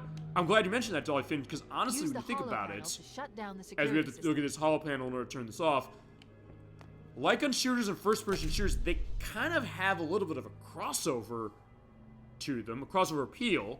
There's a Warthog. He's trying to walk into that. I can't walk past the damn car you left here. Overturn. That's funny. But it's quiet. Too quiet. They have a crossover appeal, number one, but they also have kind of a, what's the name I'm trying to think here? It has a kind of parallel to itself, or they have a parallel to each other, really. I mean, I guess when you really think about it, maybe a light gun shooter, or fine, a first-person shooter is in a way maybe an extension of a light gun shooter. Because fine, a lot of light gun shooters, like with Carnival and like with House of the Dead and Time Crisis, they're on rails, but other ones are not on rails. Okay, fine. Okay, fine. I mentioned Killzone 3. Killzone 3, fine, it's a first-person shooter that has a mechanic of playing that way. So in that way, that's not on rails. There's another... I'm trying to think. There's another game that plays like a light gun shooter, that plays like a light gun element to itself, that has movement to it. Okay, no, okay, I remember what it is. It is Time Crisis 3, in particular the PlayStation 3 version of that. Because they give you a mode in that where our experience with Time Crisis is, we haven't shown on the show, and actually, except for Time Crisis 3, and I think Time 4 is on consoles, we can only show, at this juncture, we can only show Time Crisis 3. I need to get the GunCon 3 for that one, or I need to get the PlayStation Move to play that. And the reason for that is because a lot of those old light guns from before that were running off of are running off of light technology, and HD TVs, they will not work whatsoever, which means that modern re-releases, or I hate to say it, emulation in some cases for some of those, might be the only way to go. And since Carnival never got a home version of itself, we have to emulate that for the show, and we have to use, I don't know, a mouse control, or get that side and light gun, which they have on PC to be able to play games like that. But Time Crisis 3, it has a mode with itself, like, hey, you're doing shooting and you're moving at the same time. Well, fine. Reviews of the times that it's awkward as anything. Like, wait a second, that's really... Fine. Feasibly seems backwards, but it's like, fine. Usually you don't have that going. Usually you don't have to manage that in a light gun shooter. And fine, even when it comes to, like, a first-person shooter like this, it's rare you have to do the opposite of that, which is like, fine, you're on a case like that and you're on rails for your first-person shooter. Honestly, really one of the only cases of that I can think of, and it's kind of a stretch, I know this, is actually the Tiger Gamecom version of Duke Nukem 3D. Like, what? They took Duke Nukem 3D, PC shooter, first-person shooter of it, and they put that on the Gamecom, which was the portable unit of Tigers. Like, how's that work? Well, what they did on that one is basically you're kind of just moving to aim like in 3 directions, not really even turning, just walking forward. You're kind of just doing pivoting, really. So in that way, it's almost like an on-rails light, or an on-rails first-person shooter. Kind of like the same way Time Crisis 3 has an on-rail, or not on-rails, light gun shooter method to itself. Which I think is really interesting. And fine, I guess also the other thing, going back to some of those games, which, I mean, it's a shame that, fine, some of the stuff didn't get re-released as far as light gun shooting, but also some of the ones that did get re-released, like Time Crisis 1 and 2, and, what's the other one? Point Blank. Those are on the old systems where they don't have a modern way to play them with a new setup. These games are fun. These games are really fun. And also cases where, fine, you know, how else you play them. Oh, fine. As I said, the way we'll handle old light gun shooting games that are on consoles is that some do have mouse support. So in that case, we run that way. Like, I have Virtual Cop on the Sega Saturn. That is a mouse method. So I can get 2 of the mice for the PlayStation, and we show that. Oh, no, Saturn. Although there are mice for the PlayStation for able to showing off games like, what is it? Well, Die Hard Trilogy has an element of that. One of the modes is the part of the game that's based on Die Hard with a Vengeance. Oh, no, Die Hard 2, I should say.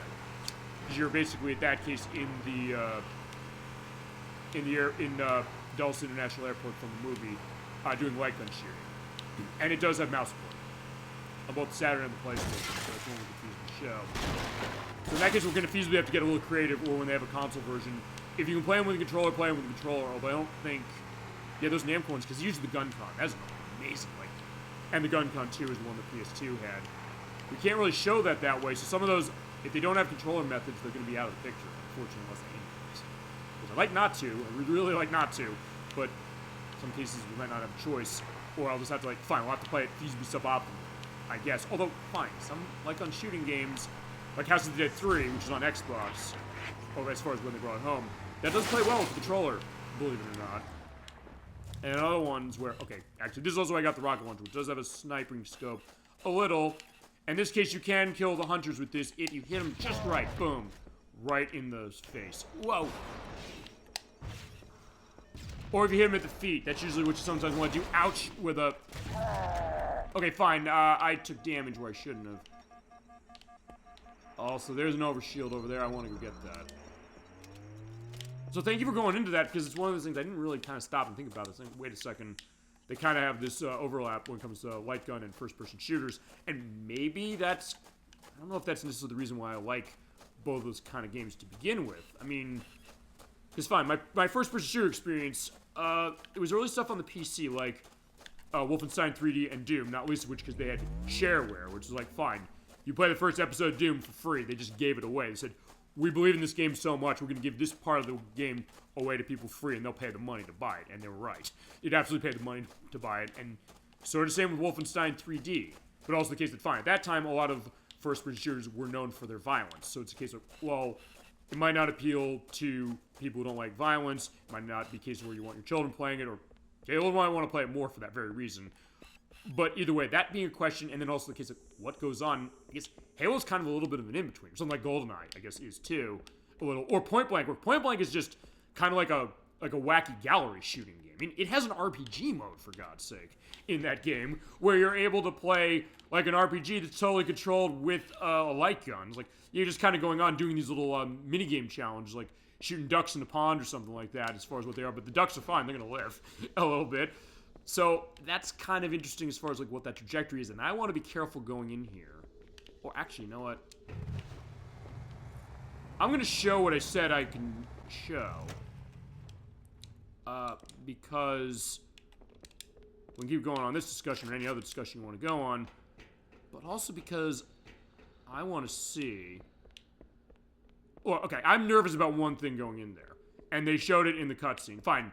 You could barely see it with the flipped-over Warthog there. But since we do have the other one, I'm going to go grab it and we're going to drive it in. That Plasma Sword Elite. I'm nervous as anything about that, because he's hiding around a corner, and it's sometimes tough to tell where he is, and he's feasible to see before you see him. No! Yeah, I don't want to fall off. So fine, nothing else I could show this as far as going in there. Fine. Not as early as expected. Do that, like, take this in, like, yeah, we can get the Warthog in here, I promise. And fine, with this game, I guess taking the idea of first-person shooter more, like, hey, it kind of becomes like a driving game or a flight game, we'll see a little later. Oh, no! Okay, I don't know, I want to see something, because fine, on the original Xbox version, if you push the Warthog in enough, you can squeeze it through the door. Maybe they fixed it, because actually, I'll mention this. Another person who I know is big into Halo is Nocturne. Actually, it's one of her first-person shooters of choice. She particularly loves Halo 3, and that is all hers, by the way. Just to let you know when we get to Halo 3. I'll talk to her when we see her on the show next month. It's like, hey, I did Halo last month. You want to do Halo 3 when we get to that one, as Shafted. Also, by the way, when you're in this, you can still do movement, so it's almost like Half-Life that way, but uh-oh, gotta be careful. Alright, it's coming down that way. But before I go down, go in here. You do get a little bit of a cutscene. A little. In the inside of this area.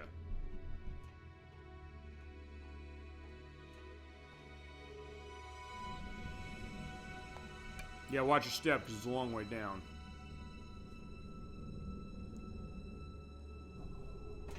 Okay. And you get a free checkpoint. Okay, so yeah. Turn that light on. Also, I don't think the enemies will see the light when you turn it on, but they will hear your movement. I see red over there, so I gotta be careful. I do have my rocket launcher. I want to have that set. Just go slow a little bit.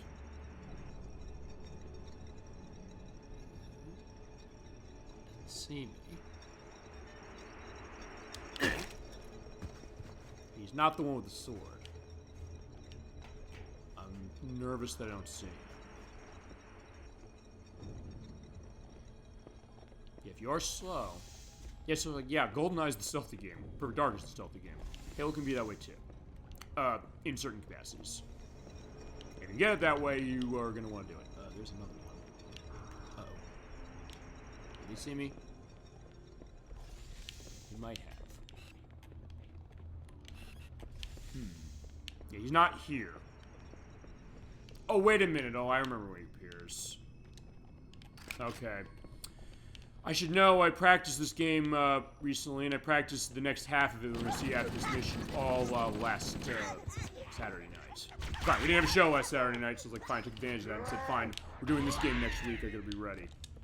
And actually, if that's the case, we're gonna finish in like, it took me like 3.5 hours for the rest of it after we get past this mission.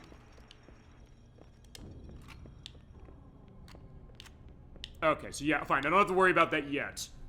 But fine, we're going in, I do have, oh, whoa, word. Okay, fine, those are not the enemies. Oh, I stuck him, Jesus, okay, I'm glad I stuck him.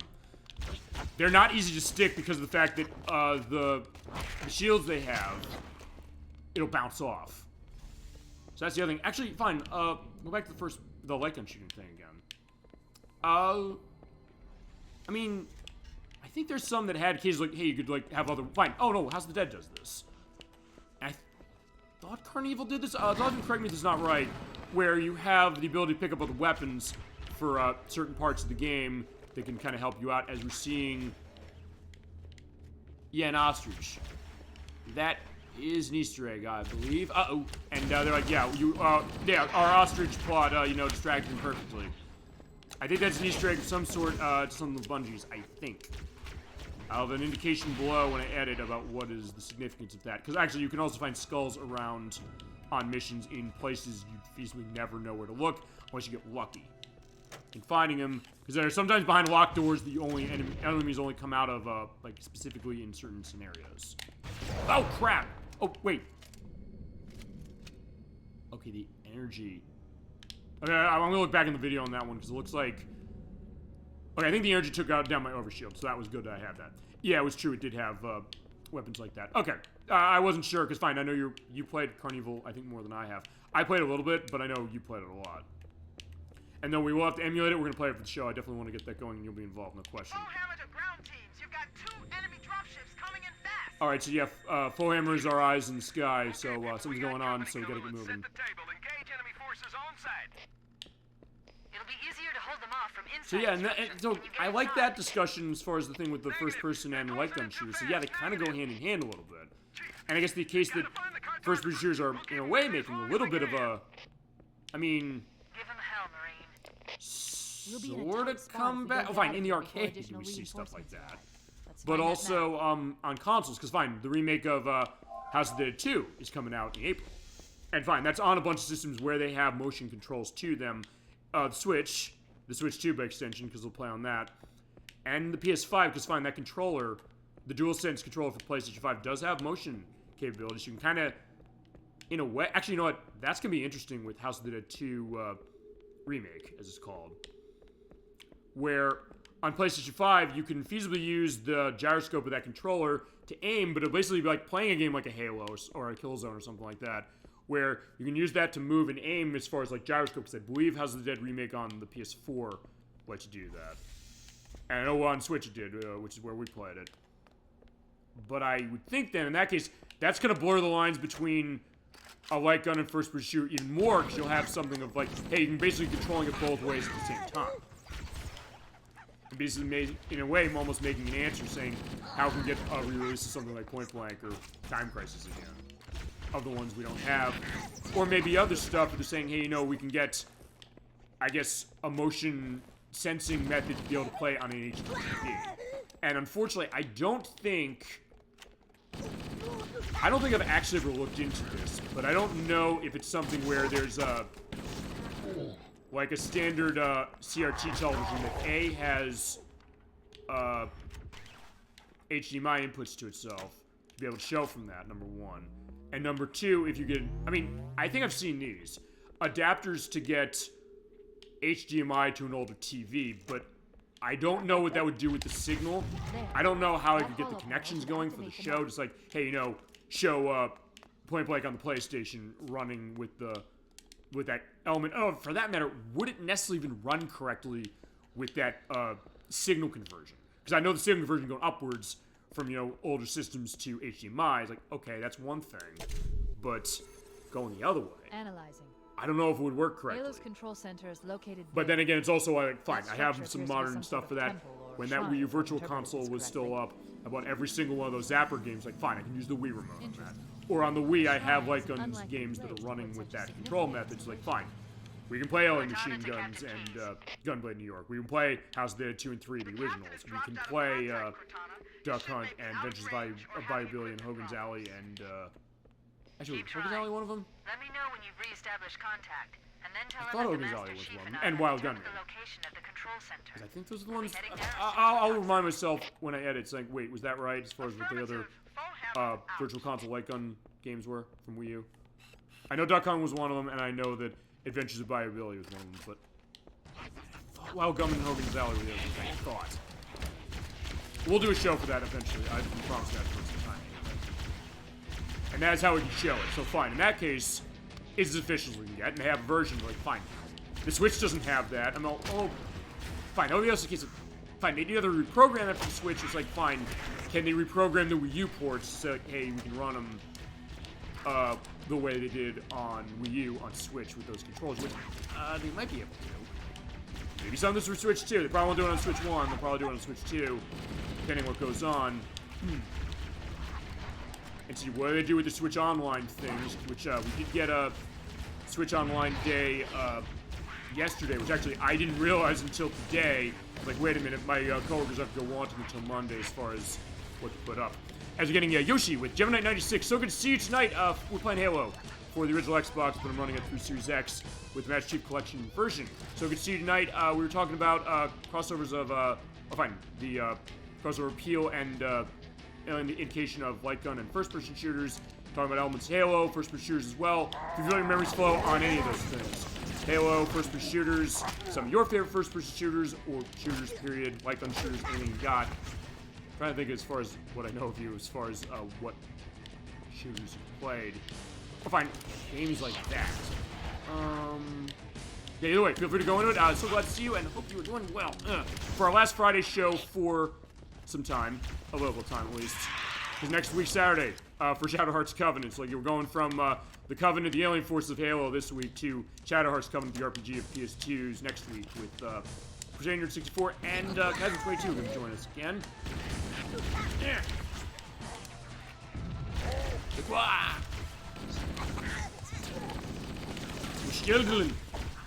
Oh no, I don't want to use that yet. Rocket launcher, because I have that because I want to make sure that. Uh-oh.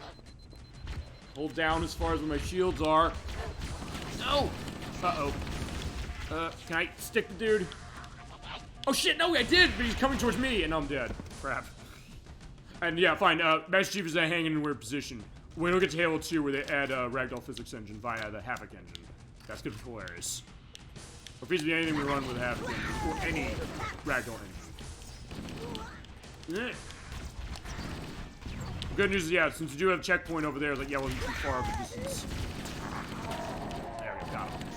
Metro Prime is pretty much my experience of a first-person shooter experience. Yeah, okay, that's another one. I think you're bringing that one up, too. Yeah, right, I remember you played that one as far as on your work break launch, as far as that, and also elements of that. Yeah, because that's another one, too, because, let's talk about that, because actually another one, like with, Halo, fine, came out the year after Halo in 2002, that was, okay, that's not the way to go up, which is fine.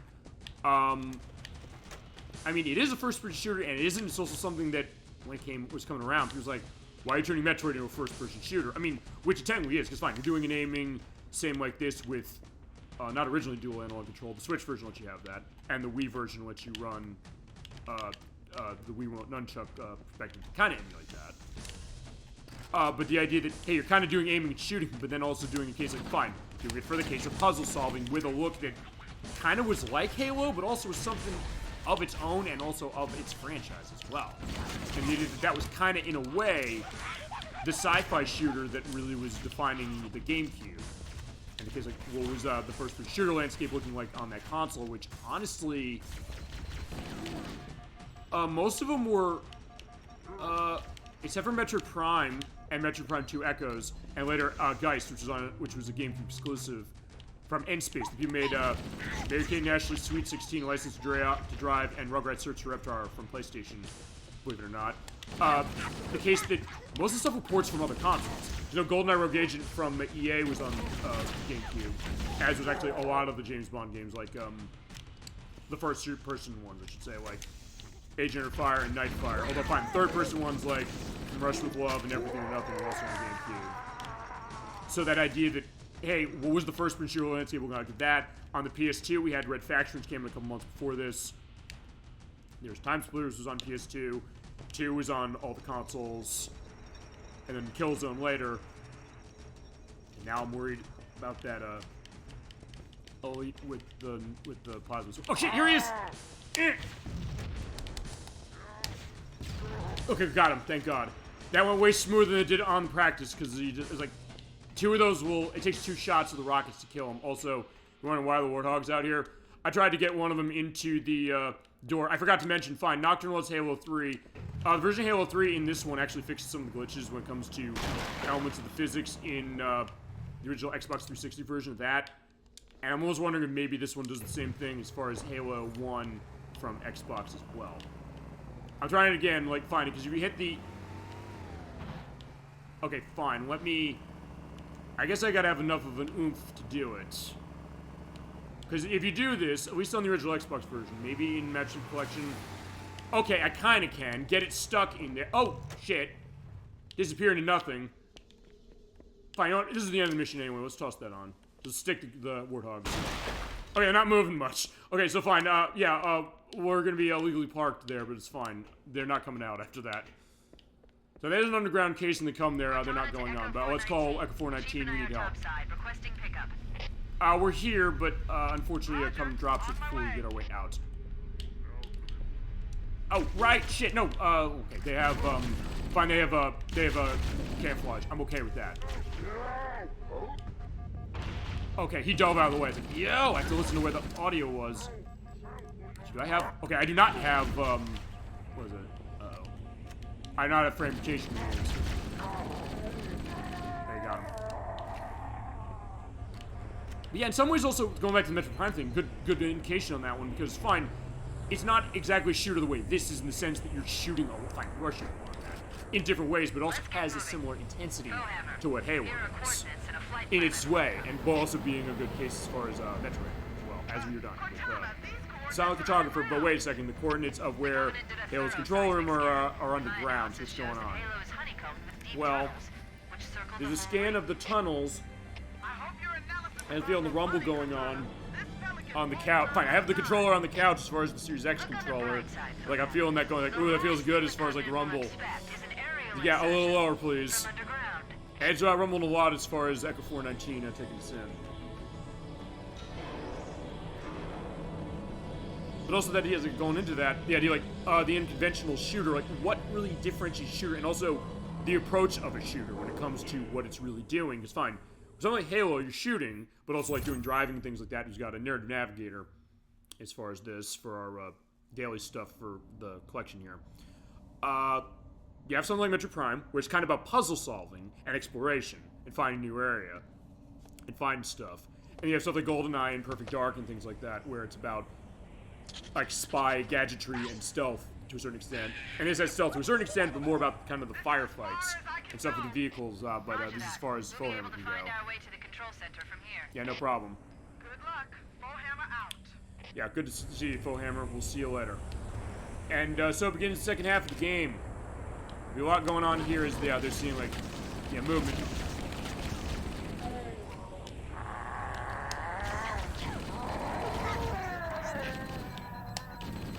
And a lot of these games can be high octane in their way too, and also maybe as tense and maybe a horror case, while also being really exciting or maybe funny in some ways as other ones. Oh, fine, depends on the game, of course.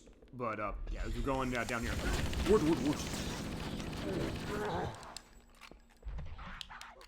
I guess that was interesting as far as the landscape of first-person shooters on the consoles, because for a while it thought like, hey, it's PC you run that on. And for a while it was. Generally. And in the case like, hey, when you had stuff porting from PC to consoles, was it gonna necessarily match that? I mean, even in the era of like, yeah, you had stuff like GoldenEye and Perfect Dark that did it really well on the N64, and other underrated ones like Doom 64 and Hexen and things like that. But even on the Dreamcast was sometimes kind of a weird one where, weird enough, the first-person shooter landscape on the Dreamcast is kind of a bizarre one in fact that there were some games that were first-person on the console, but not many, and some of them were not that great. I remember Kiss Psycho Circus was one of them. Oh, Kiss Psycho Circus: The Nightmare Child, which is not about the band Kiss. It's based on a comic that's about this guy who's kind of like a member of the band Kiss, but they're not there, and their music isn't there.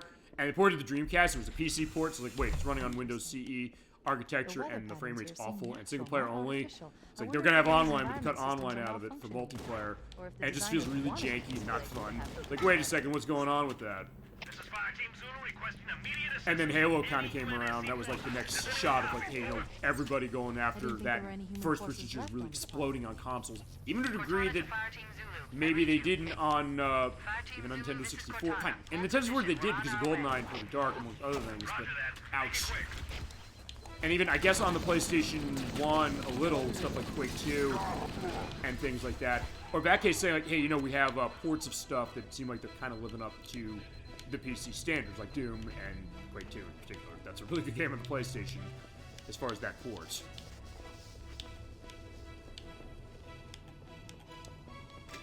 And it's interesting to kind of think, like, how did this one bust open? Also, for that matter, well, also, what was going on the PC at the time? Because, of course, at the PC, there's Half-Life, which came out in 1998, 3 years before this game did. Which this game takes sort of cues from, in the sense that some of its story stuff is going on. Oh shit! As you are, get back! Crap, I'm dead. Some of its story beats are going on as you're playing, like when you see the screen go to letterbox view and it gives you like the message there for like the next part of this. You can still play along with that the way you could in Half-Life, but then Half-Life was also about, you know, a bit of exploration too, with certain things, kind of creativity with its physics engine, especially when 2 came around. And the idea of like, hey, that split off of PC and console stuff, and then also where would it kind of converge, where Halo in a way was kind of one of the starts of that. Oh, well fine. GoldenEye and Perfect Dark is being an example of that too. The case that fine, these are experiences you couldn't get on PC, just like initially games like Doom and Quake were things you either couldn't get on consoles or you got them on consoles that were comprised or compromised enough, like, well, curious to see them, but then the case of would you necessarily choose to play them over the PC? I mean, in some cases maybe, in other cases maybe not. And then also the idea, like, because remember, this was a Mac game first, or was gonna be, and a PC game, and then an Xbox game when it first launched, and it came back to the PCs after that. It's like, wait a second, kind of, in a way, the snake eating the tail a little bit, or coming full circle. Just like the franchise itself, with it being a real-time strategy game to start, and oh no! Why do I keep forgetting he's there? Oh, he somehow missed slicing me. There you go, this pistol. That was lucky. Yeah, because it was starting as a real-time strategy game, they made Halo Wars later for Xbox 360, so like, yeah, this became its real-time strategy game, and I guess it became third-person too, in the sense that, fine, this game does when you have the vehicles, 3 did when you have, you know, the detachable, what was it? The detachable turrets and things. The Spartan Assault, which is like top-down case of that, which is not strategy, it's more like a kind of a top-down shooter. Almost like a Geometry Wars a little, but I think that's not selling it right, even then, because you're kind of aiming with like a dual stick setup, but kind of shooting the way you normally would with Halo, like this. Actually, in that way, that one's almost like, fine, there was the Resistance games of Sony's on PlayStation 3. Those are kind of going aspects a little after Halo, sort of, kind of, from Insomniac, who made Ratchet & Clank And fine, their first-person shooter was, or the first game, one of the first games, was a first-person shooter, Disruptor for the PlayStation. Fine, because I'm saying that Halo Spartan Assault, it's actually not similar to Resistance Retribution, which was on the... That was that PlayStation was that a PSP game or a PlayStation Vita game? I don't remember which. I'll indicate below which one it is, or chat if you know. Or what your experience with Resistance might be. Fine, my experience with Resistance actually goes to my roommates in college. Actually, Halo itself, also I have remnants as far as that too, because I remember a couple of my roommates, they played through the campaign of Resistance Fall Man on the PlayStation 3 together. I was so busy, I wanted to play it, just like, I can't, I'm so busy with what I had going. But something was a fascination seeing them come by and go through that entire campaign. And also, unfortunately, the fact that Resistance Fall Man, that's the only one that has local campaign to itself. The other ones were either, actually, no, I think it was online only for the campaign for 2 and 3. I don't remember if it had System Link support, because fine, this game is System Link support on the original Xbox. It actually replicates that if you run this on a 360, or even I think there's System Link support for Xbox One and Series X. I think so, at least, for this. And then the idea, like, hey, eventually Halo would then be online only with multiplayer. It was like, even for the co-op campaigns, like, I love the co-op campaign. This is great. I love that. I love being able to go through this with a friend or a family member or whatever it is. It's awesome. Especially this one. But fine, especially this one and 3. Those are the 2 that I think are probably my favorite of the campaigns that I've played through. And ones where they are blast when you play with somebody else. Although, still a lot of fun when you play on your own, like we are. Well, fine, like I am, but also all you here joining us for that. But we're gonna get our way through and see what's going on in snowy areas. So yeah, went for this nice island, but now it is snowy, and I gotta sneak out there. And also just make sure, well, fine, hold the mic just to make sure I'm not getting hissing or anything. Yeah, we're seeing weapons or vehicles of the Covenant. That is a ghost. Also, you wonder where that massive blast is coming from. I'm nervous to say anything about those. Those are shots from Wraiths. They are Covenant tanks that you cannot commandeer. It wouldn't be until Halo 2 you can do vehicle hijacking, where you do that. And you want to get rid of those things as fast as you can, and also in that case, that's a ghost. Yeah, in that case, you have to just shoot off the, what is it? Shoot off the elite that's driving. Maybe I can. It's one thing I missed from Halo 2, I'll tell you that right now, as far as looking at this thing. Fine, he's just saying, like, I'm gonna stand here. I'm gonna shoot him and blow him up. So fine, that's the other thing, you do that. Fine, I'm missing Halo 2, in case you get close to him, you hit that X button. You're gonna jump in, and if you time it right, you can knock him out of the car. Fine, well, it is a car. Fine, and right now we gotta use our cars, and we also have, hi Marines. Good to see you. Fine, one thing I do, get the rocket launcher. I want the rocket launcher to take out those Wraiths. He's not wrong about that. I gotta be careful. Crap. Fine, there's a, hold on, I'll tell you what I'm gonna do. Hit him. Oh, shit, I missed. There we go, got him. Yeah, that blows off there. He's not coming back from that, but fine. That Wraith, I gotta be careful. That blast will probably kill me in one shot if I'm not careful. Quick, oh crap. I'll drain my shield. Okay, did I get him? No, not yet. One more shot, one more shot. Oh yeah, but it also has a big splash damage, so. Yeah, I was running a risk, but fine. I want to get rid of that thing as quickly as possible. What you do to get rid of that is... You can use the shoot with anything, but... Use explosives. Oh, okay. Oh, okay. You can do that, or fine. I'll do another. I'll do a little better. I want to flip that. For once, I want to get rid of the pistol. Oh, shit. No! Crap. Yeah, from that distance, they can hit you, and my god, it is annoying. Oh, no. And I gotta be careful if he doesn't hit me, because if he does... Okay, because I was gonna say, I have 2 ways to do that. I can get the, I get the Warthog and take the, my fellow soldier. Oh, he takes it. Actually, I'm trying to remember if I've actually seen if they've taken it. Got rid of that. It's fine. Not your fault. It's the damn Wraith. We gotta get rid of that thing. Fine, the other thing to do is, like, yeah, get one of the soldiers. Please get in the gunner seat. Please get in the gunner seat. Watch it! Yeah, let's go, let's go. Over here! Get over where the Wraith is, try to stay away from the thing, and have him shoot it with the turret. Try. Stay on target. In that case, you can get rid of it.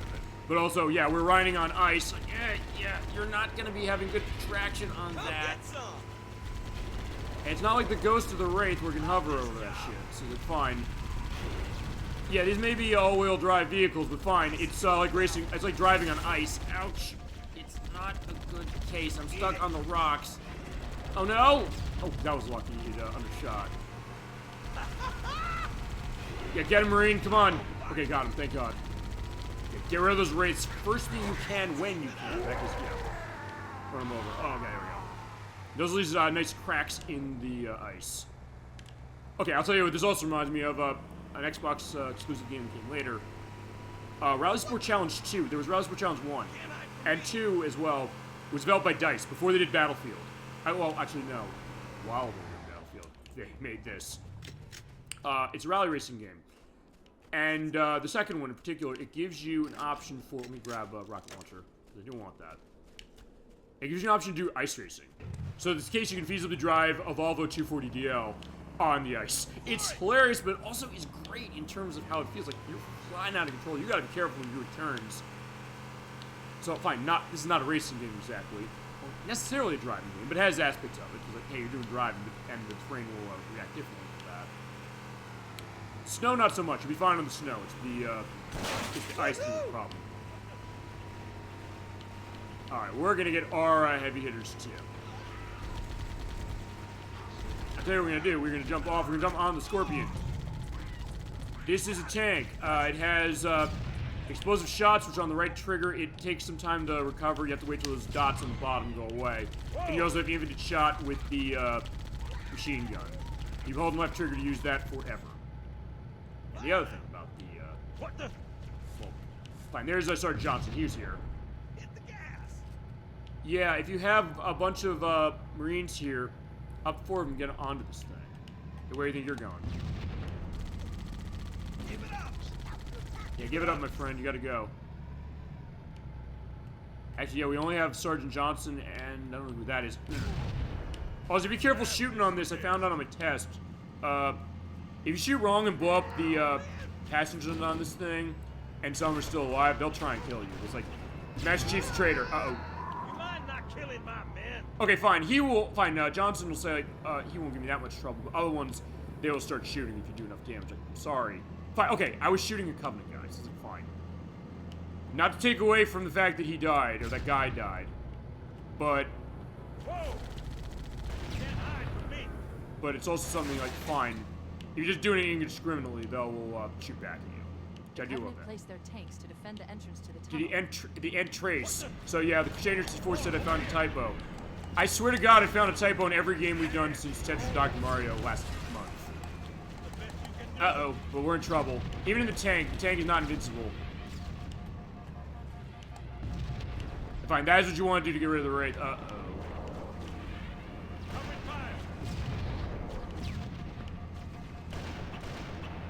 Oh shit, I was too close and fine, Sergeant Johnson and us, we died. Alright, we're back. Yeah, sorry, Sergeant Johnson. Eh.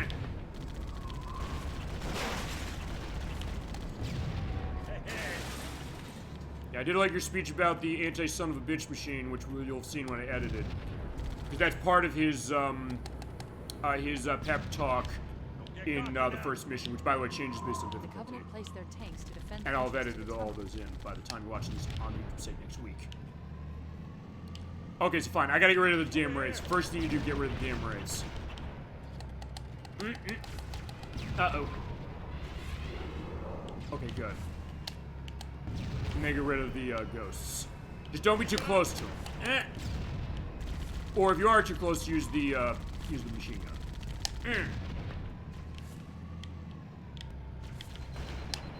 Look, there it is. Alright, so over there's another one. So let's see, can I get the shot?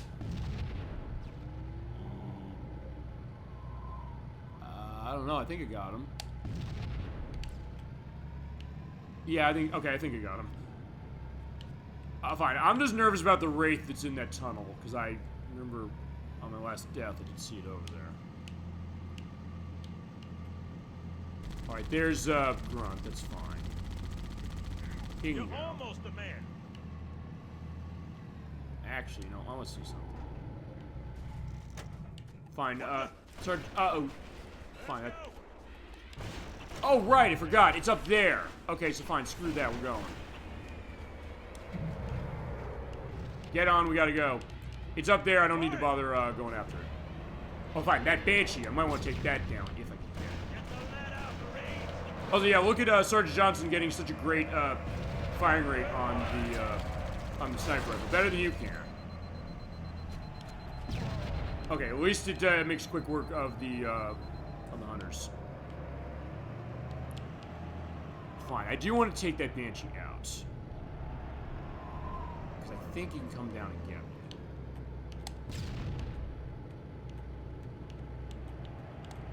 The other thing with the Banshees, you sometimes gotta get their attention, and then they will come right for you and they'll be open for picking. And that's the other thing, I guess, about this game, is that it's basically making you have to look up in the sky as well. So, yeah, pay attention and get rid of him, especially after he shoots that.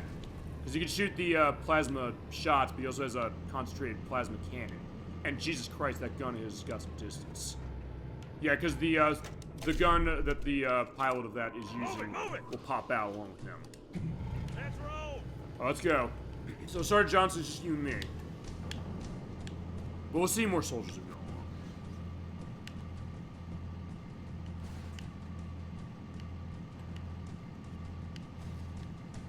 Just enjoyed the great atmosphere and said, yeah, we were kind of going all over the place. So fine, now we're in a case where it's appropriate for the season. It was like, fine, it was just all these, fine, it was like nice, maybe summer, spring locations for things.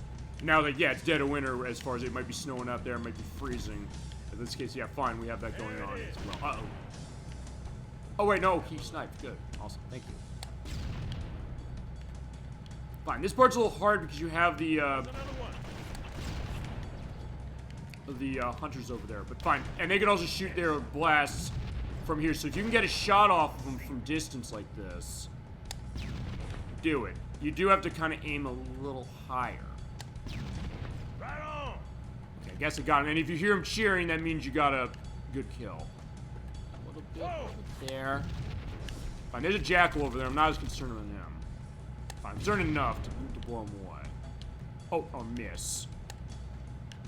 I want that hunter out of the way. Too high. The thing is, yeah, they're not going to necessarily stay in place. Okay, fine, look at him falling off the mountain or falling off of the ledge. So I got him really good there. Like, there we go.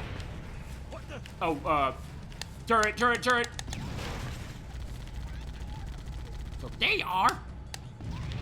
Oh, fine, no, bye-bye. I didn't like the turret anyway. It's all falling down. I love that as well. Yeah, and off he flies. And this is without a ragdoll physics engine, ladies and gentlemen. Wait till we get to the next game. My God. Actually, now I'm trying to think about it. I'm trying to get a sense if we've shown anything that has a ragdoll physics engine to itself. I've mentioned PsyOps the Mindgate conspiracy more times than I can count. That uses the Havoc engine. Fine. Half-Life 2 uses. Okay, fine. We played. We did a little bit of a brief preview on Portal. That runs with Source engine. That is a Havoc engine. Oh no, that's a ragdoll engine. I don't know. I'm not sure if other stuff we've really shown that way. I mean, there's some stuff. The idea, like, hey, basically what that means, if you're not aware, just to indicate that, it means that they'll do a physics engine for, like, bodies of characters. As we have Rolling Thunder, Hear My Cry, or Hear My Gun, as the case, or run that dude over. And that is, it'll basically have them feasibly react realistically against the terrain when they, I don't know, come crashing into it, or if something happens. It's basically the idea, like, hey, you shoot him with a gun or something, it push him back, and he falls on a rock or something. His body, or his or her body will, contort or something like that. And there's cases where sometimes it looks really weird and awkward when that happens, but sometimes really funny. Like Thief 3, Deadly Shadows, I know that's a game that does that. And actually, a lot of the stuff that Ion Storm did, like 2003 bouts, Deus Ex 2, Invisible War, and it was a game like that. Oh, yeah, fine. That plasma shot still hurts even the tank, or it's me in the tank. Fine, they're shooting where I am. Actually, that'd also be an idea for a showcase show, like great uses of ragdoll physics in games somewhere. There's ghosts that need to go away now. Yeah, 2 of them, awesome. But their race coming around, I know that. Not that they're coming out of the dropships, but I want to get rid of those. Yeah, they're going to be the Bane resistance when it comes to this level, and especially the 9th. No, the 8th level. That one's down.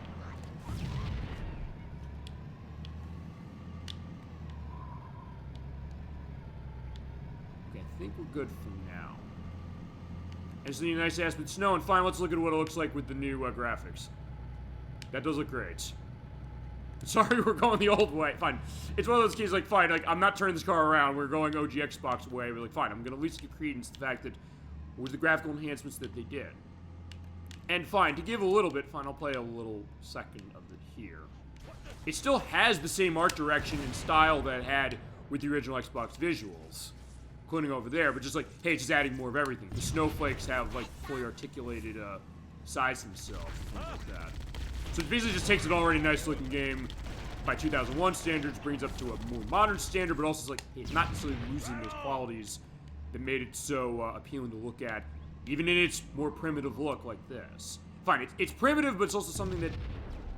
It was something that just looked really nice when it came around, despite, as I mentioned, I wouldn't even say this is the best looking game on the original Xbox. In fact, I would say I don't think any of the Halo games are the best looking games on their consoles, but in some ways, I don't know if that's necessarily the point. Although I will say, Halo Infinite, the one that came out 3 years ago, or 4 years ago now, this junction. That game was gorgeous in terms of the tech behind it. I think it was great. Oh no! Whoa. Oh no! The tank. Okay, you can flip the tank. Don't. No. Don't you dare take. Oh shit! I was gonna say I'm gonna protect Sergeant Johnson. Okay, fine. I'm back here, so that's my checkpoint. Thank God. You usually get checkpoints, by the way, when you kill a bunch of enemies around, or when you're just about to get to an area with a bunch of them coming out. Yeah. Oh shit. Sergeant Johnson, he's dead. But canonically speaking, that doesn't matter. We'll understand that later. And also because of an ad I'm going to put at the end of the show. It's also one of those things I'm going to question this when we get to Halo 2. It's fine, he's in Halo 2. You're probably wondering, how? Given something that we see at the end of this game. Oh, fine. Something we'll see when I edit, because you have to beat the final mission on Legendary in order to show this. I did do that off screen. And I did beat this game on Xbox on Legendary years ago. That was actually back in 2004 before Halo 2 came out. Because like everybody, as an Xbox owner, I was like, I will play Halo 2. I don't know if I like Halo 2 as much as this. I will say that. But it's still a really good game. That being said, it also has some pretty egregious texture pop-in on the original Xbox. I'll tell you that right now. So it's pushing the console to the limit, but... Yeah, if you thought Mass Effect on 360 and Pokemon Generation 9 on the Switch were bad when it came to texture pop-in, yeah, Halo 2 is kind of the original case of it. It's pushing it so much, you're seeing that happen basically all the time.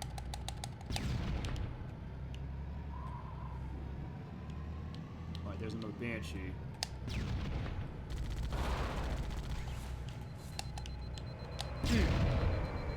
Yeah, out you go. Okay, so good, we're good. Let's keep going.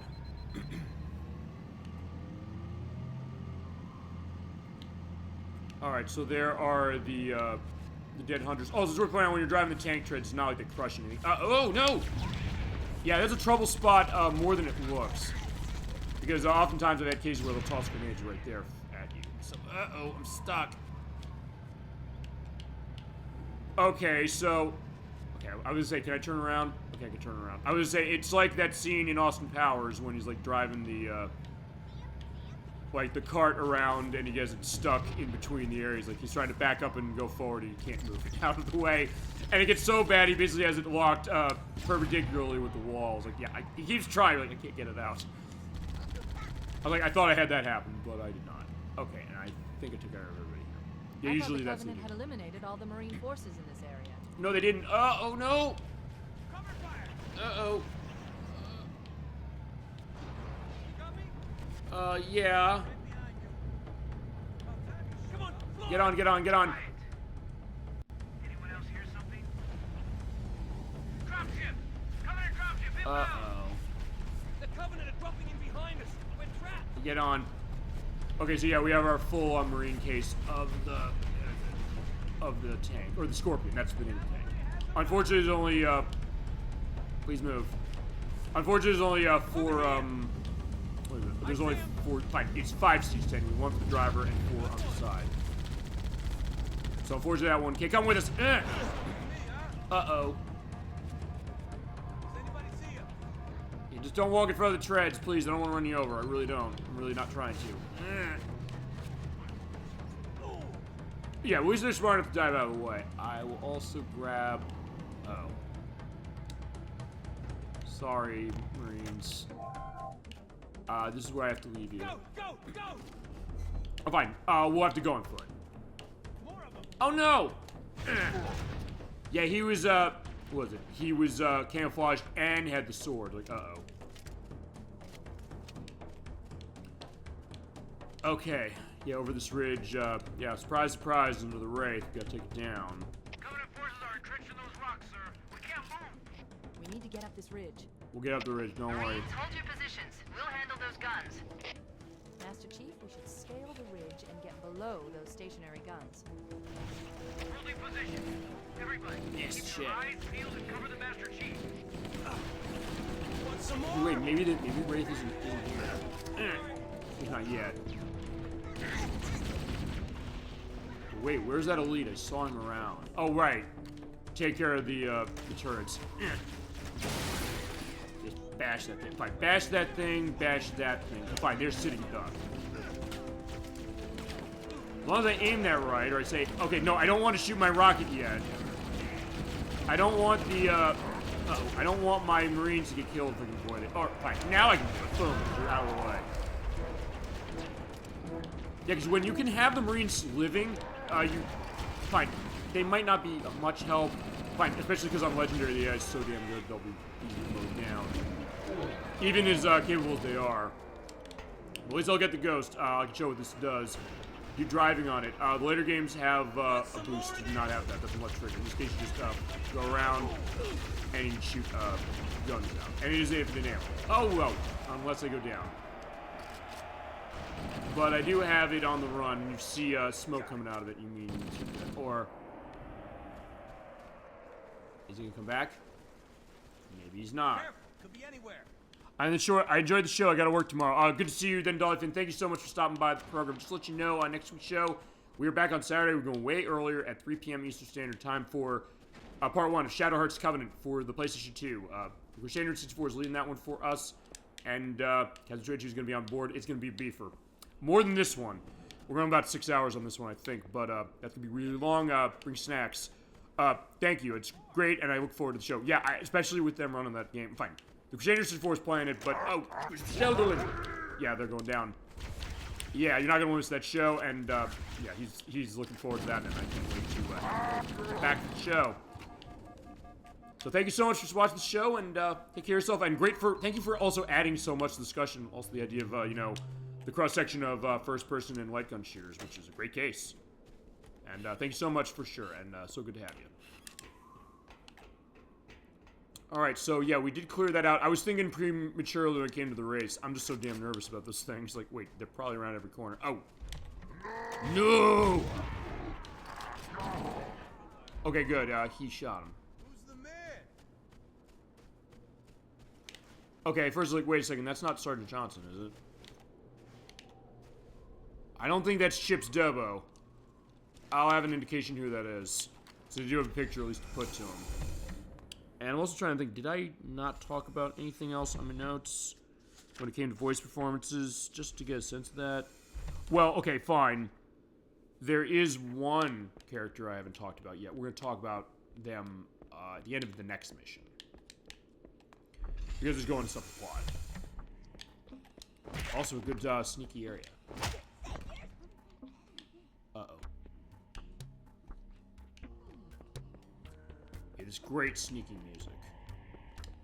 If you're slow, you can just melee everybody. Or to quote True Crime Streets of LA, tippity-toe, gotta go slow. That's a game I'd love to show, but I also gotta be careful on the licensed music on that one. Because you can't necessarily control it, or I can turn the music off. Actually, I mentioned that game too, Medics. Which is, it's like a Grand Theft Auto-like, as far as it has a lot of star power in it. Specifically, I know it has Christopher Walken in it, and James Hong. It has, They're everywhere! oh no. Oh, right. Don't be alarmed, by the way, if you hear them say something like that as if you discovered. There might be a bug with this release. Okay, I don't know. Honestly. Just in case it's fine. They're programmed to have their voice dialogue go off when you melee them to death, as far as the grunts.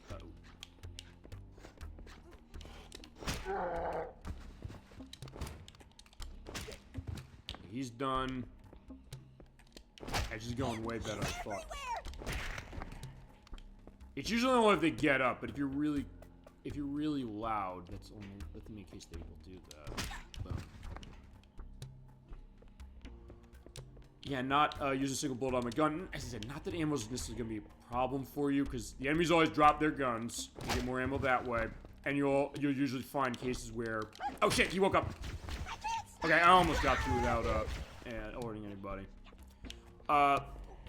You'll usually be able to find oh, drop. Oh, it's fine. Screw this. We're done.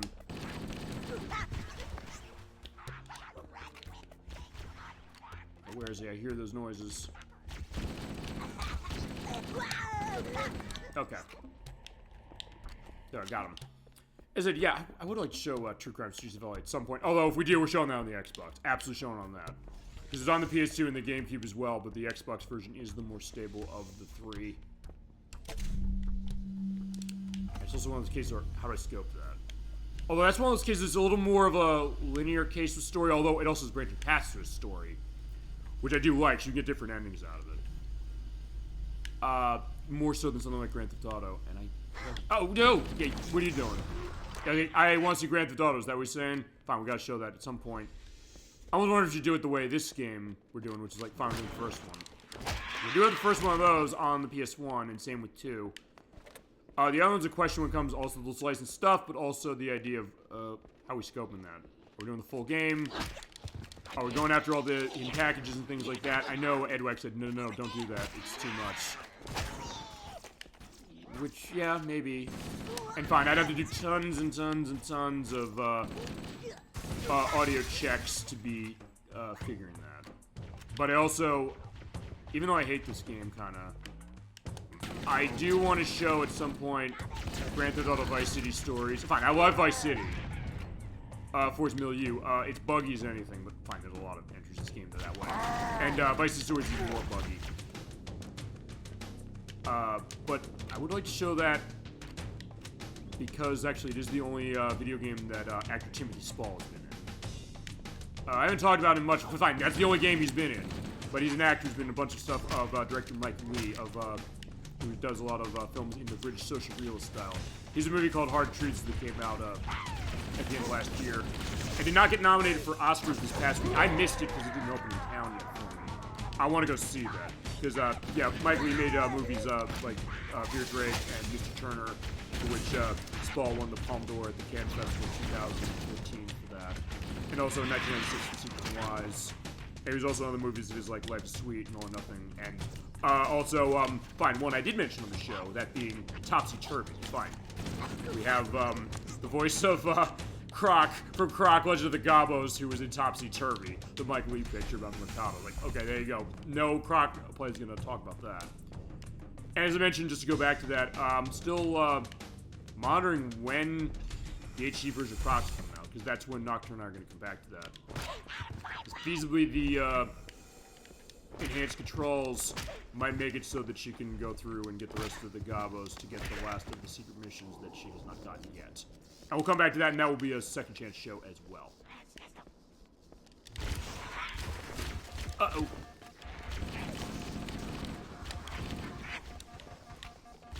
Uh-oh. And fine, we'll talk about that more in about a month because Noctur's coming back in about a month. It's funny, it feels like it's been 6 months since she's been on the show, but like, fine, she was on the show at the end of November. And fine, we're coming back with the second, actually, she's gonna be involved in the next Second Chances. Yes. And that's the other thing about, what Super Bowl Game Saturday Second Chance is also about, which is some cases of games that I've done them alone. And the case, like, I kind of want guests to go on some of these, and nice, shooting on the, direct shot of, the rocket to the room there, I guess. And that is bring people in on a game that maybe they weren't involved the first time. Either because I want them there, they want to be there, or maybe a combination of two, or vice versa. Like, maybe I guess and then they do it alone. Like GoldenEye. If you saw me play GoldenEye, you know why. I'm just going to leave it at that. But, that being said, that's, I think, another thing, because actually, I'll say this. Because Edwack and Nikki, they're going to be on the show, in March, when Edwack plays Smartball. I asked them specifically, I kind of want them in for a Second Chance I want to do, because I kind of want to have guests talking about this one. Because I know it's a game they've never played. Actually, no, fine, I said last week, I'm not going to mention what it is yet. Uh-oh, whoa! Crap, I'm in trouble. Hey! Stuck him! Okay, fine, I stuck him in... Oh, okay, my hands were falling off the edge. Okay, it's fine. Let's get to this now.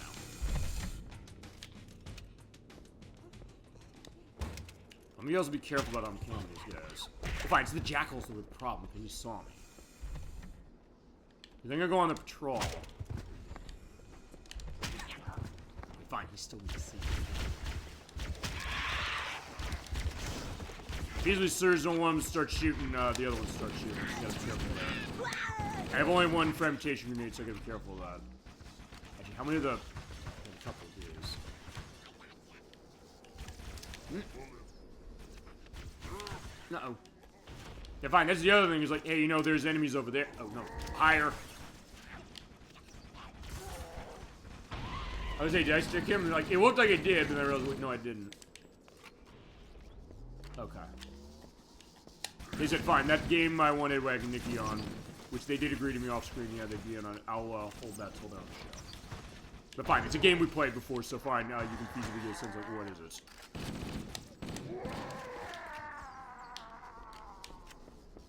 Well, maybe, but either way. Okay. I also should use other weapons in the fight. I have this. I'll run this until I'm done with it.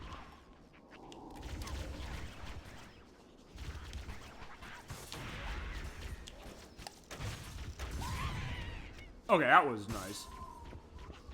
Okay, he's hanging on the side, so yeah, alright, there's a little bit of a case where he's kind of reacting to the environment. There's the physics on this. Actually, fine, going back to that as far as, like, I'm trying to remember what the first game that ran a Ragdoll engine was. I mean... I know... the game based on Minority Report did that, weirdly enough. I was like, really? Yeah, that game did. Uh-oh.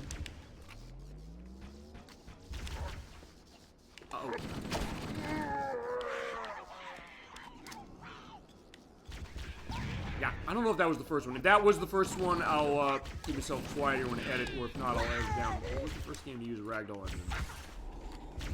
We'll show more games that do that, because, yeah, that can be hilarious to see. And another case we're fine. Of all the cases where I love recording for show, like, God, I love recording for stuff like that even more, because then it's a case that you never know what's going to happen of the weird stuff you're going to see. Just for that aspect of the game alone. Okay, but we're going deep in. You were also noticing I will, not lie about this.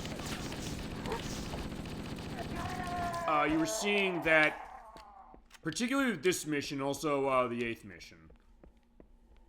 And also the 7th mission, to an extent. There is, in a way, kind of, fine, going the Metroid thing, fine, original Metroid, not, Prime. Reusage of, area, oh, fine, I guess the copy-paste level design, I guess, but it's like, fine, because there's parts that look very, very similar. But fine, they varied up, like, hey, you know, there's something different in the center. Not that that's necessarily a problem. I'll say this as far as the way these levels are going. It's not something that you necessarily get the sense that, yeah, you know, you're gonna get lost. Oh, fine. They do what Perfect Dark Zero would do years later, which is say, hey, by the way, we're putting arrows on the ground. Although, fine, unlike that game where it's an option, it's like, by the way, we didn't have time. I think Rare came out and confirmed this. We did not have enough time whilst making this. We're making that and Cameo and Months of Power and Conquer Live and Reloaded. Ouch. And it's Mr. Pants and Donkey Kong Country 3 for Game Boy Advance. We did not have time to emphasize, good, pathfinding in the stages in that game. So it gave you an option. Put arrows on the ground, but even then, to point you where to go. But even then, it's selective when they appear. That's the case where that level design gets in the way. It's like, oh, where the hell am I going? Fine, it becomes a video game nerd term of, where the fuck do I go kind of thing. That does not happen with Halo. So there's something to be said about that, where you never really get the sense, and I think part of that is the checkpoint system, really, because the checkpoints of this game, it's basically, as soon as you see that checkpoint done, you're like, okay, I'm going the right direction. I know that I'm kind of going around, or you keep going till you see enemies. And when you see enemies, it's rare you're going to go backwards. It's like, oh, there's enemies there.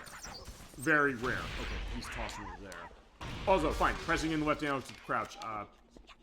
3.5 hours, not mentioning that. Who knew? But either way. Stick. Oh no, fine. He's sticking and tossing over there. And I'm just diving out of the way. I'm leaning my body out of the way. It's like, oh no, I don't want to get hit by that thing. And I said, I'm just doing this out of instinct as far as that element. Fine, that shows you how into a game you can get, but also how into this game I get. Oh no, no! Okay, I didn't get stuck, did I? Okay, good, I didn't. I thought I did. I was really nervous. Like,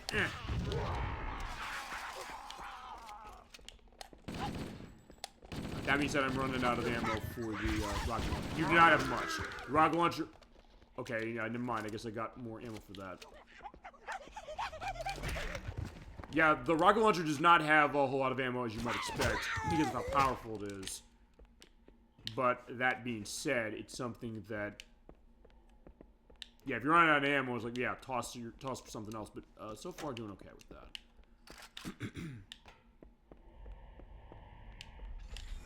Okay, that is the way to go. Fine. I don't necessarily need that as the way to go, but fine. Okay, fine. I'll say this. If you go backwards in a stage, you can then see the checkpoint done, so it might load another checkpoint in the stage. So in that case, it's something like, okay, wait, you might be going the wrong way. Uh-oh. Okay, good news is I have the... Well, first things first. The hunter can't shoot through the glass. He's completely indestructible. At least this glass is, thank God. Second, I have a rocket launcher. Get my ass over on the side here. Shoot. Do not miss. I can get rid of them at least. I only have plasma grenades here. Lamp, I don't... Or flashlight doesn't need on yet. Oh, shit. Did I not get him? Yeah, it will not always be a one to kill you in with the rocket.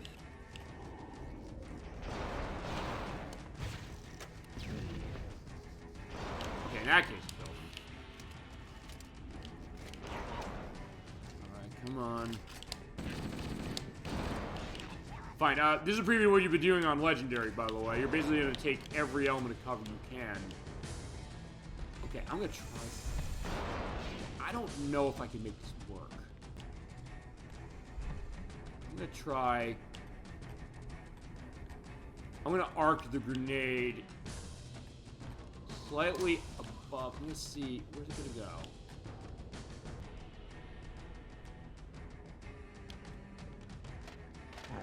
Okay, it went over there.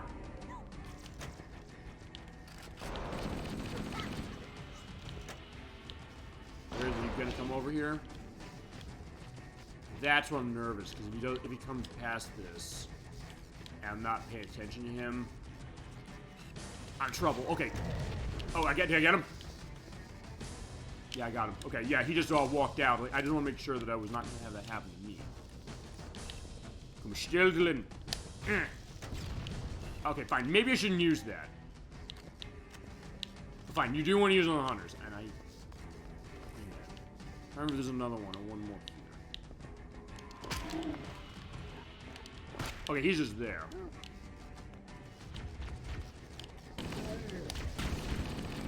Oh, I know what I want to hold this for.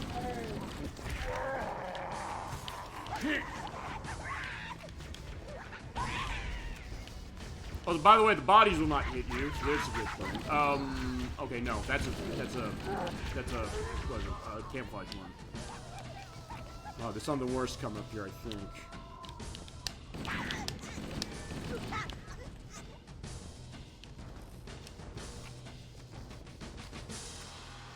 Yeah, I think it's coming up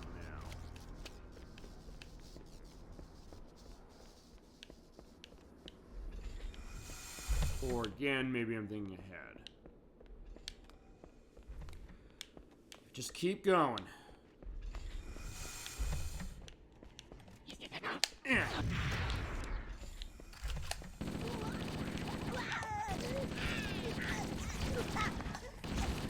Yeah, you are seeing also just slowing down from the 60 FPS, but fine. It is more or less fine. It's happening when there's a lot of enemies on screen, number one. Although I guess the series actually would be more powerful than that, I guess. But then again, also fine. It still runs a little bit better than the original Xbox, especially if you're running that Xbox disc on 360. The software emulation thing, I guess, on the levels of if Marvel vs. Capcom 2, which I showed running through that, is utter mutilation of the game, and if trying to think, what's a game where it does it really well as far as the original Xbox? Yes, Dead or Alive 3. As long as the Dead or Alive 3, I don't really notice much of a downgrade running that through the 360 over the original Xbox. So fine, that's one of the best ones. So fine, if Marvel vs. Capcom 2 is the bottom, and then I guess Dead or Alive 3 is the top, then Halo is about a little above the middle. But I didn't realize how much it chugged, especially in the in-game cutscenes, running around on 360. Until I was actually looking at something today. Actually, no, last night. Because I wanted to get the quote for killing you. Number one. And number two, the quote for the legendary difficulty description that is not in this version. Alright, there's some rocket launcher rounds. Like I said, I'm running low on this stuff. Yeah, stay still.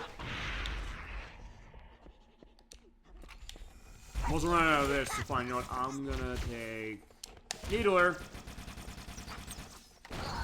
Yeah, those will shake and, like, get that off me. If you basically film completely. Profiteering. Actually, I don't know what that even goes to, and it's not an achievement. You must be close to the control center. Yeah, no question. Oh, we're almost there. If I had a super weapon, I'd shoot in the morning. Alrighty, so next up. Oh, right. Analyzing. This must be the control room. Subtle. If you're careful, the entrance to the control center is at the top of you can actually that go pyramid get one of those structure. banshees and you Bring me can up there, and I should skip be able to get us inside. I don't think I did. Yeah, I didn't. Yeah, the control room is over on the right. We'll see when we come out.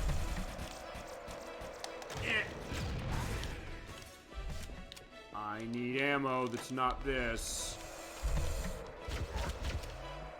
Or more. There we go.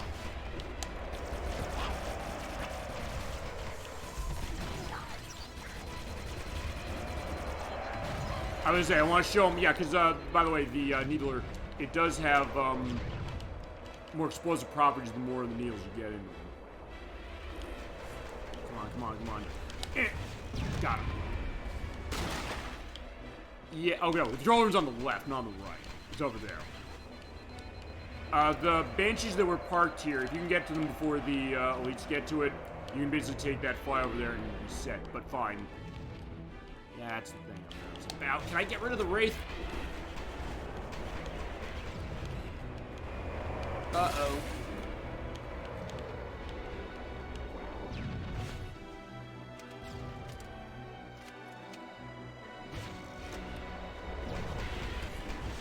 Oh, wait, did I get it? Okay, dead, but I'm totally out of ammo for That and fine. I'm almost totally out of ammo, period. No. I gotta grab something. Oh, there's ammo for needle, thank God. Also, I think... Did I... Okay, fine. I'm running Needler, so Needler's all I got. That and a couple grenades. Fine. I don't think the Needler can... I've actually never tried that. When next pass, I want to try something. I've never seen if you can actually destroy the ancient Needler. I guess so. But there's enemies over there that I need to get.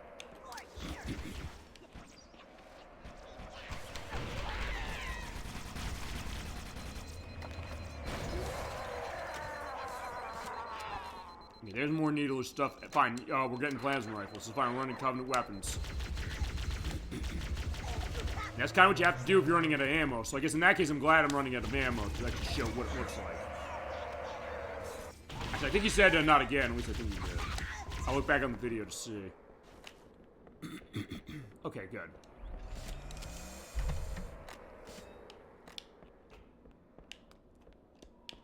Okay, so yeah, we are almost there. We do have to go over downwards and then down to over where the control center is.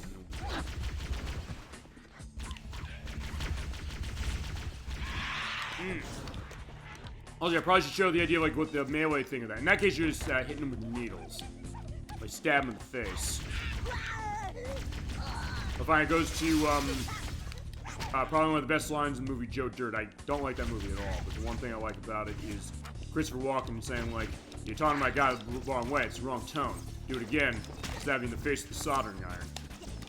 So in that case, like, okay, fine, I can pretend it's that way, it's a soldering iron, but no, it's not. The needle is just needles shooting out. Although, in all honesty, the explosive properties are not as much of a factor in later games. Actually, in some ways, I kind of like it the most in this. Sorta. Oh.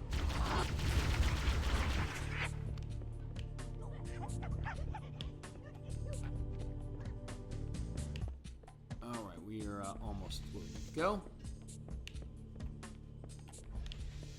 Also, by the way, one thing I probably shouldn't mention, there is enough of a gap you can fall down. Do not fall down there, otherwise you're going to die. I actually did do that on practice.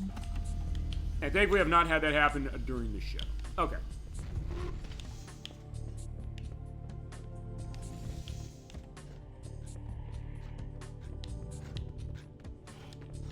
I also love that outlining as far as when he has the, you know, the silhouetting or the camouflaging. It's because I want to say, like, yeah, if I can just sneak past and not do anything. Well, yeah, I'm definitely going a bit... I don't know if I'm going slower as far as this. Hi. Quiet. It's fine, we're barely halfway done with the game. But I said, this is going to be a bit of a long one anyway, so I do notice that. The entrance to the control center is located... Okay, the good news is I already destroyed the Wraith, so we're set. We should commandeer one of those ghosts. We're going to need the firepower. He's right, or she's right, I should say. Especially that Wraith out of commission. This is gonna be way easier. That's the bane of your existence using that Wraith, but the good news is that when you have the ghosts, you can easily kill these guys easier. Yeah, the hunters are not as much of a problem, honestly, even with the ghosts. Uh-oh. But yeah, I got turned around. That's the other thing, is when you're turning that way, like you're seeing my gun, it's not firing straight. You do have to have it firing straight, so if it gets turned too much, that could be a problem. Yeah. Fine, I'm also hitting the side of them. There we go, got him. And there's another ghost. Do I need to kill him now? It's fun to kill.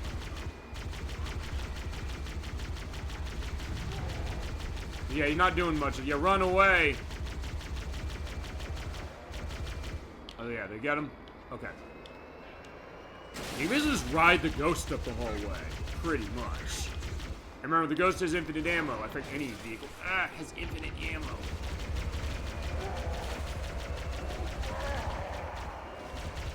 Fine, any vehicle that has weapons to it is infinite ammo, I should say. Of which, well fine, everyone does. Which is the Warthog doesn't when you're driving unless you're in co-op or if you have another soldier helping you. Ah, no. I was like, yeah, fine. We're gonna have to leave you, Ghost.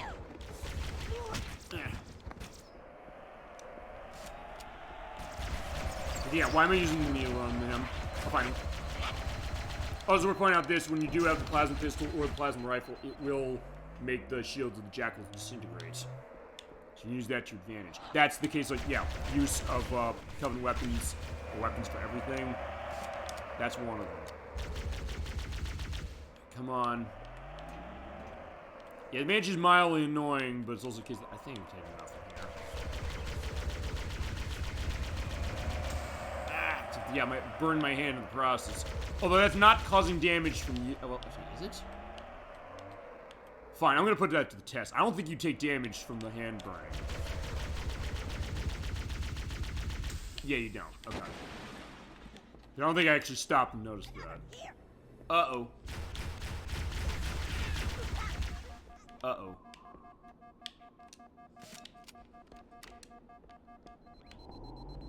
Okay, there we go. Plus pistol.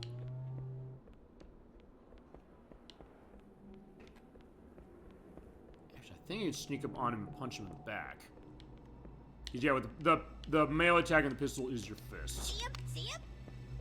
Yeah. Okay, fine. Why is my thing not lighting up? I was saying, it's like the fist in Doom a little bit. Alright, off he goes. Uh-oh.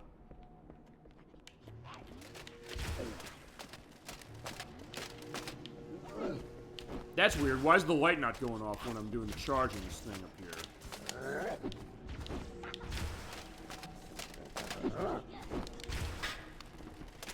here? Here's the clank of the metal. There we go. So yeah, that is like Doom. It's like, yeah, you do the punch in Doom. So you get the Berserk in that game. It's like, fine, you know we're gonna do the punch. Or fine, it's like the modern Dooms. Doom 2016, Doom Eternal, and I guess Doom the Dark Ages, whose release date was just announced yesterday. I'll get to that in a second.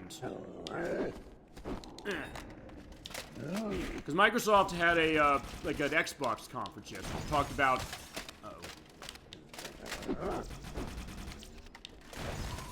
You're gonna die, my friend.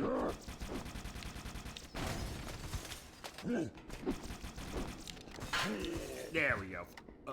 Oh yeah. Okay, that was weird. Okay, there he's dead. Okay, I was gonna say, yeah, Doom the Dark Ages. That's the next Doom game. That is out on. They announced the date on that one.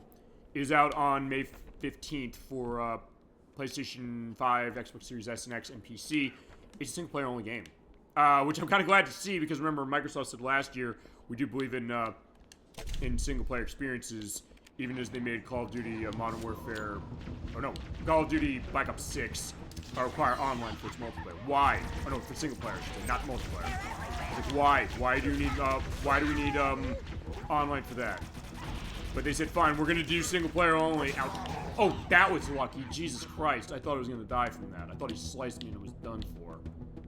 And I am out of ammo completely. I need something to kill these things with. Or, I can take the turret. Yeah, but they're doing a single player case on that game. It's like, oh my god, that's awesome. Not wait for... Wait, you're still in that? He didn't start shooting. Fine, now he's not in it. Yeah, but they announced that as far as the date. We knew it's coming, we didn't know the date. As far as what they announced that we didn't know, or we didn't know as far as a new game.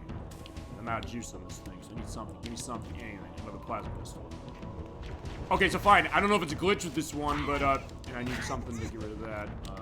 Find ammo from Eagle, that'll work. I guess you don't have the green thing going when you're charging the plasma pistol here for some reason. I don't think the Xbox game ran like that. At least I don't think it did.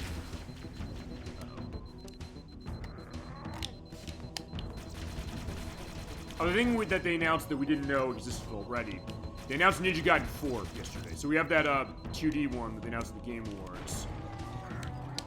Which looks really cool. But yeah, we have a new one that's going to be developed by Team Ninja and also Platinum Games.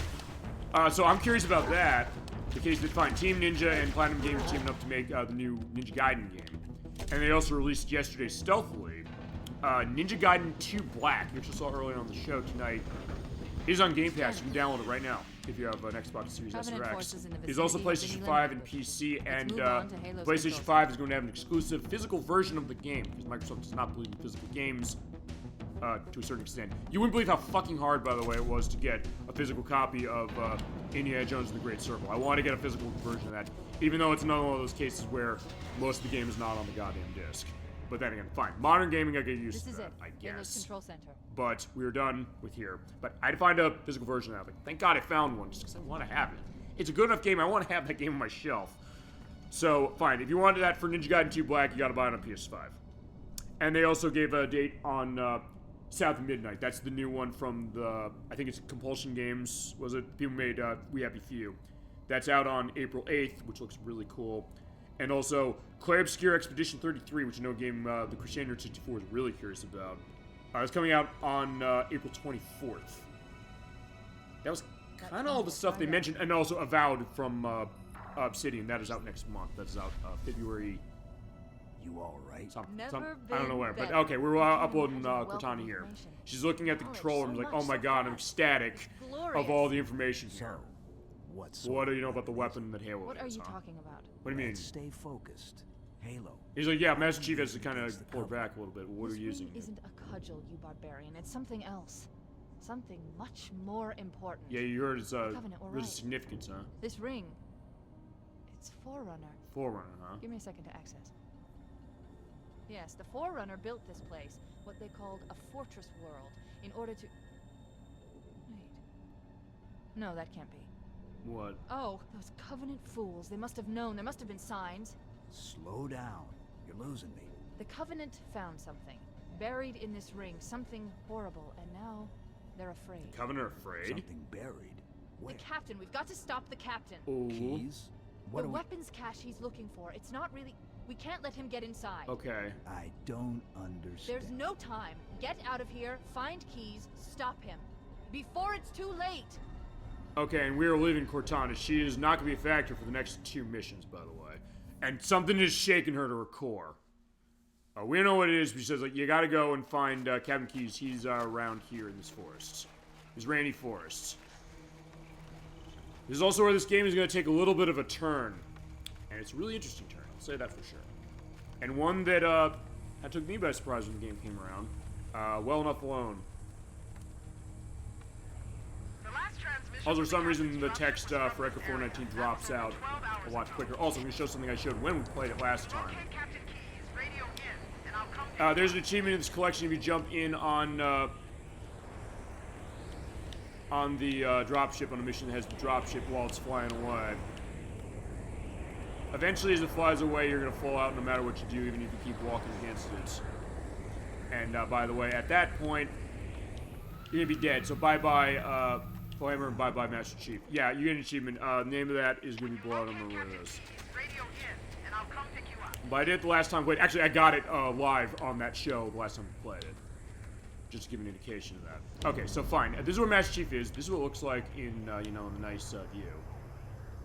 But, yeah, sorry. Playing the old way. But I don't have to apologize for that. I'm just saying, like, well, fine. I'm giving credence to the remake case of it. But I'm also saying, fine, we'll look at it the old way. To give the compare and contrast. And, by the way, there was also an achievement in this if you look at every level in the game in its modern view and also in its classic view. Okay, so yeah, we are in the rainforest. So yeah, we're definitely covering a lot of ground here. But there are jackals and grunts here. Like, wait a second, what's going on? And Cortana's saying the Covenant are afraid, which, okay, I was going to say, what sense does that make? Well, fine, okay.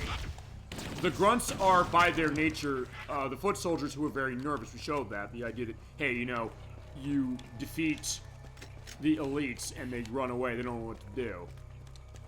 In some cases, at least. But it's like there's something else that's making them afraid. What are we talking about? And it's going to be a case of a story I did not actually tell when we played this first time.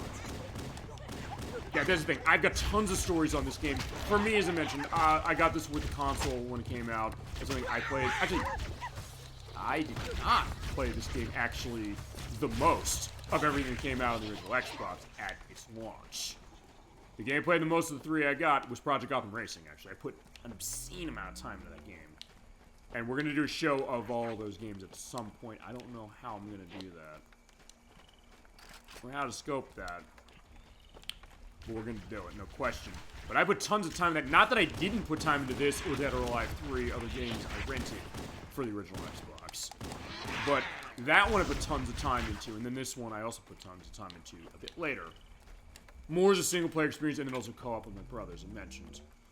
I guess looking over, fine, because since I do have my wall of Xbox original stuff, earliest into the system's life, some cases was a lot of third-party stuff, like Tony Hawk's Pro Skater 3 and 4. Fine, Shenmue 2, which, above anything else, is why I wanted an Xbox.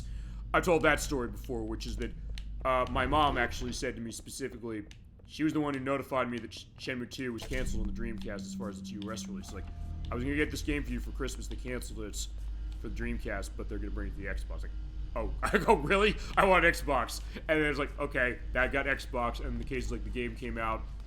And it's like, you're not waiting till Christmas for this one because I was going to buy it for you Christmas last year. Here it is. It's like, oh my god, thank you. I was so happy. So fine, Shenmue 2 was playing that. Actually, fine. Okay, a lot of the Sega stuff when it came to the original Xbox as we're going into this area. Yeah, fine, that, Jet Set Radio Future, that's a really good game. I gotta figure how I can show that when it comes to licensed content, because there's a lot of that, and that's gonna be hard to show. Unless I dance around that somehow, I gotta figure that. Let's see. Early on. I mean, Splinter Cell. Yeah, there was Splinter Cell. That was the second unit out for that. And it was also kids like I did a lot of rentals, is usually the case. Kids like, hey, what's a game that I really like coming out on a console? And also of a different kinds, and also the case that actually Nikki mentioned this, because fine, like me, she was an original Xbox girl when it came to that era of gaming, and fine. The Crusader 64 and even Edwack kind of make fun of her for that a little, but I was like, well, first of all, it's like, yeah, you don't have Final Fantasy for, like, the Final Fantasy stuff the PlayStation 2 has. Like, fine, you don't have the Nintendo stuff like Metro Prime or, I don't know, I guess Smash Brothers or Mario and things like that. Luigi's Mansion, Pikmin from GameCube. But as I said, like, well, fine.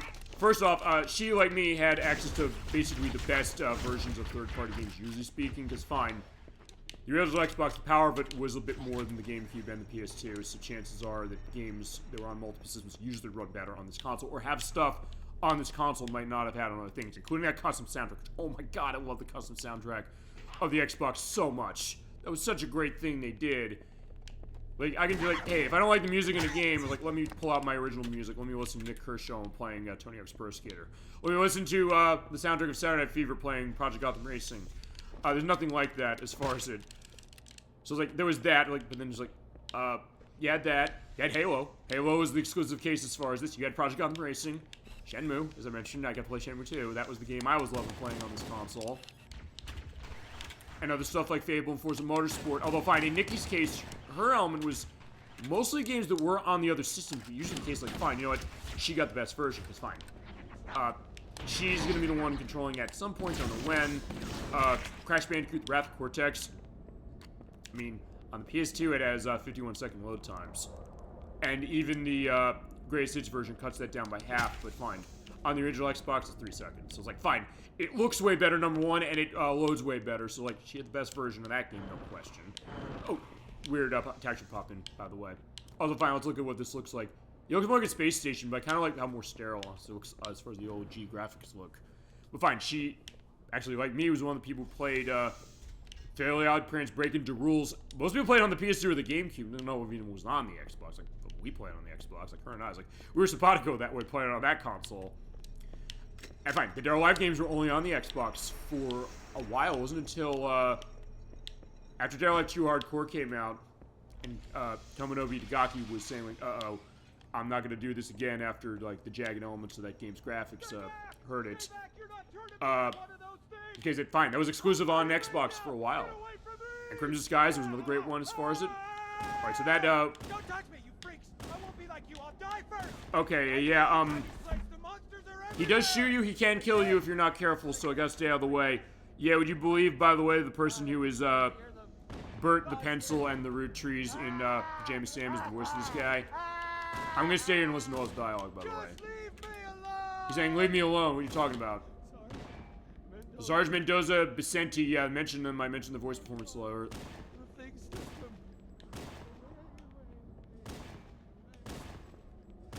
They're gone. Get it? He's saying that they're gone. He feels like he's been totally broken mentally. Oh God. I can kill him, I think, but I'm not gonna kill him. But listen to him. He's completely, beside himself. Stop it.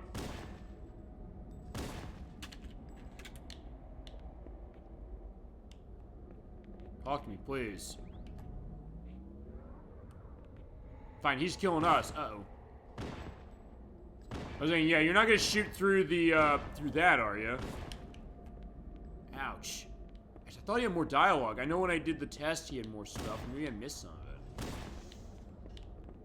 Yeah, stop it. Hey, you know, no, I'm gonna tell you what to do. Stop. Oh, okay, I didn't mean to kill him. I meant to, shoot him in the foot. Okay. I did shoot him in the foot, but that killed him. I think he has more dialogue. He's like, yeah, they're dead, and he's, completely, lost. Fine, that's one of those cases where, fine, I guess that was a case of mercy in a weird way. And you're gonna understand why. Like, what could he possibly have been mentally broken by?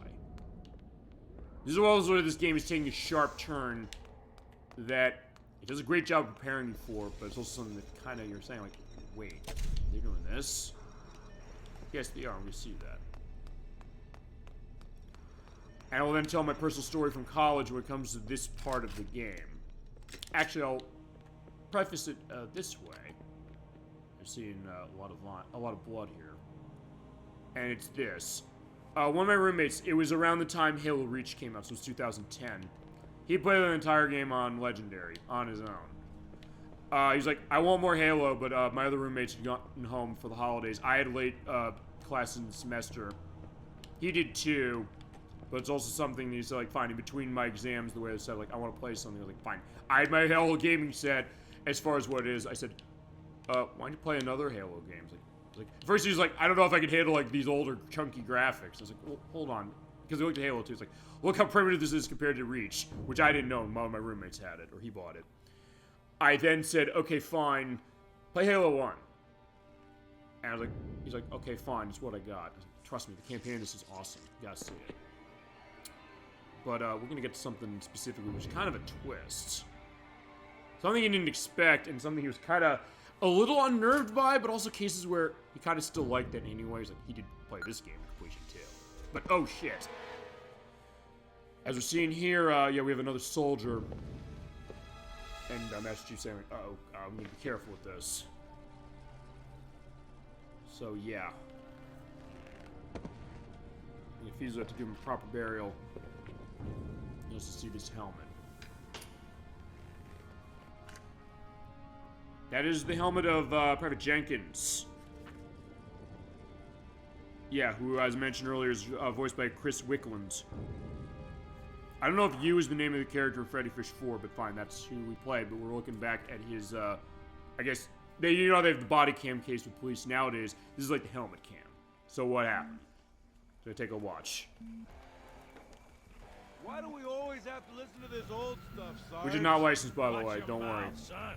This stuff is your history. So Sergeant Johnson's a man after my own heart. He says, like, hey, you know, you have to appreciate the classic stuff as far as music as well. This particular part of my history?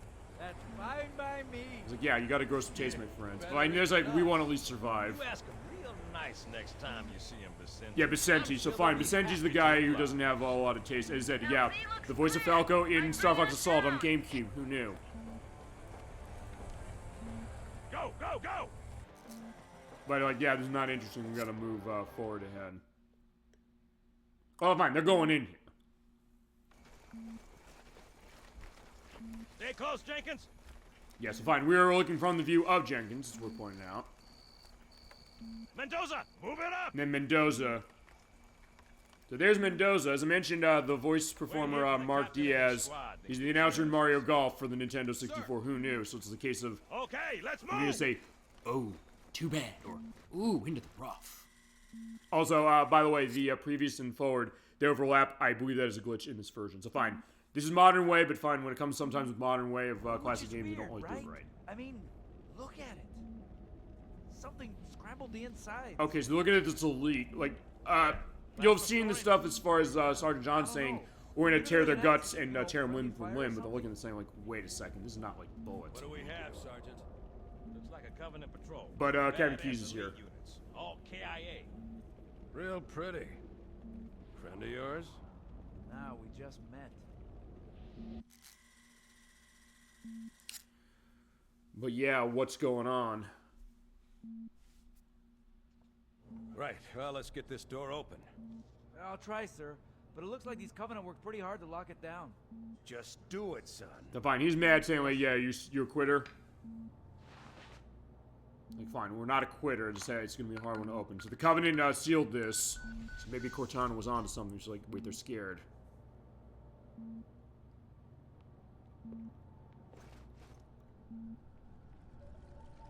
I do love the first-person view of this. I almost like it on real stuff, like the first-person, like the light gun shooters, like Carnival and things like you mentioned earlier in the show. It's like, uh-oh, what's going on here? It's too quiet. Got a bad feeling about this. Boy, you always got a bad feeling about something. Sarge, can you hear me? What's up? What's going on, soldier? He's got contact. Lots of them. But they're not Covenant. They're not Covenant. Just staring through us. What the flow? No! Corporal, do you copy? Over. Mendoza, get your ass back up to second squad's position and find out what the hell is going on. But I don't have time for your lip, soldier. I gave you an order. Sarge, listen. Yeah, wasn't that sound? What is that? Where's that coming from, Mendoza? I don't. There! Mira! Oh boy. Hold still! Hold still! Let him have it! Oh no, they look like the face huggers from Alien. I think they were intending that, including the idea of that soldier is completely broken mentally. There are too many, Don't Sarge! even think about it, Marine. Think about what? Fine, Jenkins doesn't know what to do, he's just kind of standing there doing nothing. Jenkins! But that's where, the tape stopped. We don't know if he's wounded, incapacitated, or killed in action. So yeah, those weird spore things, like, what the hell is this? So fine, this is going in a more hard direction. My, going back to my roommate in college. He was one who's like, when it came to horror, he was not necessarily, it's like, he could feasibly be scared as we're, yeah, getting a taste of this. We're gonna in a second. In fact, we showed him Bioshock for 360. He's like, you want to see this? He was like, he was unnerved by that game. We used to joke like, hey, you want to play Bioshock? Like, no, I don't want to play Bioshock. And he realized when he got to this part of the game, like, wait, this is a horror game in disguise? Like, yeah, it is. Like, oh no. But he had a reason to feasibly be nervous because you want to know what those spore things are. There they are. They're everywhere. They are known as the Flood. Let's talk about this. This is what Cortana was mentioning, saying, hey, you know, they're nervous about this. Right now, they're just spores. They will feasibly explode in groups when you shoot them, when they're close by. And when they suck onto you, they're better on you because it's like, hey, you know, they take your shield down, but you do not want to be surrounded by tons of these things, as we saw earlier. Because if you do, they can drop your shields really quick. And if you're in a shield down case, stay the hell away from these things because a group of them can kill you really quick. Those are the kids like, fine, you can toss grenades out. And they'll bust. But oftentimes, I would say the best way to go, this is what you want to use the assault rifle. Because it'll clear a group pretty easily.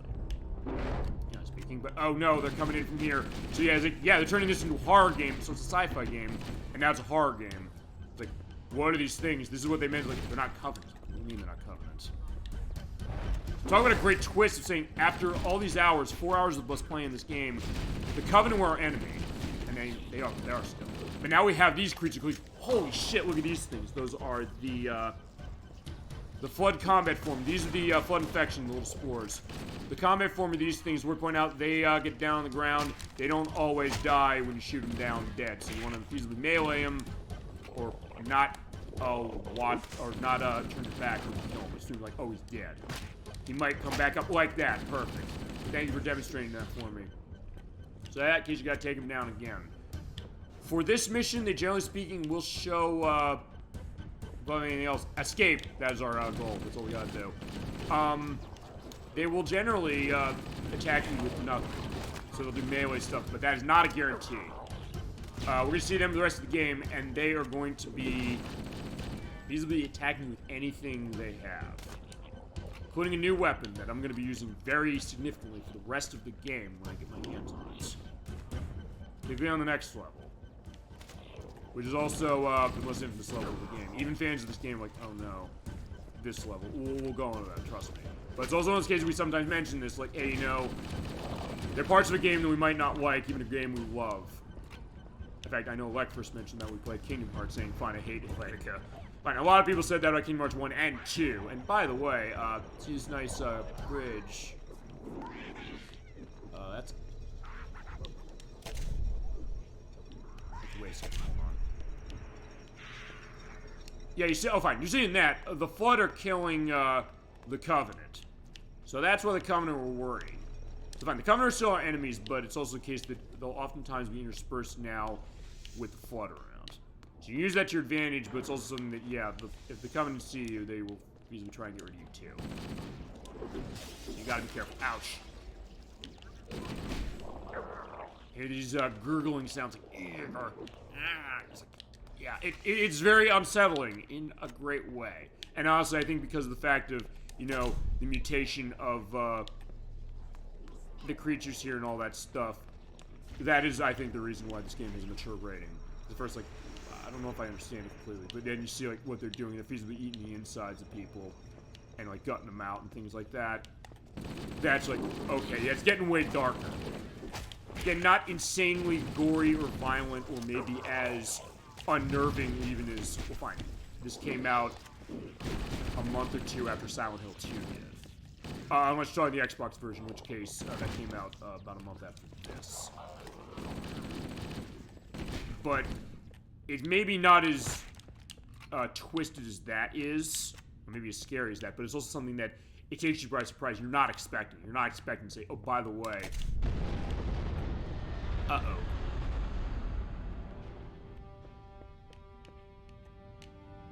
Looks like a way out is not a way out. So you find another way to escape. But something that does take you by surprise, and something that I think took a lot of people, well, it definitely took a lot of people by surprise, saying, hey, you know, fine, they're still gonna attack me. But fine, they're all going down now because of that. But something that I know was actually kept very close to the chest, including by a lot of reviewers, saying, hey, oh, here we go. We got the weapon. I want to grab this. Yeah, it's good. The shotgun. We'll talk about this in a second. But the case that kind of, you would not think necessarily a game like this would be about its secrets or its plot. The answer is, yeah, it kind of is. And it's kind of fascination, really, the fact that it's like, okay, it's kind of transmogrifying itself into something completely different when you get to that point. But, all right, I'm going to take the lift. Oh, son of a bitch. Yeah, okay, as you probably can guess with the shotgun, it's great at close range. And you can get rid of the spores as far as a quick, but as far as the spores, you can still use the assault rifle. I tend to use that. For the rest of the game, I'm basically going to use this combination, more or less. And as you're seeing, yeah, they're running needlers, they're running plasma pistols, they're running anything. Okay, now at this point, yeah, I'm in shield down case. That's when you have to watch the spores. They can kill you really quick if you're not careful. There's another shield.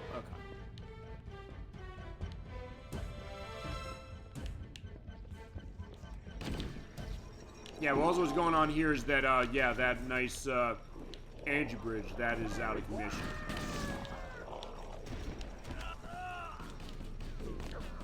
Except, yeah, you can't run over that after jumping, no matter how hard you try. Also, we're pointing out when it comes to the Flood forms here, the Flood combat form here. Melee attacks are not going to do anything on them. They are totally immune to that, so do not do them. Even if you sneak up from behind, it does nothing. Like, hey, that tickles, and they'll turn around and they'll try and kill you. So don't bother. And also, because we're in close quarters, that's where it gets more nerve-wracking. So it's kind of becoming a little bit of a survival horror game, a little bit, except if you were running it like a first-person case. Or fine, precursor to Fear. I mentioned some voice performances in this game were in that game. Have you ever played Fear from Monolith Software? It's kind of like that. It's a horror first-person shooter with slow motion elements. It's kind of like The Ring a little bit meets The Matrix. Kinda, sort of, even then I know I'm selling that game short. It is damn good, and it's a game that is on consoles as well as the PC. Uh-oh.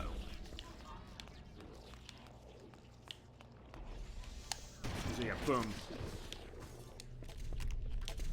Alright, so this is this side. That's where it came from. But the thing about, yeah, the thing about this area, this is where it's getting a little labyrinthian, because, like, where the hell am I supposed to go? And remember, we do not have Cortana with us. So at that point, so at this point, or this juncture, the nav point is not a factor. So you gotta get out of this by your own whiz. Because fine, use the melee with, like, yeah, hitting the bottom of the gun down. At this case, also, it's like, wait a sec, we're down here.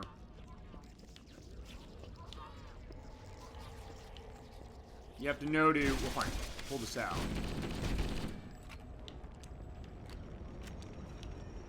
Fine, he has pistol, that's nice, but no, we're running this. I also love when you're doing the individual load of all the bullets for this. Okay, so fine, that's where we went. Even though I practiced this last week, it's one of those cases where sometimes I still get lost.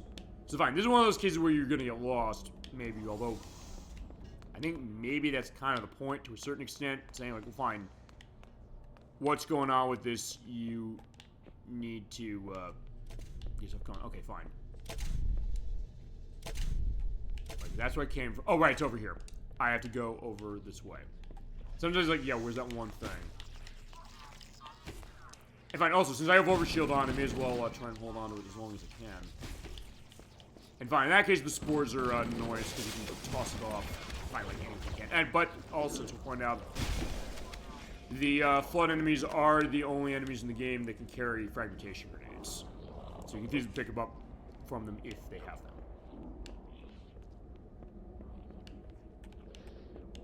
In this case, you're also going up and down all around when it comes to that, because, like, yeah, gotta go to the door where it is, boom, boom, boom. In this case, yeah, I'm loving the shotgun, and to be honest, this also, and this goes to what I was saying earlier, the idea that every weapon, A, has its utility, and B, is something that plays different styles of shooters, of guns you like to use in games like this. If you love, like, close combat stuff, and I tend to love shotguns in games like this, this one definitely is a case of, oh my god, this is so useful. We see that going in a little bit of time. And we are going the right way. Okay, awesome.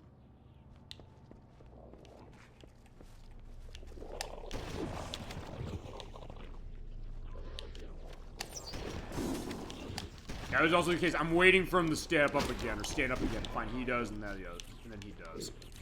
They won't always come back in, as far as that, but yeah, those two did.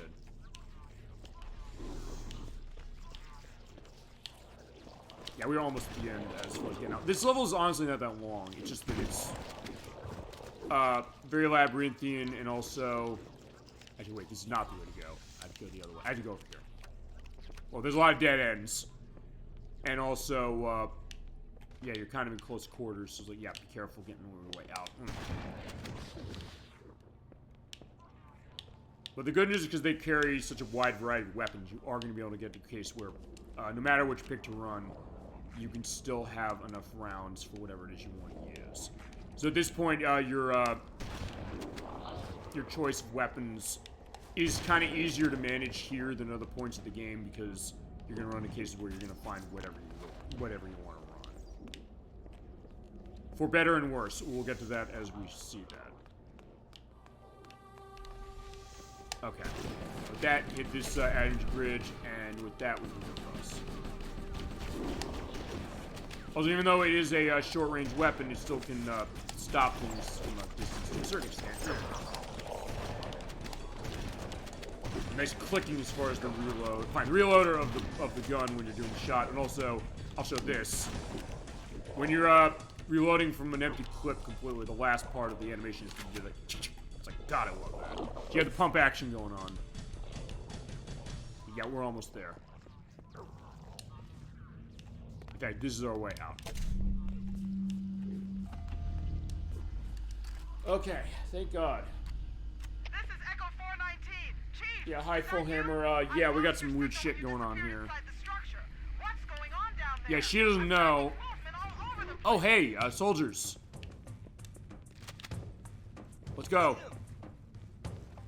Alright, so yeah, we got soldiers who survived. Alright, let's take them out. Contact. Where's Keys? Where's Johnson? Oh, fine. Johnson's alive still, as you mentioned, even though he died on the assault and control center. On the control room, I should say. Control center is Goldeneye. The assault and control room is this. Okay, now for this one, what you want to do is just keep running. Just keep going for wherever it is. Just follow the path.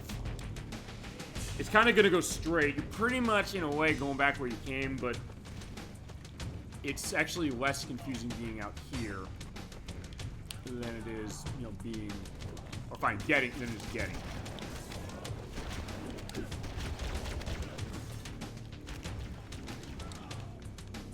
There we go. That is our destination. That tower. Yeah, Foehammer can come and pick us up here, I think.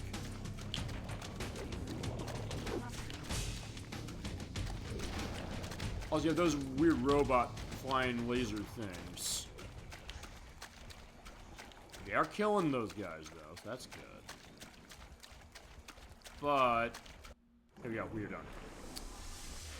Okay.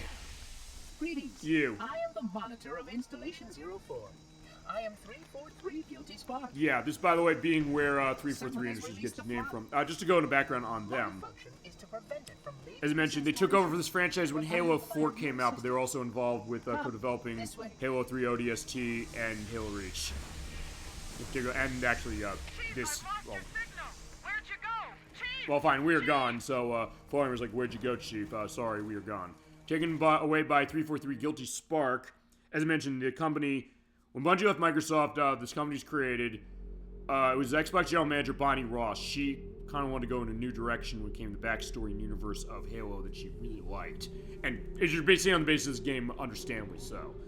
This is insanely rich, as we're also getting probably the worst level of the game, but one that's best for lore. Weird dichotomy there of the library. Basically, what happened is that after a couple of these games, they went on the Reclaimer saga. And by the way, 343 Industries, by the way, is now known as Halo Studios. And was filled initially of ex-members of some from Bungie, but also some from Pandemic Studios, the people who made the Mercenaries games and Star Wars Battlefront 1 and 2, not the EA ones. I call those 3 and 4, but even though they're not, technically, just to differentiate. And also the Salvatore, which was the last game that Pandemic Studios made. Wait, by the way, we also have the Flood Carriers. These things are explosive things. If you get close to them or you shoot them enough, they explode into spores. Keep them at distance and blow them up. Trust me when I say that. Also, when they explode when they fall on the ground. If they'll fall on the ground if they're close to you. Or if you hit them with an explosive or something like that, they'll then blow up. If there's any grenades in the area, they'll blow up along with them, so you gotta be careful.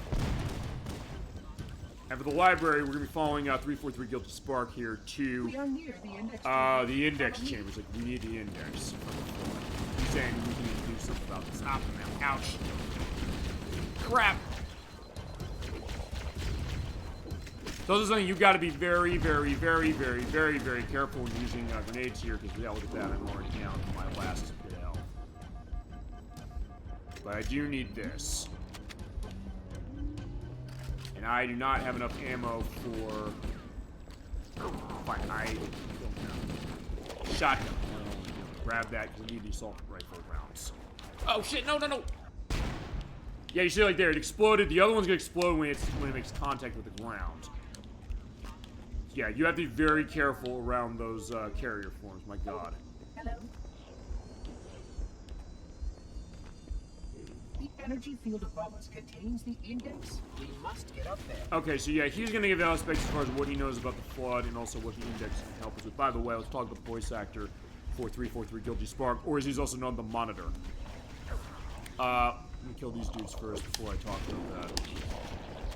Because in case, like, wait a second, I was surprised he voiced him with also other roles that he's done, I should say. But I know what, oh. Fine, you know, sucking to me, I don't care. Okay. And doing the humming, so yeah, it's just like a daily job to him. 343 Guilty Spark, he's voiced by Tim Dabo, who is the voice of Jack Ingalls in Carrier, which is on PlayStation 2 and Dreamcast. Oh, shit! Should have fucking paid attention to that. Yeah, at this point, stay the hell away from these spores. Okay, and then we'll get our asses going. Yeah. He doesn't want me to talk, they don't want me to talk about, something else as far as this guy either. Not he's like a twisted guy or something like that. Just one of the, performances that, is not a good case for me. As I said, he's Jack Ingalls in Carrier for the PlayStation 2 and Dreamcast. I know more as a Dreamcast game. Actually, I don't even remember if the PS2 version came out here. Which is a survival horror game. That was his first performance. He was also the voice of Larry Lovitch in Leisure Suit Larry Magna Cum Laude. I've mentioned that game more than once as far as, oh god, that game's awful. And showing it live in the show is not going to be a factor because, not because I don't want, like, I wouldn't want to, because it's awful, but because it has visible nudity to it, and also because it has licensed music. Specifically, they licensed Sister Sledge's We Are Family, and they also licensed Summer Nights from Greece, which they cover in a very disgusting and not funny way. That's the other thing. The Leisure Suit Larry games, going back to the Apple II, were dirty in their ways, but also kind of tongue-in-cheek and still had a charm. But yeah, Larry Lovitch. Laffer is his uncle, who was the character in the rhythm. Where Laffer's like, hey, he kind of had an interesting, in his way, innocent case, even though you could look at those games like, you know what, are those games problematic or chauvinistic by a modern standard? Well, maybe, maybe not, but also the case that, fine, it was a case where, fine, the women of those games definitely had some agency in themselves, and kind of interesting. Magna Cum Laude is not really the case, and fine, he's annoying as hell and not funny, as far as but yeah, he voices Modder in this game, or where the hell my shotgun go? Yeah, I was bitching so much about Leisure Suit Larry Magna Cum Laude that I lost my gun. Ouch. I will say this, if you do say, oh, I want to see this game, I won't say no. I will just say, though, we're going to handle that the way we handle The Wolf Among Us, which is we're going to be doing off screen. And then I'll have to edit out stuff if you really want to see it. Like I said, I won't do it unless you really want it. Having said that, outside of that, he was also the voice of Officer Hannity in Subs Zombie Rebel Battle Pulse. He was Fast Hal in Def Jam Icon for PlayStation 3 and Xbox 360, the last game in the Def Jam Fighters series. Ouch. Another one I'd feasibly have to be questioning on the license content. That was my fucking checkpoint? Getting blown up by that thing? Damn. Okay. And he was also Verathorn, Gethon, and Hale in Dragon Age Origins, and actually the voice of Bebop from Teenage Mutant Ninja Turtles in Chocolate Platinum Games tonight. The Teenage Mutant Ninja Turtles game the Platinum Studios made, that being Platinum Games, I should say, which was Mutants in Manhattan, the one that's like, oh yeah, they're gonna get this one, and then you play like, oh no, they did not get this one. It wasn't until Shredder's Revenge we get a modern Turtles game that was really, really good. And it is really good. I have that for Xbox One, so that's the point, for sure. But yeah, it's Tim Davido, who is the voice of Modder. Of those, I would say this is probably his best performance, but I haven't played Dragon Age, so I don't know. It could be that one, for all I know. But fine, with this, fine, the other thing was feasibly avoiding, along with wanting to talk about Leisure Suit Larry Magna Cum Laude. But yeah, kind of a horrible memories on that game. In the case of let me rent this, see maybe if it's actually kind of okay. Well, fine, the game of quarters it plays, that's fine. But the game itself, like, it's that case of being adult in games in a way that it's so tawdry and not funny. It's fine, it's a comedy. That's the worst thing about a comedy, as I'm dying again. And that is, comedy that's not funny. Fine, that's me maybe thinking it's not funny, but I don't know, it's one of those things I just felt so unclean playing this. And it's rare that I think that, but it's also the case that, fine, if that's how I felt playing it around the time it came out in early 2005, so about 20 years ago now, like, I can only imagine how badly it's aged. Fine, that's not necessarily to say that, oh, you know, there's something wrong with it that way. I'm just saying, fine, it's a bad game. I don't care necessarily about the idea if it's offensive, as I mentioned with Play Fighter Sculptor's Cut. I'm going to show that despite how offensive that game is, because I'm gonna put that in context. And also, I can get away with showing that game on the show just in general. Unlike, fine, Weasley Larry I can't, or that one I can't anyway. Please follow closely. This portal is the first of 10. Yeah, there's 10 of these things. Yeah, this is the library. It's mostly a straight shot going around following 343 here. It's big and open, which is good for the purpose of being able to kind of keep tabs on everything. But it's also something that, yeah, it's kind of open and boring, really. And it's long. The part time on this for this release is 25 minutes, by the way. And also, he's criticizing my choice of weapons. So you brought insufficient weapons despite the containment protocols. Like, what are you talking about? Although, to be honest, this is... Jesus Christ, that's my last checkpoint? Okay, I need to get health. And I'm not going to get health for a decent amount of time, so I got to be careful and not die anymore. Fine, there's another guy. Shoot him. Get ammo for that thing. Just get ammo for what you need. And in my case, get ammo for this.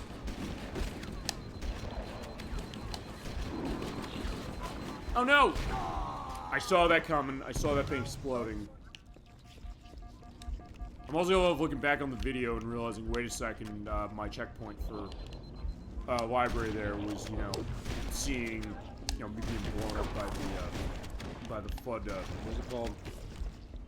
I don't even want to look again because otherwise I'm getting my ass killed. So fine, the flood carrier. Okay, fine. I don't have to mention it again. So flood carrier. Stay away from those and the flood combat form and swords. They're all gonna be your nightmare. And fine, this is a level that I think even Bungie makes fun of. This level. Yeah, we know this level is a pain in the ass. Uh-oh. Oh no. Oh great, the fall begins. Fine, already I'm doing fine. This is not why I dislike this level. This is just bad luck going on my part, saying, wait a second, I'm getting my ass killed and stuck. Checkpoint. Oh, if nothing else is showing what I said earlier, which is that, fine. Is the checkpoint method of this game, is it neutering difficult? And the answer is no, it isn't. Even on normal, because yeah, if you don't get to the next checkpoint, you're going all the way back somewhere else. And you also, like me, if you're in a case where you have really low health, and enemies coming out of those spawn points, yeah, you're gonna have to be repeating a lot of it again until you see that checkpoint done. Oh my god, thank god we see it. Hopefully I'll be in a better case as I go, but what I'm gonna do now is I'm not gonna move forward until I get these things contained. Because me running ahead and saying, hey, I want to get this out of my way quick is what was dooming me before. Ow!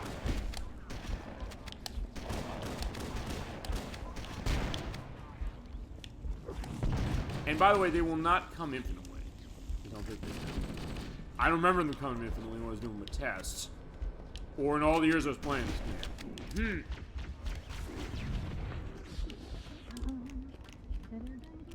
Okay, I also have these. Stick them. Yeah, you can still stick them. They don't care that much. They will run towards you though, so boom, boom, boom. Where is the shotgun?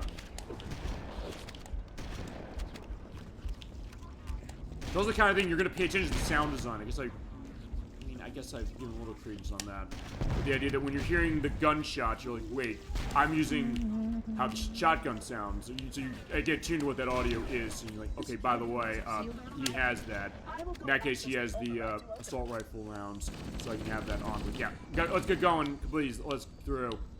Alright, but of course what has to happen is you have to wait while he goes away to open the door on the other side. Oh, thank Christ, I got checkpoint done. Please follow closely.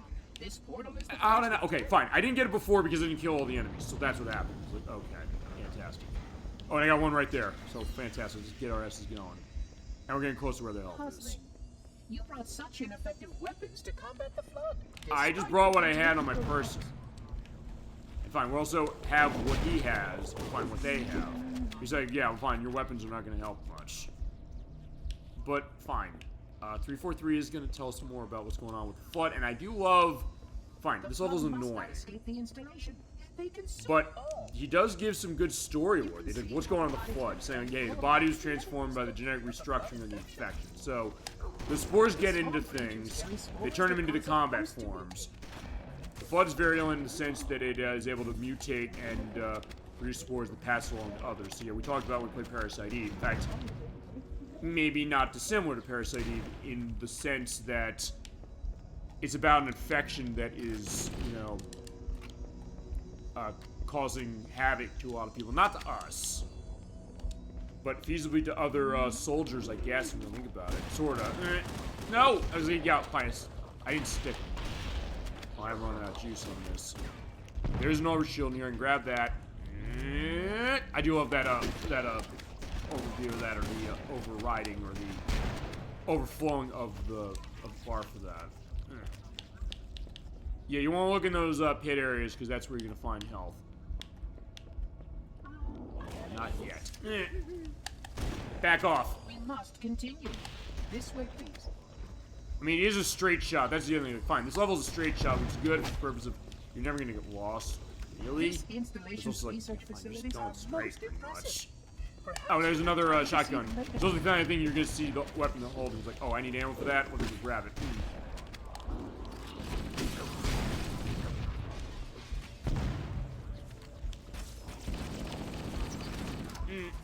Oh shit, I didn't even notice that one there.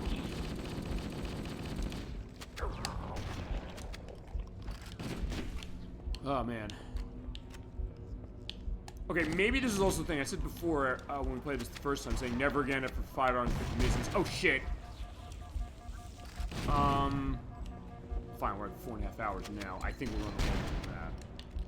And it's by sheer virtue of the fact that I am, yes, going more. Well, actually, I don't know if I'm going slower than I did before.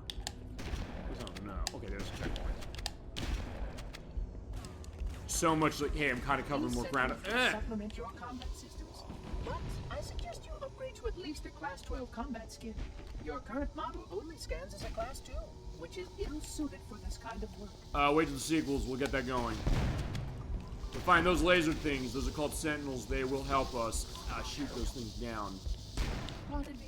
A plasma conduit breach in section 5524 has disrupted power flow to a gravitic main.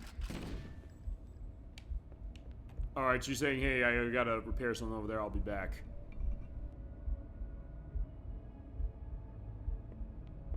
Alrighty, so yeah, whilst we're waiting for him. Hey guys, how you doing? Can I get some health, please? It's on the way, I just need to go and find it. So get ammo for the shotgun.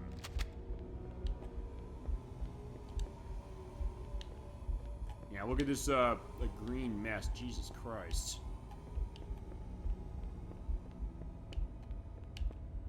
Oh, right, here we go. We had to go up the elevator. We gotta do this about 4 times.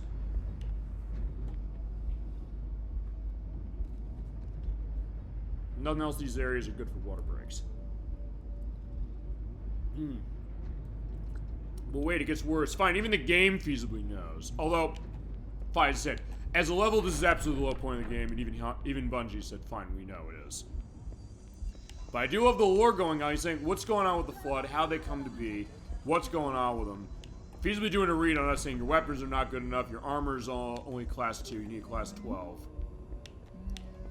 Kind of, in a way, given a, I guess, replacing the perspective of Cortana, thank Christ there's health. Reset the backup unit.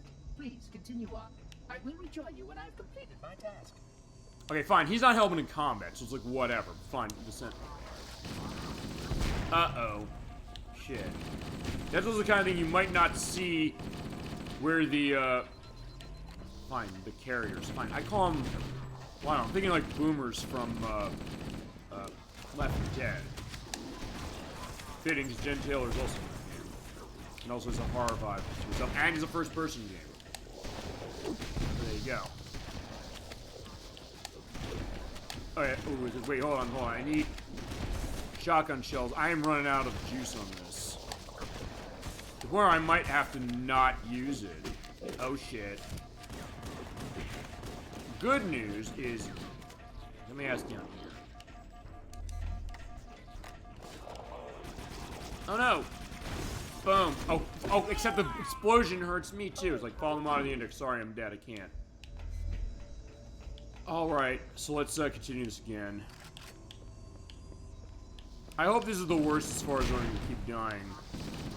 Although, fine, I'm nervous on the next level, because the next level actually is, in its way, one of the hardest.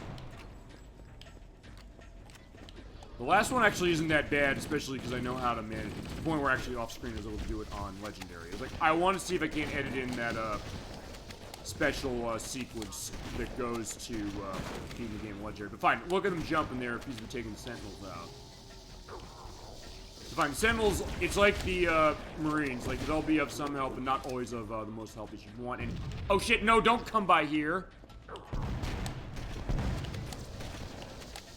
Oh no.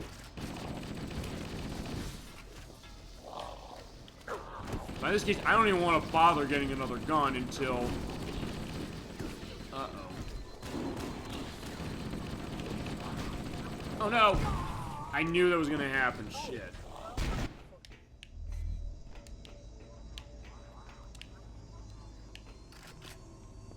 I said, it all started when I was mentioning the fact the voice actor of 343 is in that awful Larry game.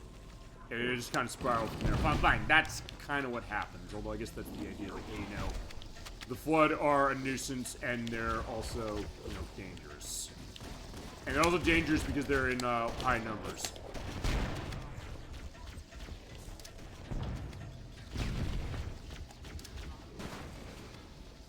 Those are those things, yeah, when you use a grenade, you gotta be careful that those carrier things do not fly towards you. In this case...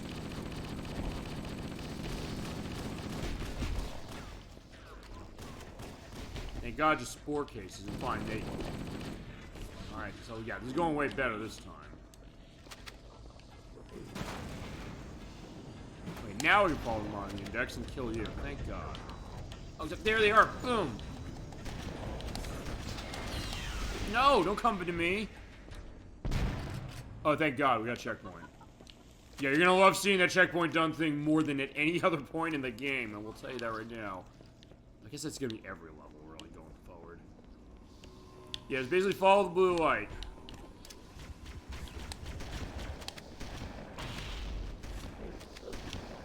Thank God I'm seeing, shotgun ammo. Yeah, I'm using this. That is absolutely the best way to go. I'll tell you that right now. Because, yeah, the shotgun shells will bust the carriers in one shot. And they will not fly around unless there's stuff around them. Hi. Can we get going, please? And then you can talk to us more about this. Can use their weapons to manage the Flood only for a short time. Speed is of the essence. Okay, same what the Sentinels are all about. Yeah, again, those robot things that are flying around. But you're also seeing the Flood are, you know, on their game, and they'll jump up and destroy them. You have to get back to Cortana. It's like, wait a second, you know, this thing with the Flood, like, that's feasible she was warning us about, but I don't even know if she understood completely the gravity of what we did. Fine, I guess she did, so no, we didn't. Also, yeah, they're dropping, rocket launchers. Usually that's a good thing. Well, okay, it is a good thing, in the sense you can use it. But also, press, what happened? Oh, that was weird. I guess it overlapped with dialogue somehow? Okay, that I did not expect. Okay, fine, here we go. Gotta wait till he opens the damn door again. Okay, that's not gonna be too bad.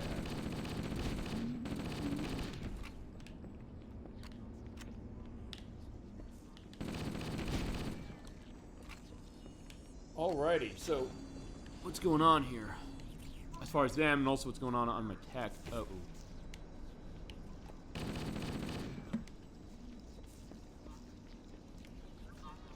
Oh no, not that stream key thing again. I had it with Tomba last week.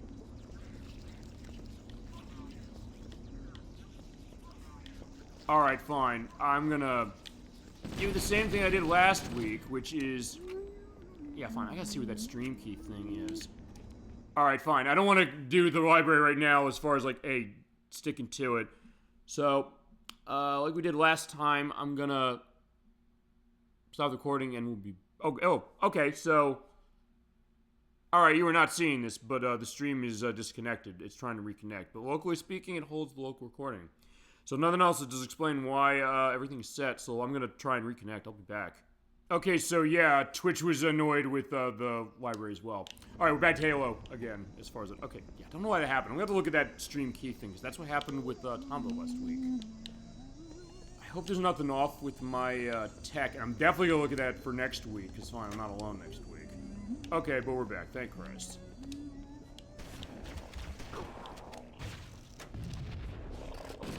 And of course, as well, when it comes to edit, this will be all in one case, so like never can happen. Ow, shit. Fine, I was gonna say, has the, you know, the internet gods gotten mad because, like, fine, they don't want to watch the library being played anymore? Well, fine, we have to play it. Fine, if nothing else, it goes to what we sometimes say, like, hey, would you really... let's put this to a discussion point. That's right, we have to go, underground now, get to the next area, which is... When it comes to a game you love, I do love this game, no question. Would you feasibly take it for everything it's worth in the sense that, hey, you know, if you could feasibly change the library, would you?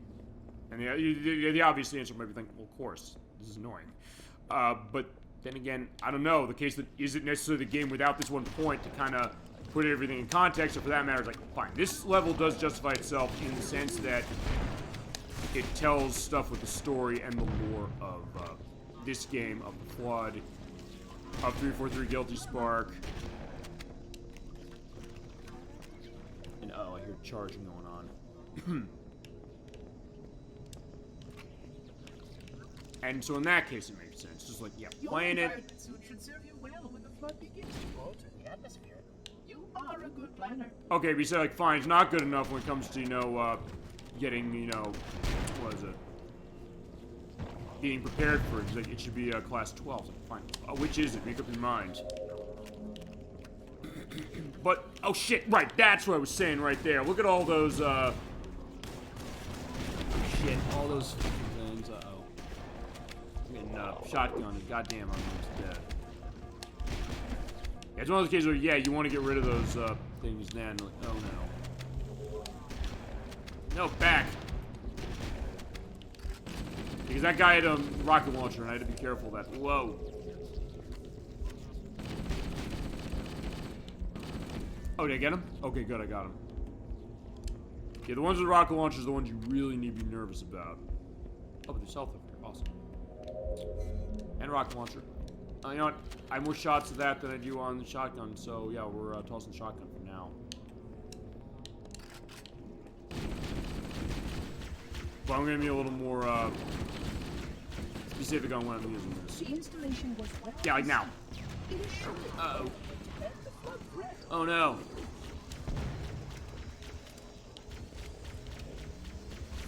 Like, wait, let me see sentinels here that can help. Also point out, because the enemies come out of the, out of those holes up there.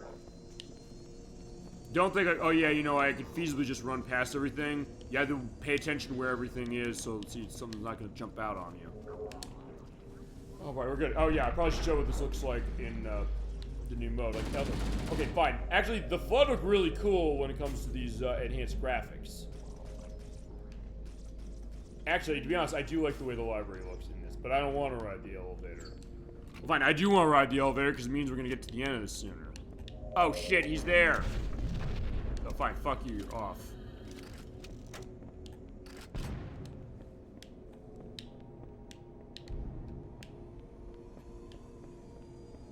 Hi. I was like, I didn't even know you left. I would conjecture that the other species currently on the installation is responsible for releasing the flood. Okay. They seem most persistent in their attempts to access restricted areas. Okay, so... he's saying, ouch, that the Covenant released them. Cortana's saying, hey, they're afraid of what's going on. Or maybe the other thing, which is... well, they say they want to use Halo as some kind of a weapon. I think it's a weapon they can use. And I guess if they did release the Flood, they might have done it by accident. Now they're afraid, saying, wait a second, this was not a good plan for us. So yeah, that might be true. Or fine, it makes some sense. And as I said, it's also that case of like, what's going on as far as the idea of the Covenant and everybody else, and boom, yeah, you're getting blown up.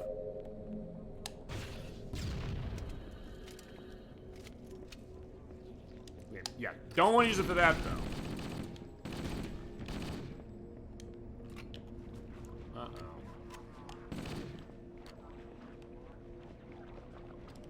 For this, I'm pulling that out. Also backing into that extra ammo for the shotgun because there is. Oh wait, I must have gotten it already. Yeah, I'll get the machine or the assault rifle later.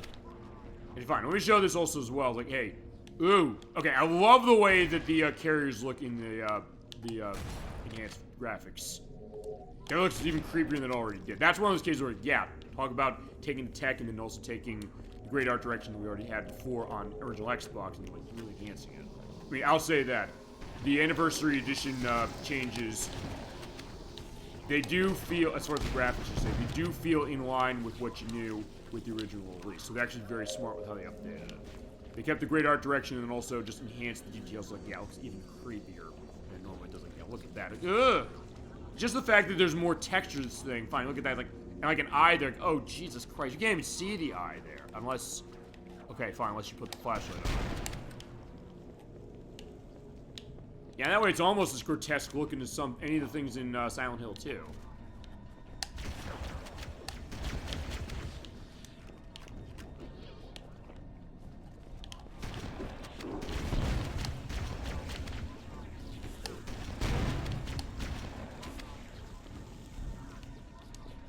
Oh yeah, I don't want to use that on the spores. That's totally fine. It's, A, it's overkill, and B, I don't want to waste the ammo. Yeah, open the door, please. I'm waiting to open the door. So fine, at its best, it's like you get that great tension of like a horror case. Like, yeah, I gotta survive. Like, these things are cramping my style. Get me in, let me in, let me in. But then it's the case like, fine, you know, the annoying aspects of this, which kind of undo that a little bit, but it's like, I also get why a little bit. Fine, it's gonna make sense in the next mission, no question. And if there's anywhere you're gonna notice the case that, yeah, this level looks the same. It's like, yeah, it's this one. Oh, fine, these areas look the same, I should say. But fine, a lot of levels does look the same. And they're repeating a lot of areas as you're going, like, yeah, we're going down, like, this open hallway with these things here. Thing with the door, the thing with the areas you have to go underneath. The elevators, which look exactly the same. And fine, the Anniversary graphics do try and hide that and do a better job of hiding it, honestly, than the original game does. But you can only do so much.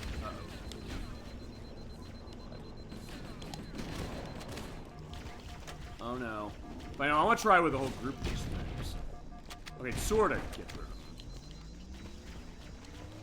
The installation was specifically built to study and contain the fun. Okay, so you're talking about the library here. It's built to study and contain them. I am grateful to see that some of them survived to reproduce.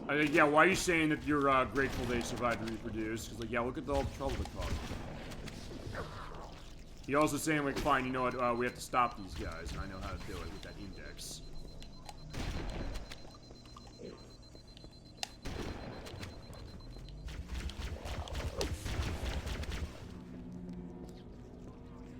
Alright, we're almost there, I think. Fine, I'll know we're there when we get to the elevator where there's a specific thing they say on that dialogue.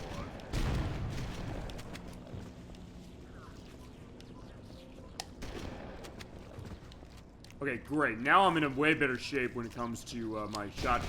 It's like, yeah, I wasn't finding it for a while. And it's not that's random, by the way, just to go into that. Fine, he just died. And more shotgun ammo.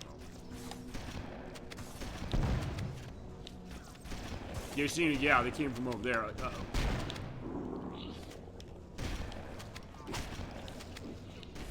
Uh-oh. By the way, you do have a maximum of, fine, 72 bullets total, and then 60 in the round as far as the, ouch, the shotgun.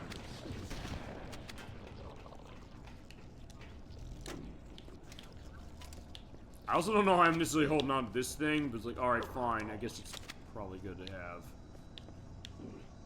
Maybe for here, because there's another one of those. Oh, by the way, I have to go off, deactivate the security lock, wait here, and don't die, please.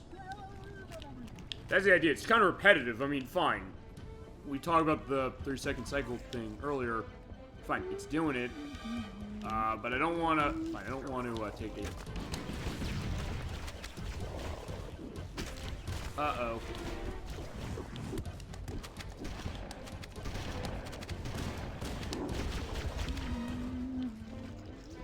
Yeah, he's like humming like, yeah, it's just his daily job. Like he's just doing 9 to 5. Like, yeah, we're gonna die if you're not faster. So hurry up.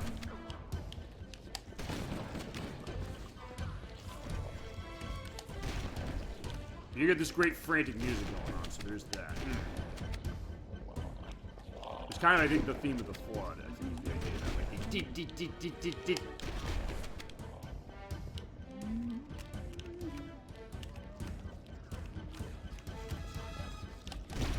Come on, get going.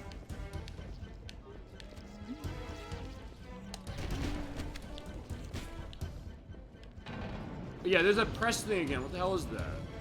Okay, fine. It's finding typos as far as it, but also finding glitches. I don't know if I've ever seen the original Xbox. Fine, I'll say this. Going to this as far as like glitch factor compared to the original release of this, I mean, it does have some, but it's not as much of a train wreck with stuff like that. In fact, nowhere near compared to stuff like, I don't know, Sonic Colors Ultimate or Final Fantasy 7 and 9 as far as the modern ones. And Silent Hill 2 and 3 as far as the HD games, or the HD editions, not those. But yeah, you're gonna notice that, like, wait a sec, it's kind of an annoyance. Especially because they've been doing fixes on this game for so long. And they've made a lot of great strides just in general. Especially for the multiplayer stuff, but even across everything else. So it's kind of annoying to still see some of those things after so much time. Although, to be fair, give 343 this. They clearly alienated people and basically had people say never again. Okay, we're almost done. This is the last one. 4th floor, guns, tools, guns, keys, super weapons. We're almost at the end, thank God. As I said, Edwack, fine, he said, there's nothing the Pokemon franchise could do to shit all over me that would make me ever drop it. But, he sure as hell took a different tack when it came to Halo. It's like, he's done with this franchise because of the multiplayer matchmaking not working. So there is something that feasibly he'd say, like, oh, by the way, I'm never gonna go to that again. And it's just weird, like, I didn't really think about that until recently. It's like, wait a minute, we're doing this, and I didn't mention that to him, or it's like, God, I hated that game. It's like, why? The matchmaking totally didn't work. And he's right, it didn't work for the longest time.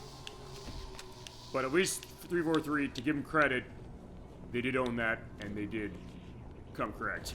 Even though, like, some of the tech things are a little off in some ways, but still, it is a good collection. If you've not bought this collection, maybe an Xbox One, or Series S or X, or PC, or maybe a Switch 2, depending on if those rumors turn out to be true, yeah, it definitely is worth play, I would think. You're getting a lot of game for your money, and I guess here's the thing, if they do port this to Switch 2, hopefully they will have ODST and Halo Reach included with it, because it's worth pointing out, they are DLC you have to buy for it, unless you have Game Pass, which just comes with it. But that's something worth pointing out. I think it's like $10 to add on top of it. Or, as I said, if you have Halo 3 ODST for Xbox 360 or Halo Reach for Xbox 360, just put the disc in and you can play it. Which may as well, since we're on our last jaunt here. Alright, still have that, too. Can we open this last door, please? Fine. Whilst that's happening, I wish to talk about the Xbox, or the Halo games that are backwards compatible with this thing, which is mainly most of them. I think the only ones that are not natively backwards compatible are Halo 1 and 2 from the original Xbox. Those are not. The Halo Anniversary Edition from 360 is, Halo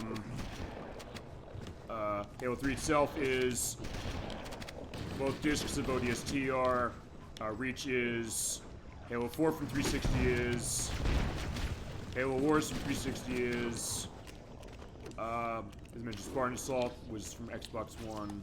Oh wait, it was on, I think it was 360 and Xbox One. What's the thing is? And obviously this, as far as Series X is concerned, this collection. And then Halo Wars 2, which is for Xbox One, and oh shit. No, stop!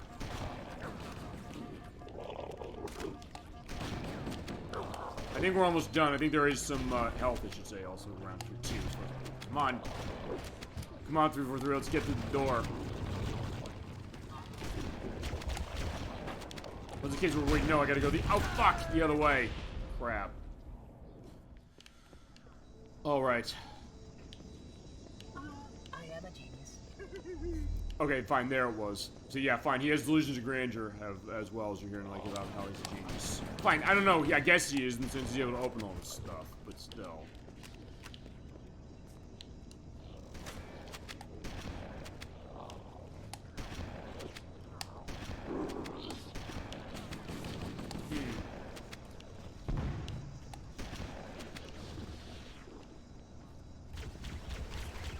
Wait, we're almost done, please. Come on. Ouch. Well, the one good thing about this, like, hey, when they do melee, it's not going to hurt you as much as it would for the Covenant to do it. But that's a small consolation.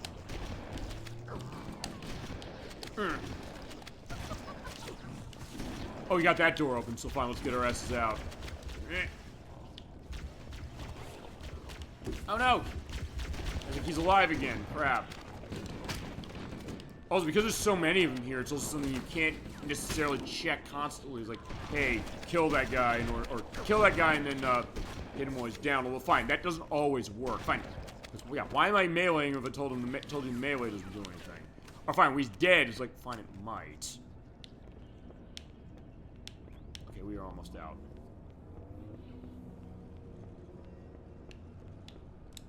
We're out of that part. So, yeah, look at all that goop coming from the ceiling. The Flood are already hard at work preparing your vessel. Preparing my vessel? Nature belies the Flood's intelligence. Wait, why they're repairing... Wait, what vessel are you talking about?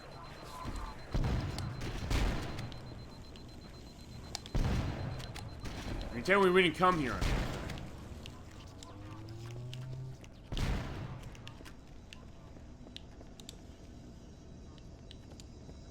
Can you open this door, please? Okay, okay, we're at the end. Is that fine? He has to do that shit? Yeah. We're almost there. Thank God. Okay, no, it's open. Good. If you're gonna use that rocket launcher, stay away. Do not be close in any way, shape, or form to this thing, or any of the things over there. Unless they drop grenades, you get your ass blown up. Yeah, there he is. Just get moving. Oh no. On Legendary, you cannot afford to do this. On normal, you can. Just keep running. As soon as you hit that, we are done with this bullshit. Thank God. Alright, there we go. There's the library, ladies and gentlemen. Oh boy. Thank God, now we can go back to enjoying the game. Will deactivate when we reach the ground floor. There's no way in hell I'm finishing this game in 50 minutes, so I just don't think there is. But either way, it says it's going to be longer, so it's going to be longer.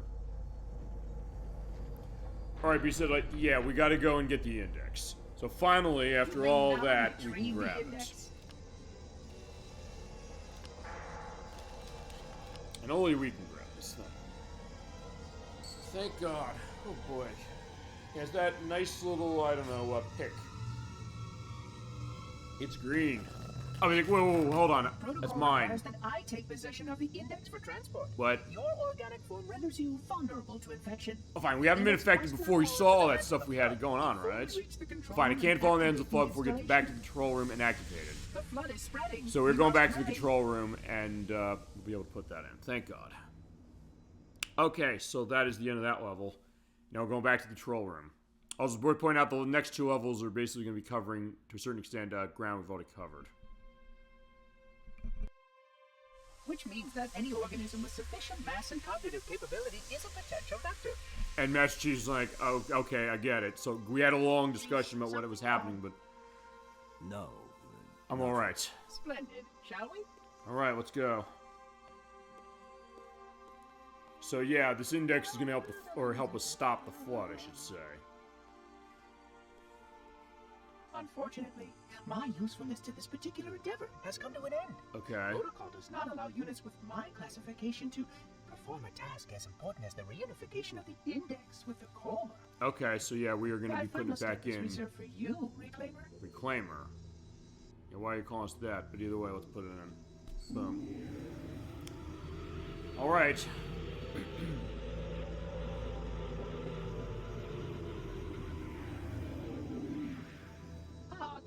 That wasn't supposed to happen. What wasn't supposed to happen? Oh, really? Oh, hi, Cortana. What's going on? I've spent the last 12 hours cooped up in here watching. It felt like Tony 12 about, hours. Hoping that thing gets set to slit our throats. He's like, well, hold on, what are you talking about? Oh, I didn't realize. He's your pal, is he? Your chum? I don't know if I go that Do you far. have any idea what that bastard almost made you do? He put me through the library. Activate Halo's defense. Fine, he's saying, like, you will activate Halo's defense before the flood, and we got the index here to do that. You mean this? Yeah, that. What about it? Construct in the core? That is absolutely unacceptable. Sod off. I agree. But it's like, well, wait a second. She's like, wait, I'm in the core. I got Sure, this. that's a good idea.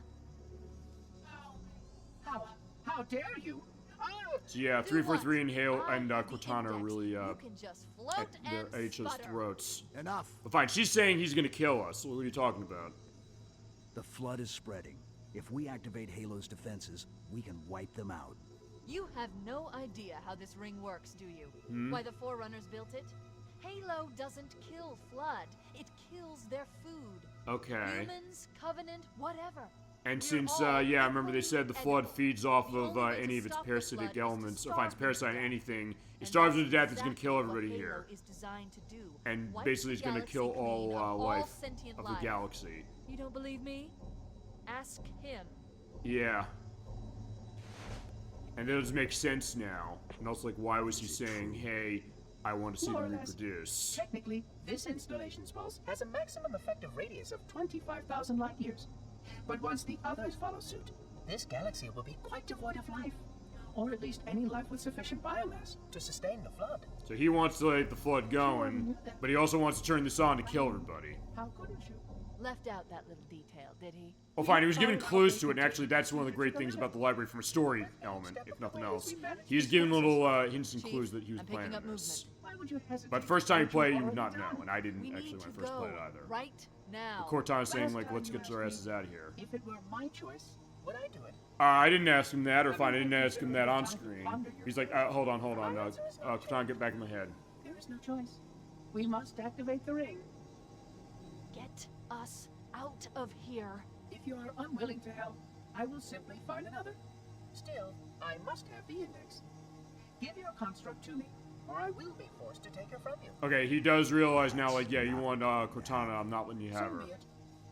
Save his head. Dispose of the rest. And yeah, they're doing that because then they can take Cortana out of my head. It's like, yeah, okay. Look out.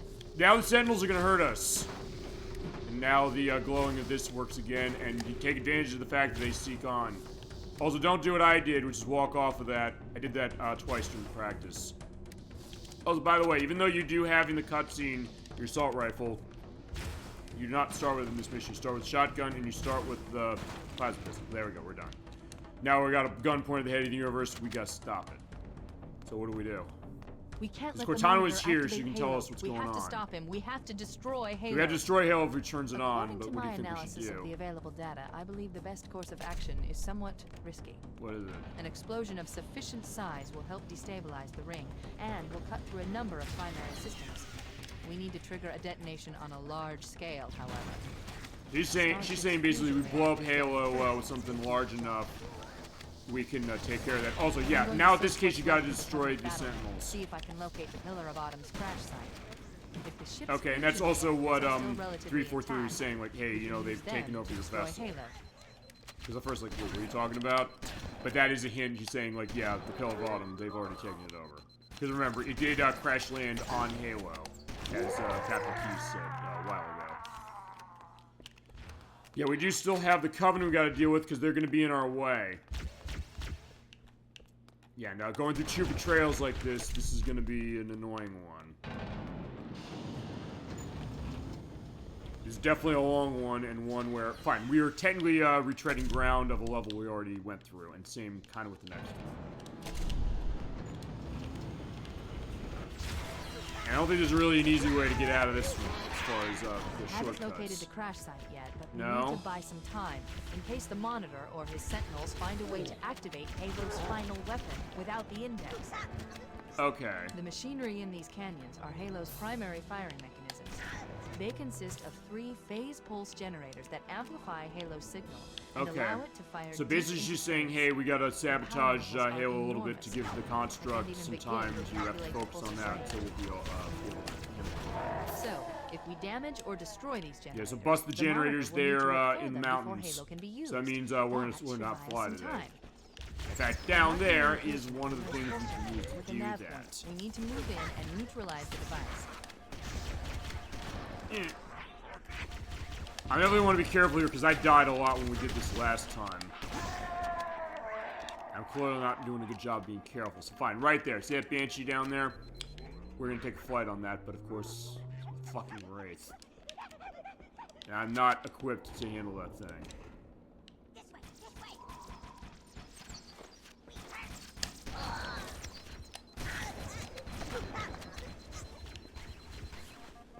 Uh-oh. I was looking to show that when you use the fully charged plasma pistol, it gets rid of the, what is it? It gets rid of the shield of the Jackals. Okay, boom. I need something explosive to take that thing out, but I don't have much. I have grenades.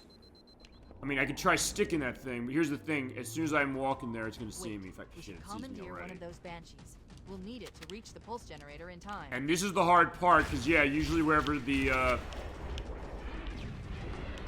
wherever the, Banshees are, there usually is a Wraith right nearby. So it's tempting to say, fuck it, and run towards it, but that's gonna get yourself killed.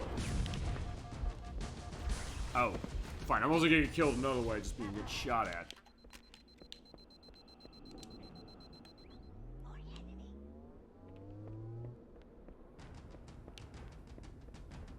Oh, there is health over here. I want to go grab that. And I need a better weapon loadout. Because I don't think I can get through this on this stuff alone. In fact, I'll tell you, I definitely can't. But also, rocket launcher. Yay! We can use this to destroy the Wraith. You gotta do that. Trust me when I say you gotta do that. See a Wraith, you gotta get rid of it on this level. No question about it. Yeah.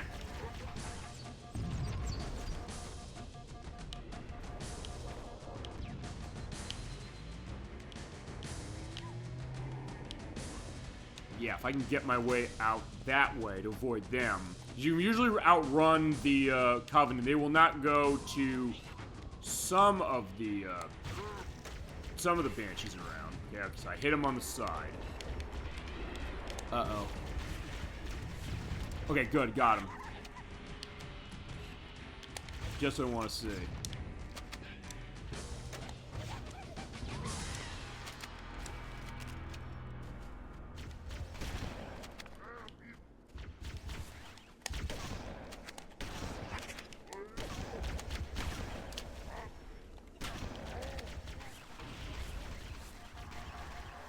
Now I'm getting in this thing, I'm flying my ass away.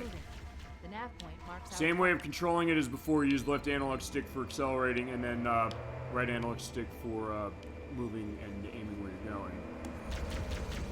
You have the plasma blasts on right trigger. On left trigger, you have that plasma cannon. It's like the fuel cannon a little bit. Yeah, they're here. So. All right. Now, to activate these generators, we're pointing out one thing about that. It puts you in a vulnerable state when you activate them. You have to walk in and you lose your shield. So you gotta be careful going through these so you don't get yourself in a case where enemies are gonna come by, and they usually come by and destroy you in an instant. That's the pulse generator. The center core is the signal amplifier. That's what we need to shut down. Yep. We need to interrupt the pulse generator's energy stream. I've adjusted your shield system so that it will deliver an EMP burst to disrupt the generator, but you'll need to walk into the beam to trigger it. Yep. That means EMP bye-bye to burst my neutralize the shield. generator, but it will also drain your shields and leave you vulnerable until they recharge. Yeah. Okay, great. Basically what you do is walk into that take cover right away, because usually enemies are going to be in the distance. Objective accomplished. The pulse generator has overloaded. Scanning. Yes, you have to manage your shields for The sure generator's here. central core is Now go to offline. Canyon Well B. done. And also Sentinels, be careful hitting them, or fine with them around. Oh, no, don't use that. Uh-oh. Crap. Oh, shit. Oh, be careful with explosions, they can hurt you. Shit. Fine, this is what we're seeing as far as what the Sentinels looking like. There they are, but like, yeah, get back.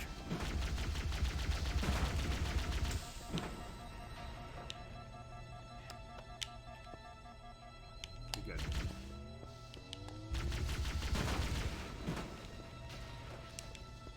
Fine, they're there. I'm not waiting. I'm going.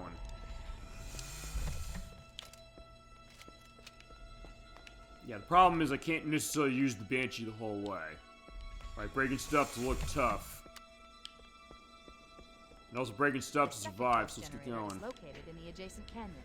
Move out and I'll mark the target with a nav point when we get closer. It also means that, yeah, you can't completely go across this level or over this level.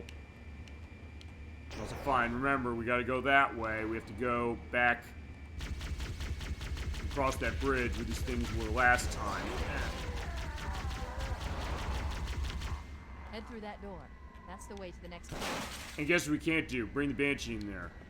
Unless, you know what, fuck it, I'm gonna try and see if I can. Oh. I was like, yeah, can I,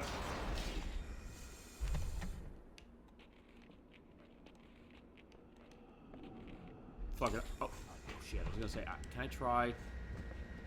You know what, I'll tell you what I can do. Since you do get in the Banshee backwards. Oh, what happened? Oh, I got crushed. So fine, yeah, the game is like, yeah, fuck you, you're not gonna be getting out of this, or getting that Banshee in Move out there. and I'll mark the target with So fine, I die. Closer.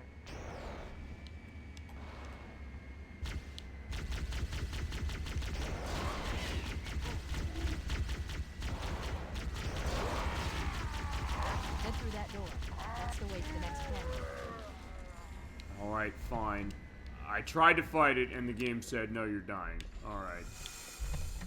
Yeah, I couldn't make that up if I tried, as far as it, so I'm glad I got that happening. But alright, fine, we gotta get going. Be careful of these corridors, because there's enemies that run, the... Okay, there's a grunt. Kinda glad to see one of those after so long. And Stilden. And even you, as far as the elite, like, yeah. Oh, no.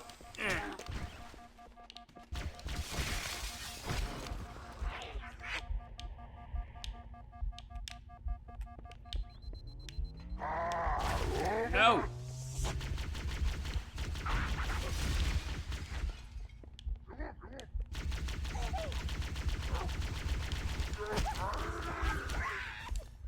I need a weapon or another weapon, so yeah, just keep going.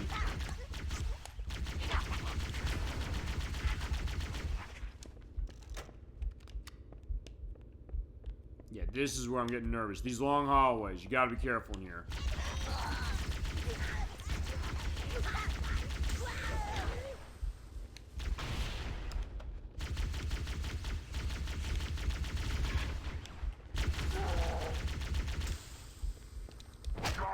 Yeah, screw you, I've had enough.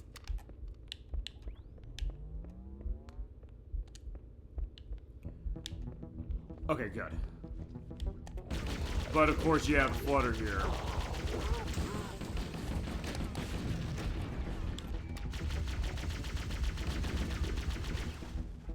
Here comes the flood, I need to find shotgun. Oh no! I need him dead. I get shotgun. Now grab that.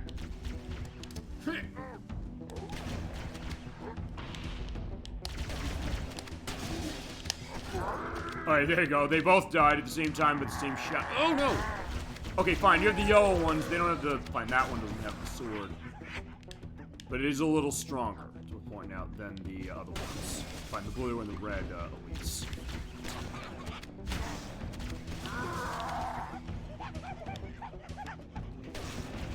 Fine, he's still charging that thing. Yeah. Fine, in that case, fine. Crack the shield with this thing. Oh, no, no, no. Go back, go back, go back. Oh, no. And then the flutter here. And that's every form of the Flood, so yeah, you gotta be careful. And honestly, they're the ones that can get you in the most one-hit kill states. It's fine, there's ones that have rocket launchers. I'll mention that right now, which is also why I'm holding on to mine.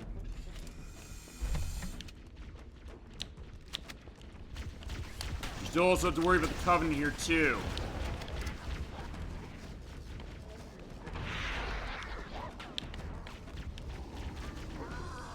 Fine, yeah. Oh, fine, yeah, that's the other thing. Look at him. Yeah, and he also takes a lot of shots from the shotgun. Like, oh, I'll just use that. Fine, because I love the shotgun. I do use that, but yeah, you gotta keep hitting. He's like, yeah, be careful as far as who's over here. Uh-oh. Oh, no!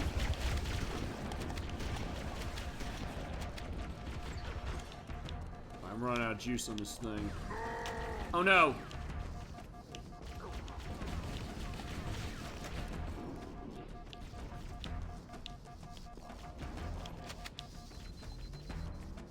I do need something else. Fine, I'll take the plasma pistol.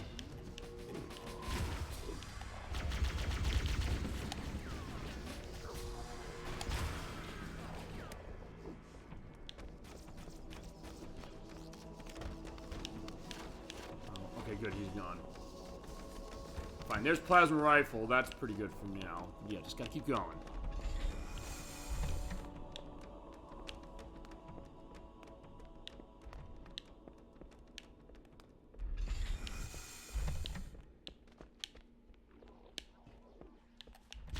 Okay, fine. I remember this room being an annoyance when I was doing my practice, because, yeah, it was like, there they are, but they did drop the shotgun. Eh.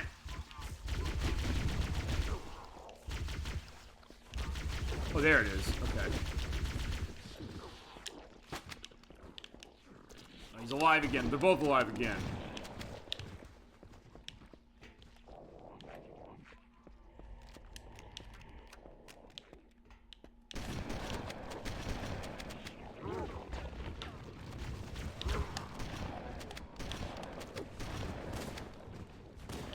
I'm hearing pistol, I'm hearing shotgun. So, okay, fine, go. Alright, now I'm getting nervous because, yeah, down this hallway there is, there's one of those flood guys that has one of these things. No,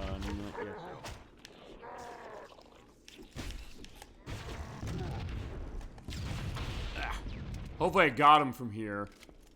Yeah, because you can kind of sit back and let the, I think I did. Thank God. Yeah, if I get through this on my first run after, dying constantly this when I was doing my practice, fine. That's why I do practice. And why I also insisted any guests when they're playing something do practice as well. Alright, thank God. Yeah, but the checkpoint, I do have to go a little further to get it. Oh, no.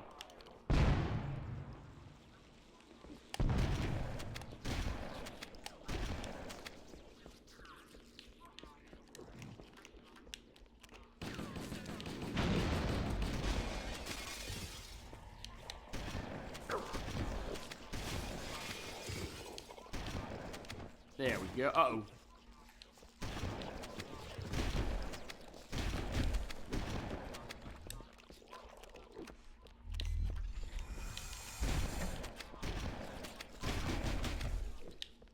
Yeah, also I'm surprised I did 5 hours and 50 minutes last time, because I think this is going to be a bit longer. But fine, it's also because it's fine, we do things differently now than we used to. Fine, this is going to be hard because look at the Banshee.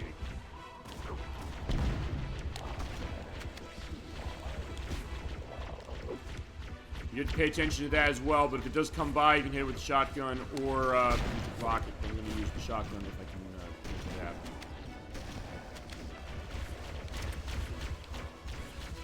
Oh, he's stuck. Where is it? Fine. Also, I'm kind of cheating showing this level, because, like, fine, it is level 5. It's all the control. It's the same environment. So they are reusing levels. Except it is in a different context. I do like the night sky as well here. Like, we came here during the day, but now it's night, and yeah, it's a little more dangerous.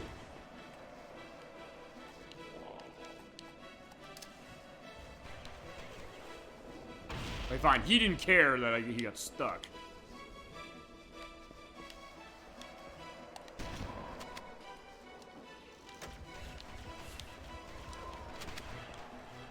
So yeah, come down and let me destroy you.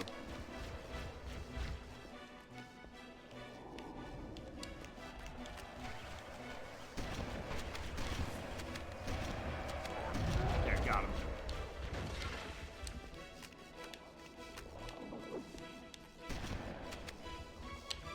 Yeah, I can't believe I got him from that distance. But yeah, sometimes the shotgun will surprise you. Have to say that.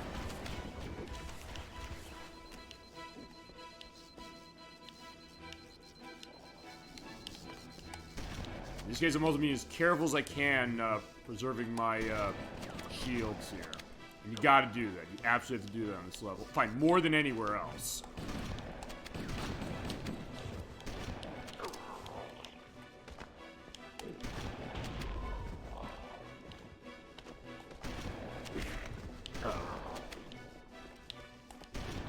Oh shit! I forgot, yeah, and I'm getting launched off. Alright, so unfortunately we gotta do this part again. Yeah, I forgot, yeah, there's a rocket launcher dude here. If I didn't die to the one I thought I was gonna die to, but I died to a different one.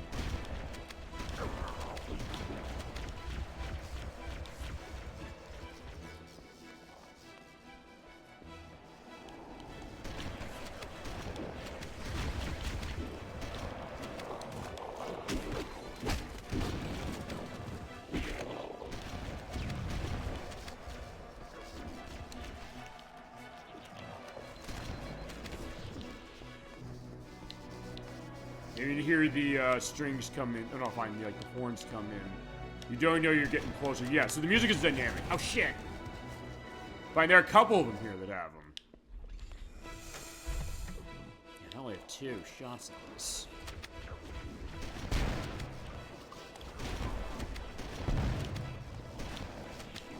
Fine, if you knock someone off the bridge, try and do that, but good luck.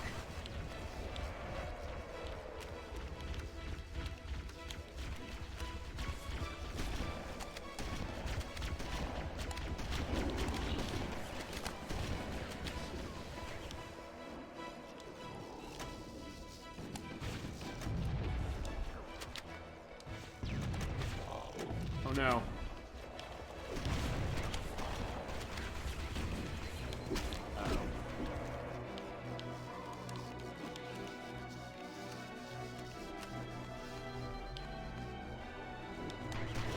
Okay, good. He was trying to go after it with the what is it? Go after the rocket launcher, or use the rocket launcher on the Banshee.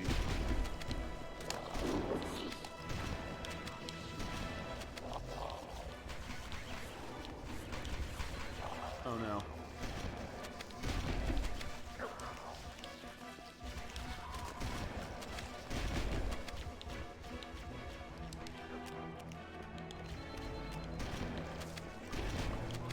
Alright, I'm almost through, but there's one nasty surprise waiting here. Or maybe I'm thinking the next one. Okay, I'm thinking the next one. Thank God, we got through that.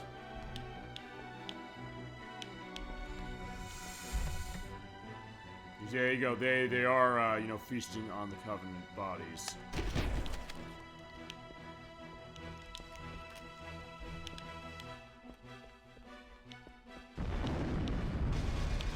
Uh-oh.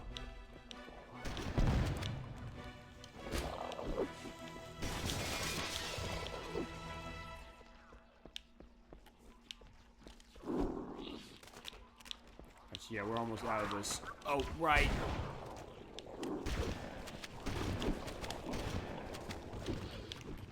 Okay. Now, I think I'm kind of realizing, I guess in some ways, why I felt so damn drained at the end of the last time we did this. Only because, like, yeah, we're almost at the end, you can kind of taste it, and I was like, yeah, keep going, keep going. Not that I dislike the last couple levels of this. So, like, yeah, you're definitely going on a journey, and yeah, you're sitting doing this game in one sitting, so that's the other thing as well. Maybe it's one of those games that maybe wasn't designed around just a one-sitting case. Fine, it's either way. Like, I still love this game. It's just one of those things that, yeah, it can definitely be a case where... But actually, it's funny. I said when I came back to this game, I said, you know, I'm going to do this in 2 parts. Like, no, I can't do this in 2 parts based on the schedule's concerns.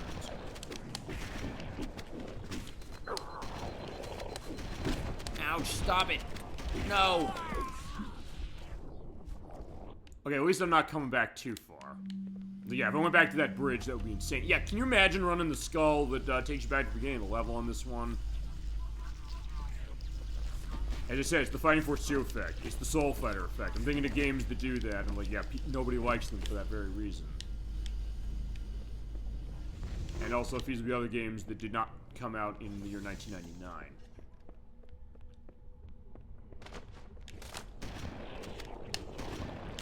In this case, I always let myself get overwhelmed by the fact that I keep dropping out from the sky.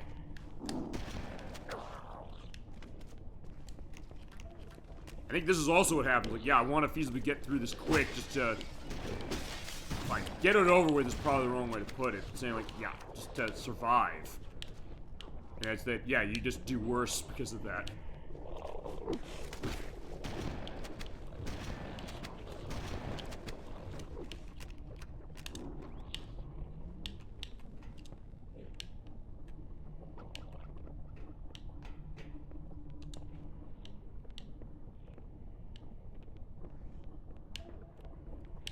Except...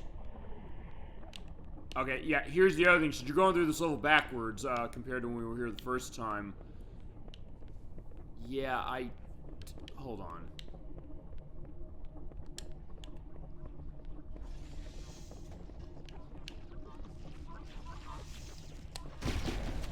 I don't know. Hold on. You know what? Oh, no. I don't think I want to do that. That's taking me back up. I don't want to go back up. I have to go down. So yeah, it's one of those things that, yeah, it's kind of, I guess it is tricking me a little bit, but it's fine. We're going backwards. We're going back the way we came when we first were here. So fine. No, I'm going the right way.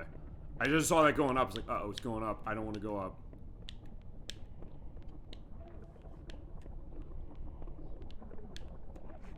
Oh, here we go. Here we go. Now we can get out.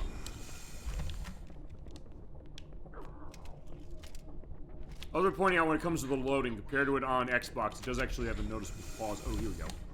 Okay, let's take care of the next full generator. Don't tell me twice. Let's go. Also, fine. Wraith. Ouch, no!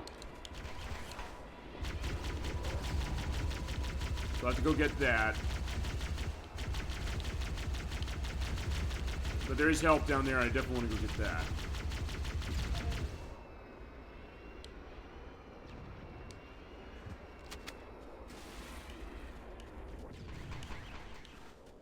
I'll find health and also rocket launcher ammo.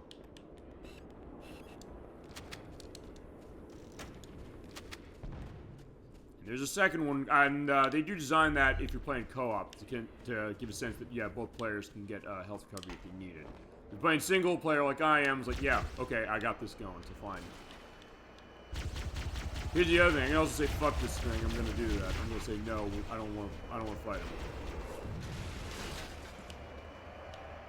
Yeah, as long as I survive going without it, we're good. Yeah, I think I can get the ghost through here. I think I did on my test. Yeah, I can. Good. So yeah, in that case, I could run away from it. And there's also more ammo that I don't need right now. Yeah, but coming up, I'm gonna have to fight some of these things, and there's really no way around it.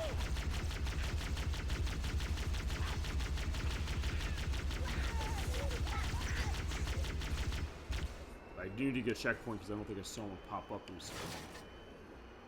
There we go. Perfect. Yeah, because here's the thing.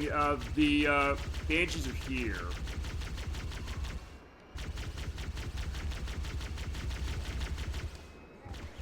I can admittingly say, okay, can I get my ass in one of these things and go? I'm going to try to do that. Alright, and it worked. Fine, my practice, I said, hey, I don't want to fight everything. I want to fight everything down here to make sure that I'm not going to get myself killed, but fine. In this case, I'm saying, screw it, I'm going to get my ass moving. And now the grunts, we're pointing out, have fuel rod cannons, so be very, very careful of that.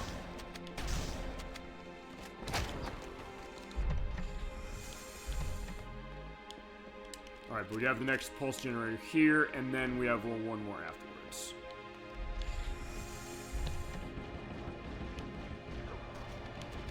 And it's tempting to say, fine, you know what, I'm gonna try that. They're shooting. Get that and get my ass out of here. Pulse generator overloaded. Except, yeah, there they are. They're here. Oh no, and he has a rocket. It's fine. I wouldn't have lived anyway. But I have my own rockets. Fine, let's try it again.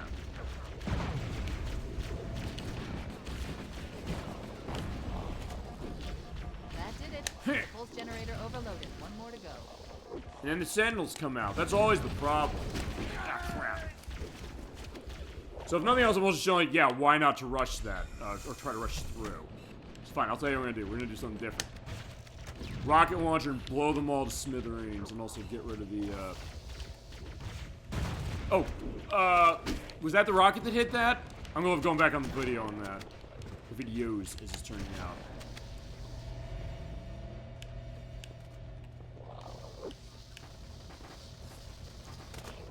Yeah, Flood people, can you help me get rid of the Sentinels? Because, yeah, they were helping us before. And, fine, they still are, in the sense they're going after the Flood. But, ouch. They need to die. They all need to die. Everything needs to die. Okay. And I gotta be ready on my way out, because, yeah, as soon as you do that hit through, the enemy's gonna generate. So yeah, in that way it is like Doom. It's like, yeah, remember where the enemy spawn happens. They're generating from multiple places.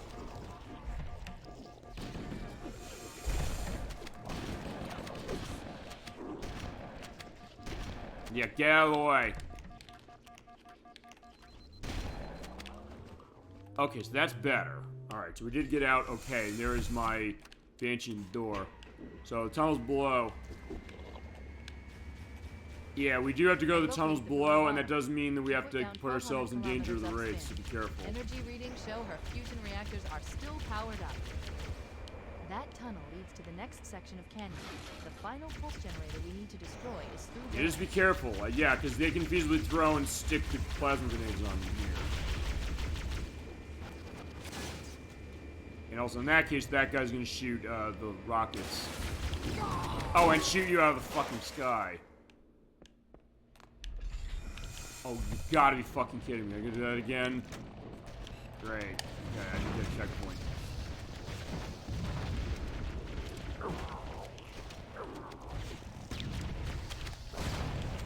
Fine, okay, let's do this again. And then I'm gonna do everything I can to get a checkpoint. Oh no! That was before I even activated the damn thing. So fine, I'll tell you what we're gonna do.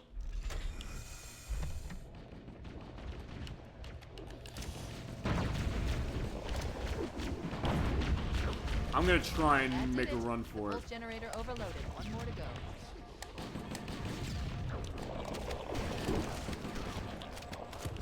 Almost. Keep going, keep going, keep going. Fine, without loading, that does not count as a checkpoint. And also, because I didn't kill a lot of enemies. Off he goes. Like, can I... I've located the Pillar of Autumn. She put down 1,200 kilometers upspin. Energy readings show her fusion reactors are still powered up. The systems on the Pillar of Autumn have fail-safes even I can't override without authorization from the captain. We'll need to find him, or his neural implants, to start. Oh no, I'm getting shot at. I'm done. If I get hit again. One target remaining. Let's take care of the final pulse generator. Okay, good. So yeah, it is like a fight game now. I do love that. Alright, boom, he's done. That tunnel, I just need to get somewhere where I can get myself safe. Or say, screw it, I'm going to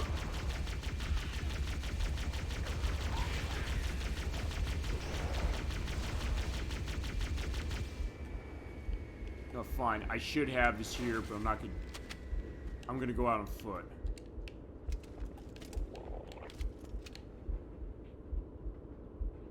There are enemies over there. If I can kill them all. Oh no!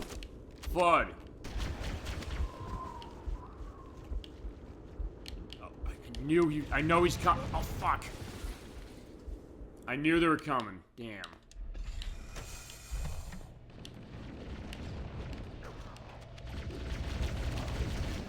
You know what? I'll tell you what we're gonna do. Since he's here, I'm gonna kill everybody in here because you get a checkpoint if you kill everything in here.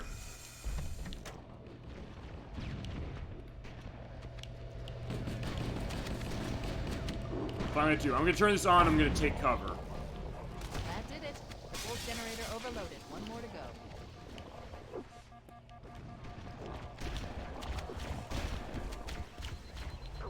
And that was a taking cover.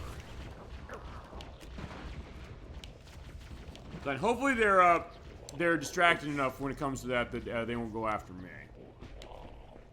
At that point, I'll also say, hey, you know, I can kill things. All right. Fine, in this case, I'm staying and everything's gonna die. Oh no, I'm surrounded! And they clearly don't care about the fact that, hey, they have rocket launchers and they're gonna blow me up. Fine, we have to get through this.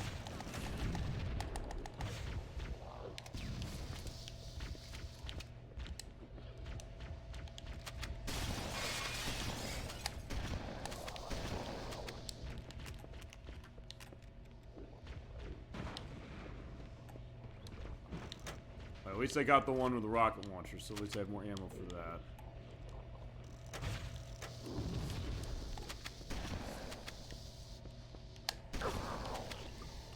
Also, right now a checkpoint is more vital than anything else, because I don't want to do this again. So that's also the reason why sometimes it pays to kill everything in an area. Actually, wouldn't that be great if me killing everything now? Oh, thank God, I just had to say it. So there we go. So I don't have to do that part of it again. Just getting my way out. That I have to do. So, boom. That did it. The pulse generator overloaded. One more to go.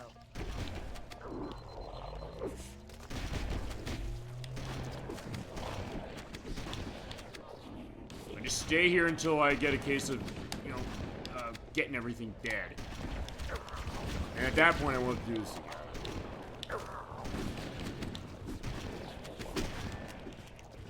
Thank God he didn't shoot that. Thank Christ he didn't shoot that. Tell me I'm done.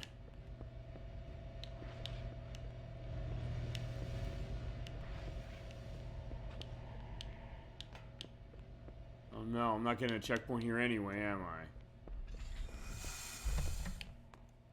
I? Okay, so fine, I have a check. It's a little bit of a gain. Okay. I'll tell you what I'm gonna do. I'm gonna kill everything over here. I've located the Pillar of Autumn.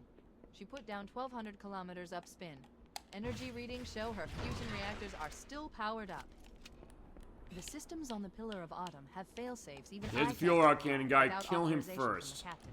We'll need to find him, or his neural implants, to start the fusion core detonation.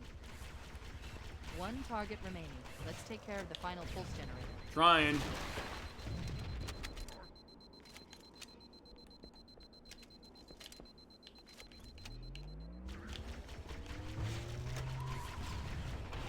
Oh good, I got him. Thank God. So can I kill him from here? Or I'll tell you a better idea.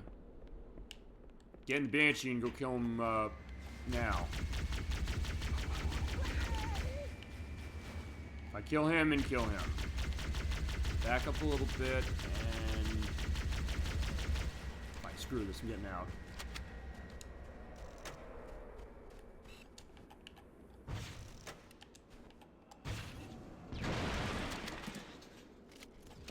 Please tell me I can get a checkpoint here. Please tell me I get a checkpoint here. Oh.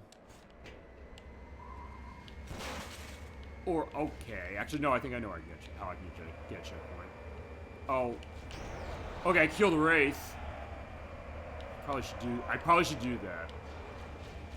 That tunnel leads to the next I section know. of canyon. The final pulse generator we need to destroy is through there.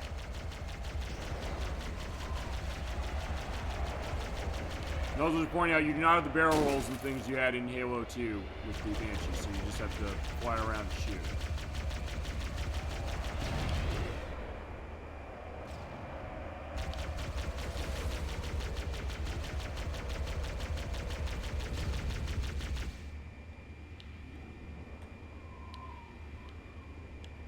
No, I'm telling you what I'm gonna do. I'm gonna go back this way, see if maybe I can get a checkpoint going backwards.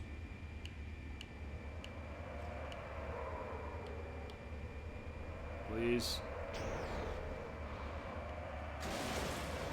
No, last no.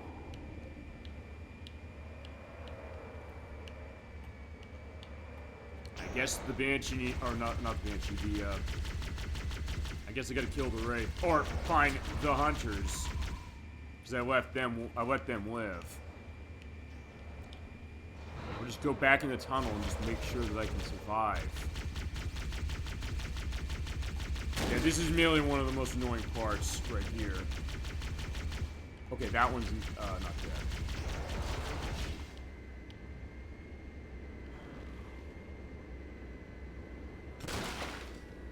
There's something over there.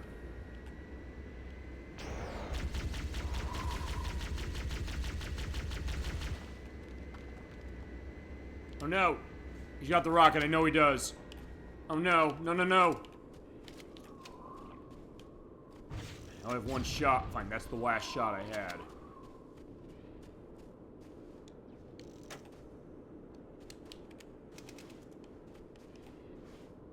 I'm just waiting. Seeing what other things I can get weapon-wise in here. Oh, there is rocket launcher ammo. Awesome. Okay. I don't think that means I got him though. And also, I don't know. I don't know if I want to take the chance going after the Wraith and dying. It's either that or I take the chance going after the guy here and then dying. Or he's dead. Oh shit.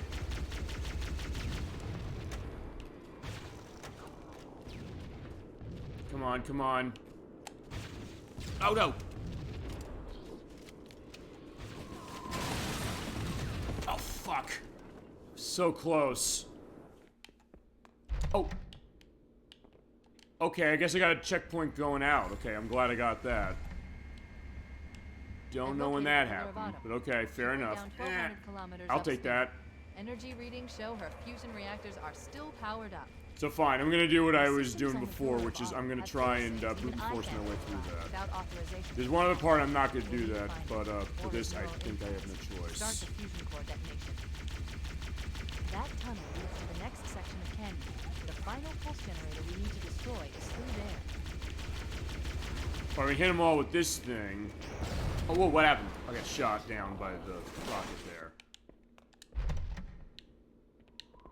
Fine, I was gonna say, like, fine, that one's in the door. That's in my way. We're going this way. I've located the Pillar of Autumn. She put down 1,200 kilometers upspin. Energy readings show her fusion reactors are still powered up. The systems on the Pillar of Autumn... This is where the game's getting hard, even on normal. This is also why I'm not doing Legendary. If you're wondering why I don't do Legendary, that's why. Or his neural implants to start the fusion core detonation. That tunnel leads to the next section of canyon. The final pulse generator we need to destroy is through there.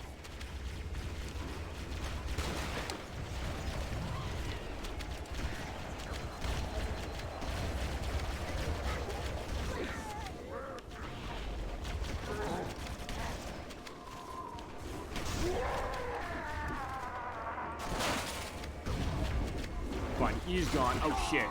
Oh wait a minute, there's more flood here.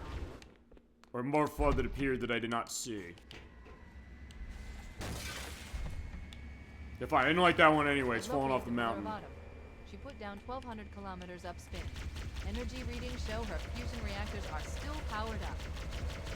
The systems on the Pillar of Autumn have failsafes even I can't override without authorization from the captain. We'll need to find him, or his neural implants, to start the fusion. Fine, screw it. I'm getting rid of this thing now, if I can do that. That tunnel leads to the next section of canyon. The final pulse generator we need to destroy. Oh no, that thing's gonna try and destroy me. Not the Wraith, weirdly enough. Missing.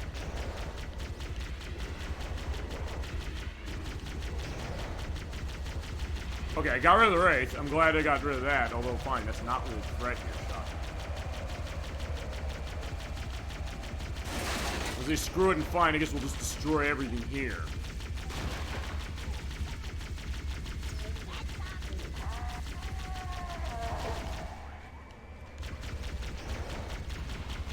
Oh no, get out, get out, get out. I don't need the Banshee here.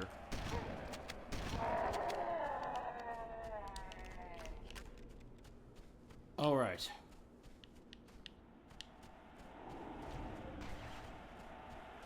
Yeah, so I'm doing good clearing this area out.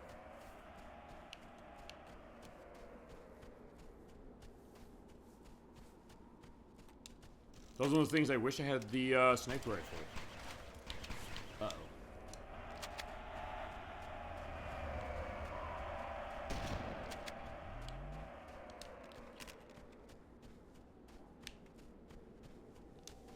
I'm just gonna hoof it from here. I think this is the best way to go.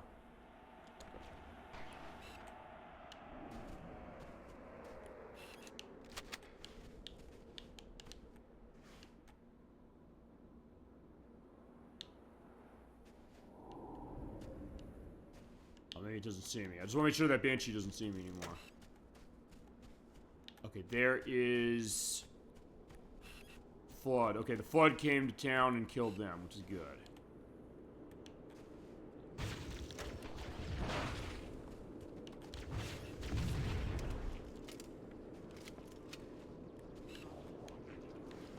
I'm not using it here. I'm basically just taking baby steps down here. If I can do that and get another checkpoint, I'll be glad to do that.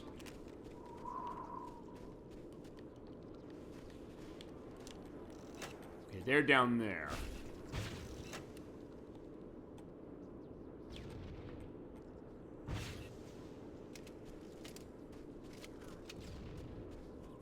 That's far enough away. There's more rocket shots. This is when they turn the corner. That's my concern. Unless those are them. I don't think those are them. They do have rocket shots, or a rocket shot. So did he. So maybe that was it.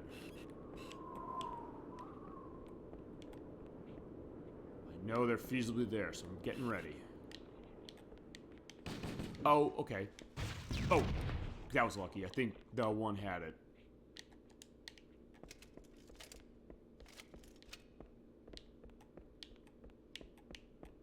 Give me a checkpoint, for the love of God. Give me a checkpoint.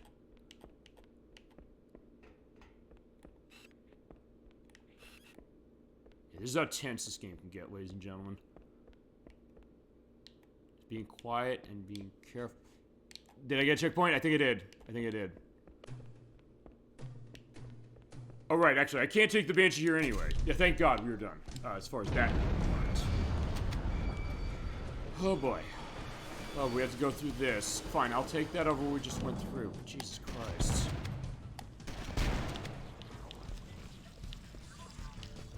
Getting over there, that's going to be the question.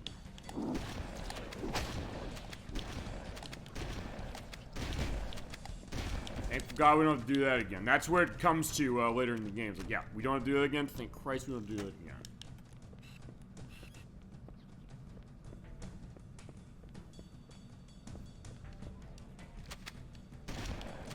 Alright, but yeah, now they have, I think they have rockets, or they have... Soon enough, there's things that are gonna have rockets here, right?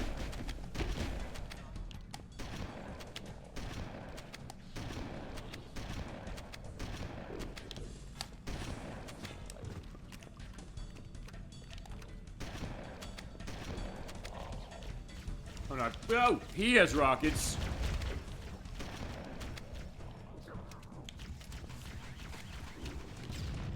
Oh good, they killed each other. They don't care as far as their own comrades.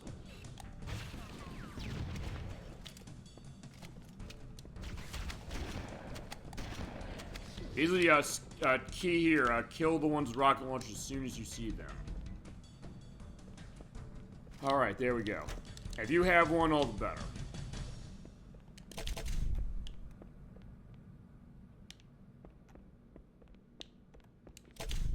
Open the door, please.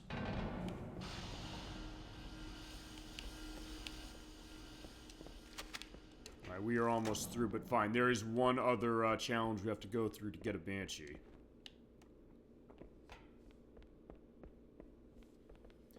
At that point, we'll have 2 more missions left, which honestly are not too bad.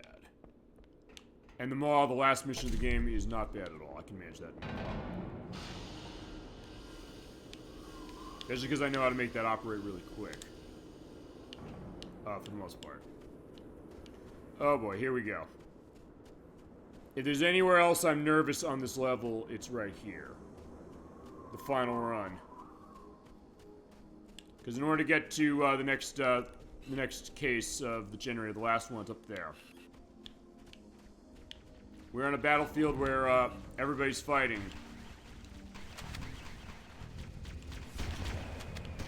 God, I wish I could do vehicle jacking in this game. Fine, screw him, he's dead.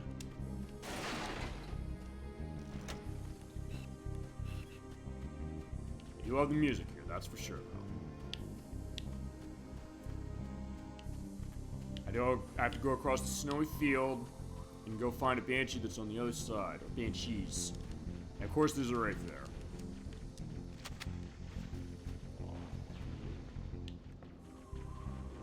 In this case, I'm just gonna let the Flood do their thing.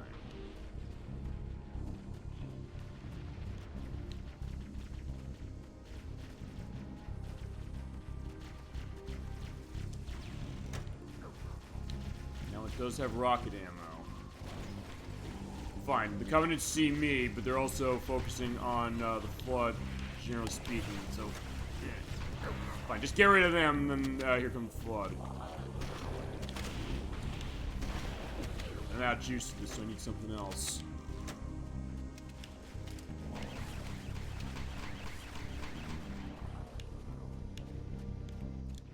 Need something else.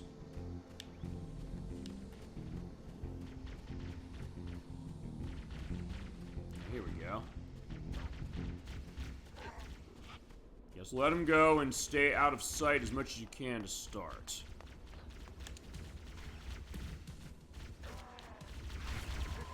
Right, you can also get a sniper rifle here. Oh, and fine, get shotgun rounds.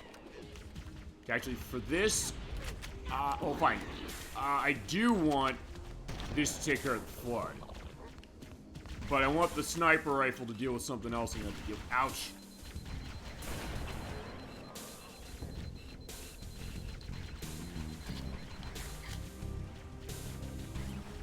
Fine, they're distracted by the Flood, let them be. Now be careful because the Flood over here have rocket launchers, surprise, surprise. Yeah, that one does, boom.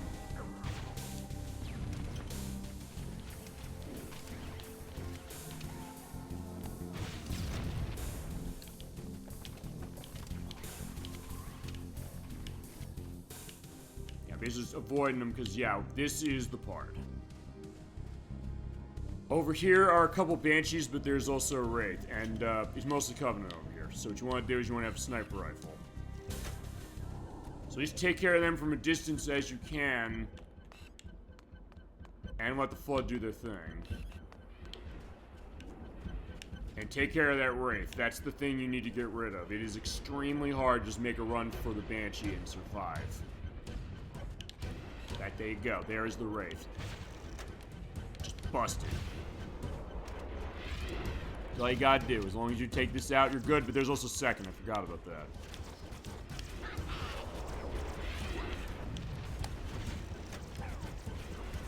Alright, nice shot. Those needle shots are hurting, but right now I don't care. Just gotta get the last one. Get the other Wraith, and we're good. Let the Flood do their thing. If they see me, it's over.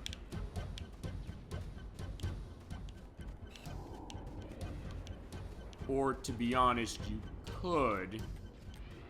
Fine, with two, it's impossible pretty much to get through this. With one, it's easier. Right, fine, I can afford one before them out of the way. And then shotgun them, too. And I've 3 of these, so we'll be set.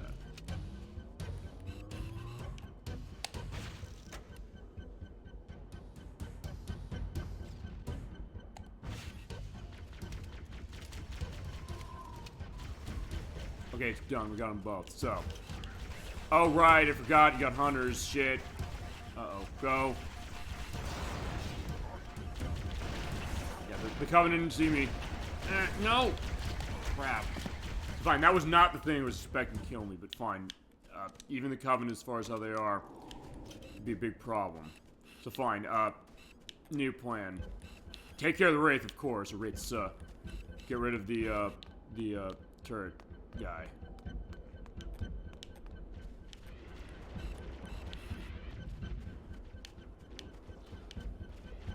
It's also to point out, dirty little secret about the sniper rifle. As good as it is, it does not do much on the Flood, so, oh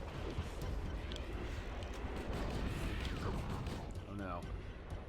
That one saw me, the other one does have a rocket, so I was like, I want to be careful on that. Or, fine, maybe let the rocket guy go if he's going after the Wraith, perhaps. I think what happened is, I think he took it out.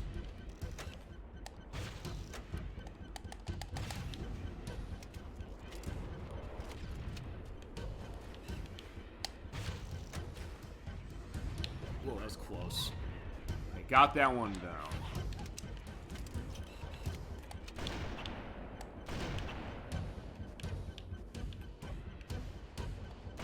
Take care of any stragglers I can get rid of.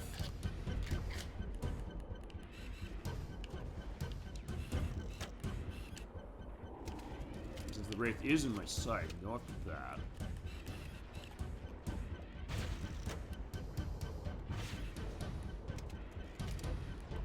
Move, damn. Or, oh, crap.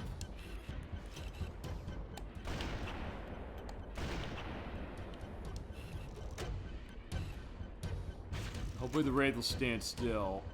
Oh, it keeps moving out of the way. But not for me, he's moving for the other thing, for the Flood. Okay, I hit him once. There we go.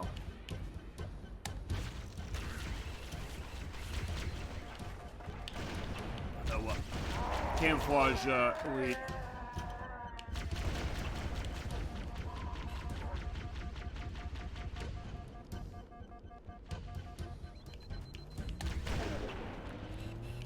So that's the thing that caused me trouble last time. And yeah, the Flood destroyed the other one. Fine. Oh, okay, no, they did destroy the other one, but there's also a turret. Because where we're going, we're not going to get too much ammo. I just need to get my ass over to one of those Banshees. As long as I do that, we're good. Oh, right, I forgot you. Where is he? Maybe he's distracted.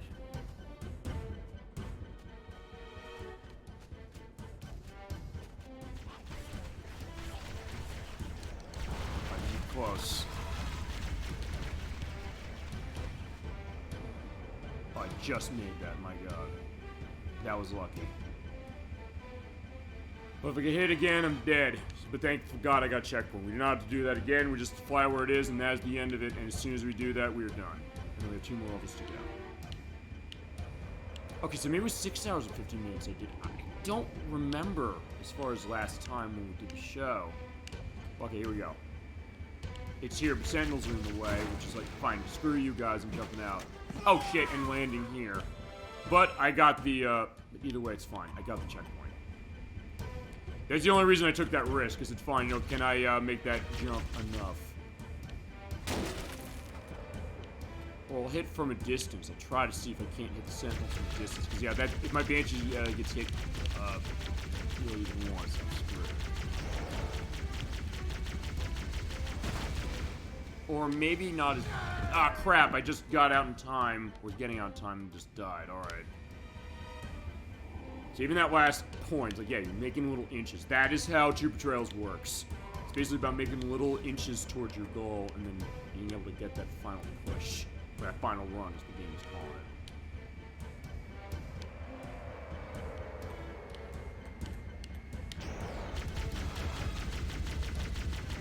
Or doing better, kill the Sentinels from a distance if you can, which thankfully, if you pull back on the left analog stick, you kind of hover in place, sort of, kind of, and in that case, you just do aiming right there. So fine, that's what I should have done the first time. But there is... I was gonna say, no, if I fell off, that was gonna be horrible. Okay, I don't know if I necessarily need this, but just in case, Here's health.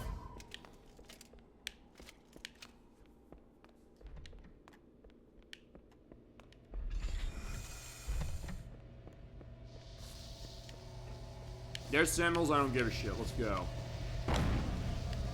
There we go, let's fucking go. Target neutralized.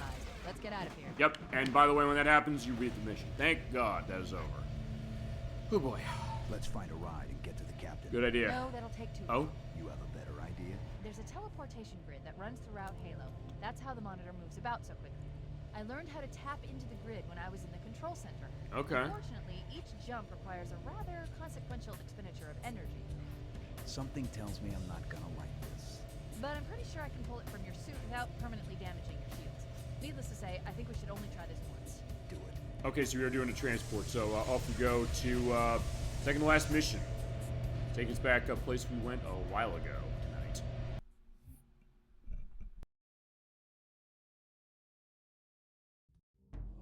The Covenant network is absolute chaos. Okay, so we're going back to the Truth and Reconciliation. It is over here. To abandon Halo when they But it's found under the new Flood, management, but they're they were too saying. late. The Flood overwhelmed this cruiser and disabled it. The Covenant are terrified the Flood will repair the ship and use it to escape from Halo. They've sent in a strike team to neutralize the Flood and repair the ship for immediate departure. Okay.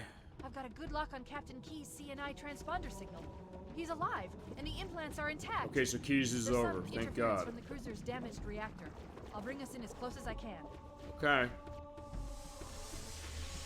We are. I love that touch. You just flip over like, yeah, sorry. Land on my head. Oh, I see. The coordinate data needs to be... Right. Sorry. Nah, don't worry about it. Okay, let's go find Keys. Don't be a fool. Leave me. Captain? Captain? I've lost him. And yeah, Cortana's absolutely visibly upset about that. I love the way she says Captain that second time. It's like, you do believe that Jen Taylor clearly is, believing what's going on in this game. That's, I think, the sign of how good the voice performances in this game really are. Her especially, because she's the one like, hey, you know, an AI having an emotion that way, and the answer is absolutely. She's like, the captain, there's something wrong with him, we need to go find him feasibly. She's like, yeah, I'll leave the chief. He's like, we don't leave our captain behind. We can find him. And oh no, get back! Alright, shotgun time. Alright, this mission isn't so bad. Honestly, the last two missions were actually the harder ones. Oh no!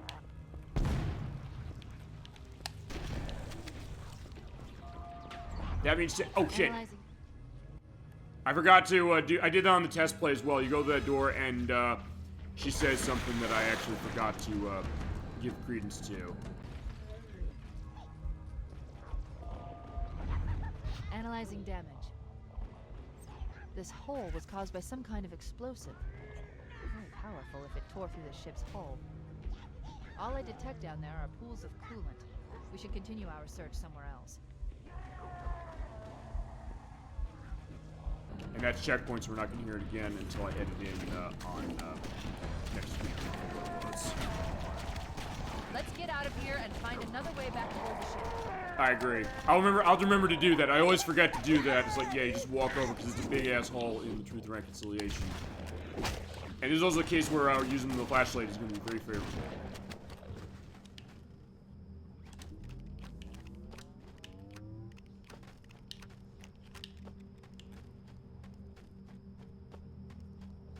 Same deal as the last couple levels. Remember, take advantage of the fact that the Flood and the Covenant are fighting each other. But the idea is that, yeah, they can go after you as well. You want to kill both of them if you can make that go. But if you have to not kill them just to stay alive, I'd suggest doing that. Also show what this looks like with these nice graphics. Wow, this looks really, really nice. Although it looks nice here too. I'll definitely say that. Although I will say this. When it comes to the remastered graphics, oftentimes you don't have to use the flashlight that much because of the way the natural lighting works. Oh shit. Ouch.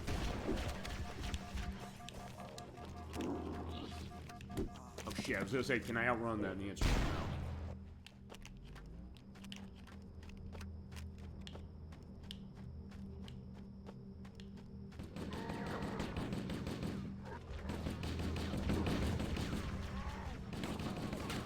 In that case, you know what? I'm gonna let him fight.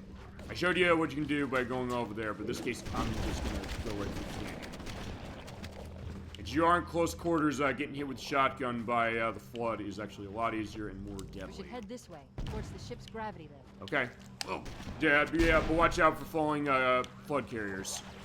And also flood carriers in the canyon itself. Got like 3 of them right there. The crash did more damage than I suspected. Coolant leakage rate is significant. The ship's reactor should already have gone critical. Okay.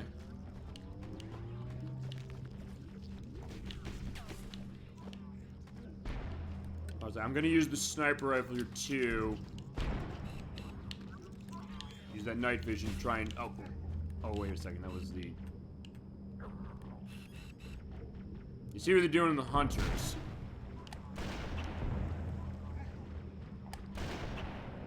Okay, fine. The hunters are getting killed by the flood. They're getting eaten alive.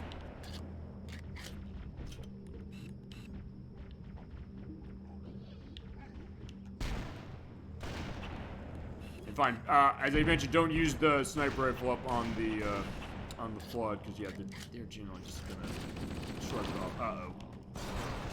Ouch.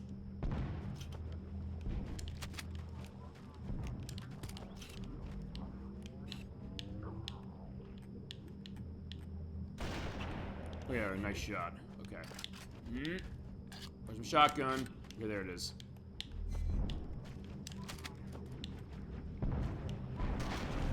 Yeah, but coming out of the goop here are... Wait, did I see Sentinel? Yeah, carriers.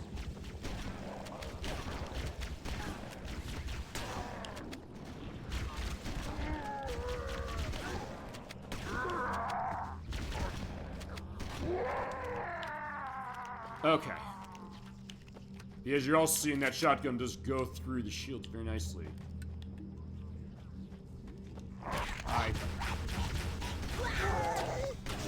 Okay, fine, I lied when I said, hey, the, brutes in the next game. The grunts, the only ones who go into the turrets. In this mission, you do have the elites going in. I believe this is the only level in the game to do that.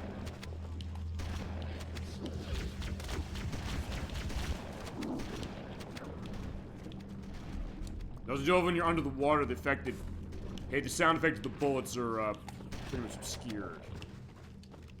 Yeah, nice tension detail. Yeah, let's turn on the light. We can barely see anything out here.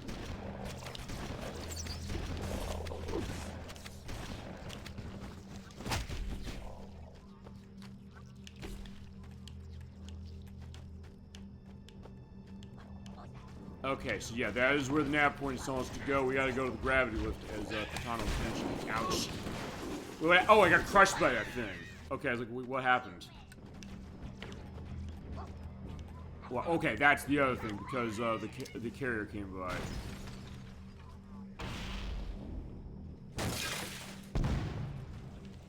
And as you're also seeing, it's very unpredictable sometimes where the carriers will go when you blow them up.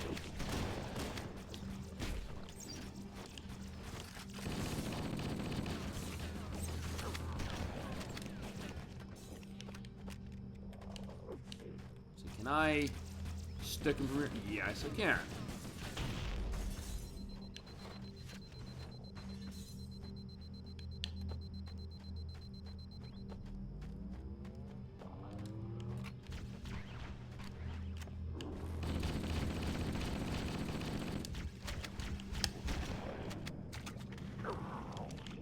Is he dead? No, he's not dead. Fine, not that it doesn't really matter. He's not going to come down and get you, but fine. I just don't want to be sniped. It's one of those things you have to kind of risk assess everything in this game. So, like, what do I do? What can I feasibly survive by doing it? I'm going to try and stick him. Well, I stuck the mountain.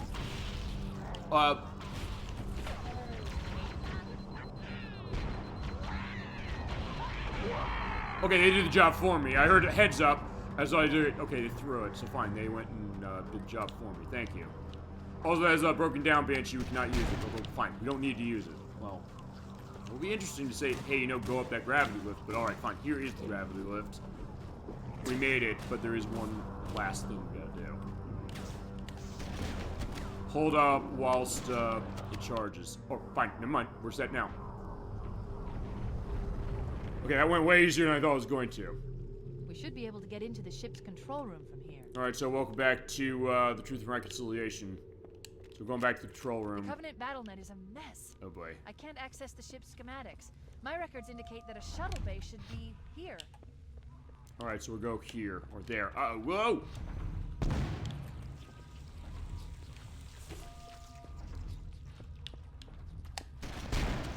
Like we said, I need ammo for my shotgun.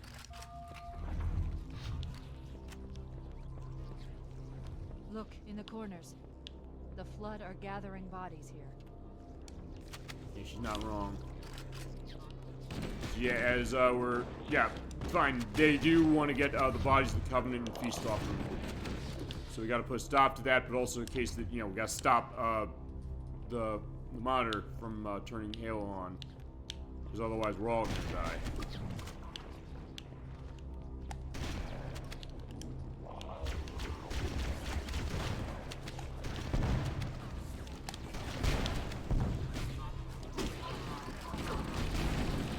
Uh-oh.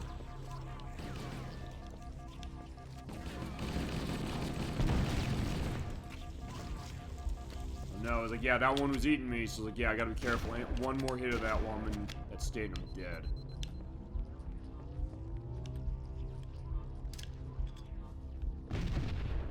Yeah, in that case, I'm just doing that so I can get rid of the flood spores there, just because I don't want to deal with them. There you go, they are gathering the bodies to feast. Uh-oh. Like I said, there is an overshield over there. Yeah, there is, but do I want that badly? The answer is I don't think so.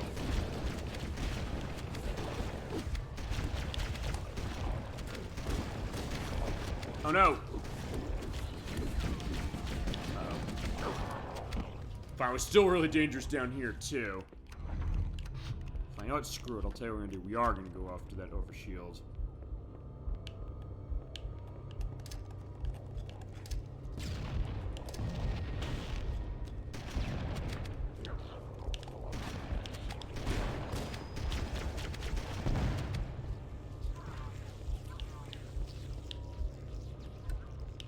Alright, so where is the shotgun? I saw one fly through.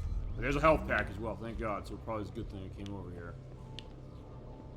Let's see, where is it? Alright, fine. I guess we have to run with what we got.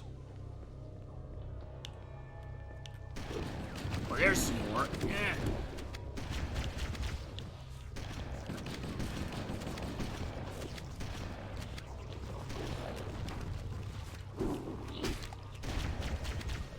Yeah, that overshield made all the difference coming through here.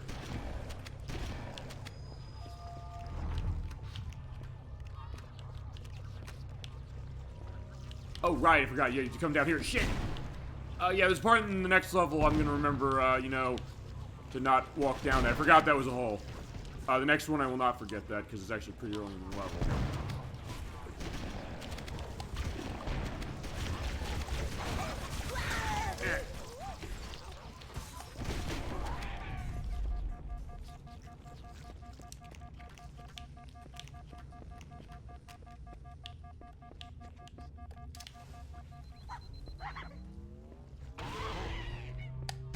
Probably gonna fill out that profiteering thing.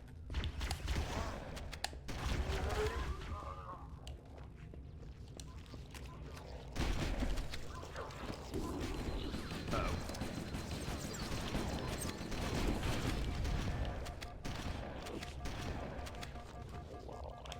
Uh-oh. Shit. They're coming from everywhere. No, I don't want to see that now.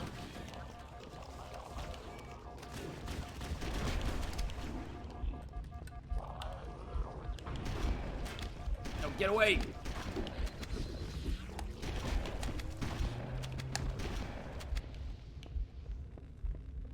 Okay.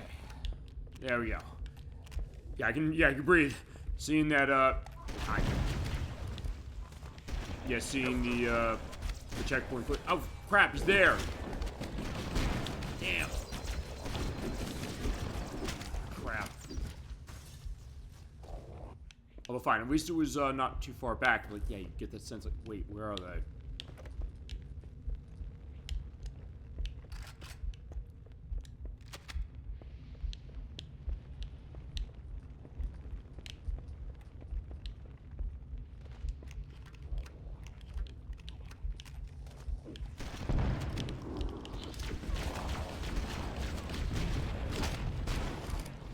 Yeah, I think they're appearing behind me. It's like, yeah, where do they come from?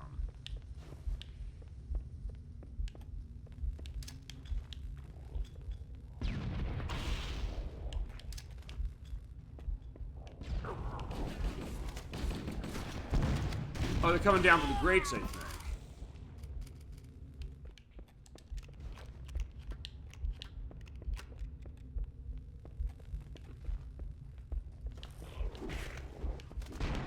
You know what? I'm gonna try and run. I don't care. That's probably what I should have done to start. Looks like another shuttle bay. We should be able to reach the control room from the 3rd level. All right.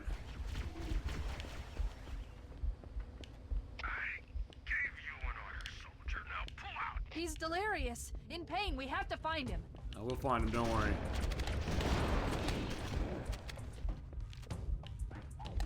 Uh-oh, crap. Like, yeah, shit, a hunter in that close proximity. Are you close to the... Oh. There we go, that worked.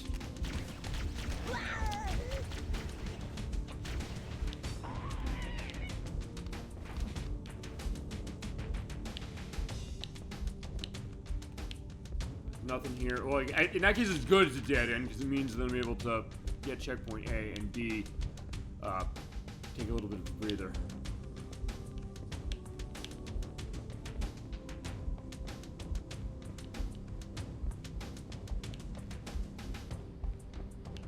Yeah, just walk on by. It's like I don't have any need for you guys. I have bigger fish to fry right now. Well, fine. These guys, I can take care of them. Whoa.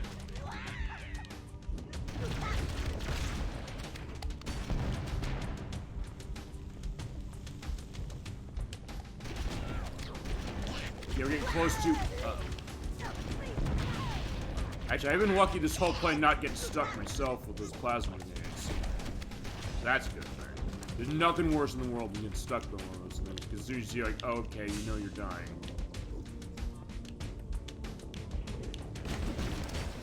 Oh no! Oh shit! I stuck the spore. I've never done that before. Christ. That's a case where great skill is something you don't want to have happen because it's like fine, then they come towards you.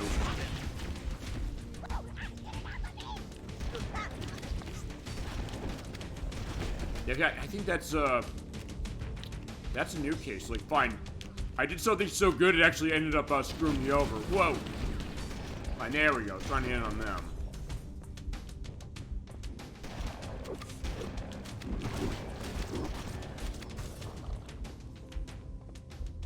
Alright, there we go. Thank God we got a health pack and checkpoint before troubles. Control room should be this way. Control room's on the way. We're almost there. And almost the end of this great game.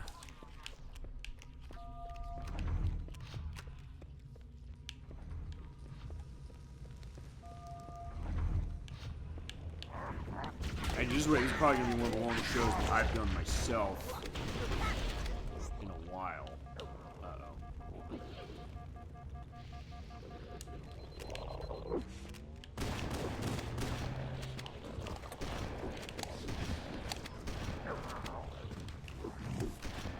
Also, that's the other thing. I guess I probably should mention about the shotgun, which is it. When you're doing a reload, you can fire while it's reloading, so you can kind of interrupt it. So actually, that's very useful. In fact, I think it's... No, it is the only weapon in the game you can do that with. God, these guys just keep coming. Okay, but we're almost there. Oh, no!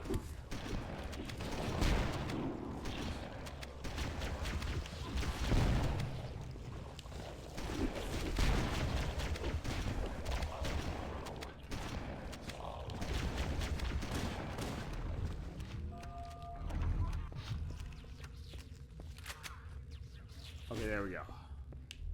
So we're in the control room again, but, yeah, let's see, where's Captain Keyes? It says he's over here. Somewhere.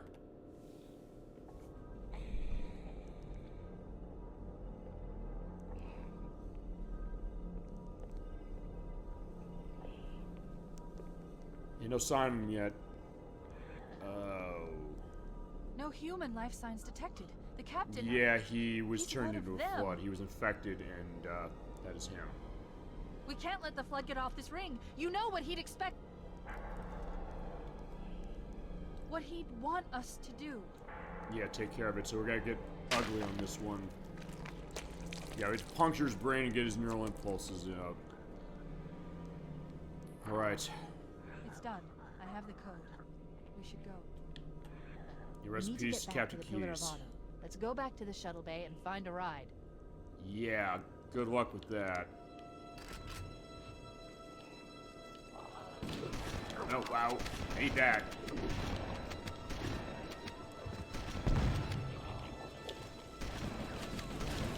Yeah, but all the flood want us not to leave.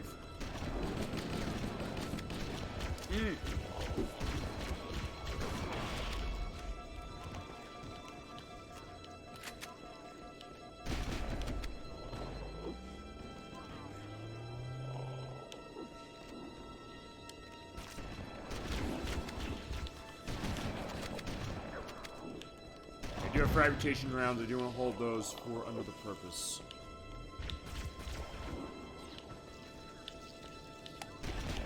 There's one last trick that's going to be up the sleeves of this stage.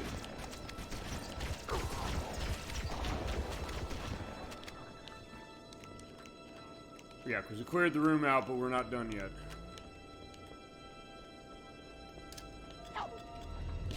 Yeah, you get, I guess, advanced forms of not just the grunts, but also the elites. Those elites, they throw grenades. Right, these versions of the elites, they throw grenades and they have stronger shields. You gotta be very careful around them.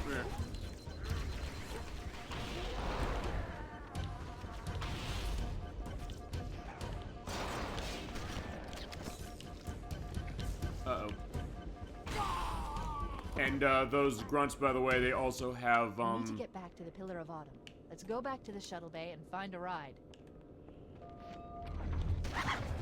They have fuel rod guns, so be careful of that.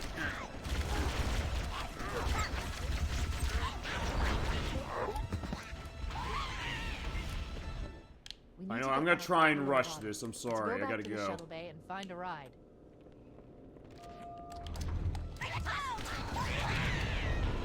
Okay, luckily they threw out grenades all over the place, so fine. Blow this place up. Fine, and die. Fine, the problem is the flood is still here, so that's where the Let's go back to problem the shuttle bay is. and find a ride. I know, I want to get out of this quick. If I can make it happen, we'll make it happen. Just go.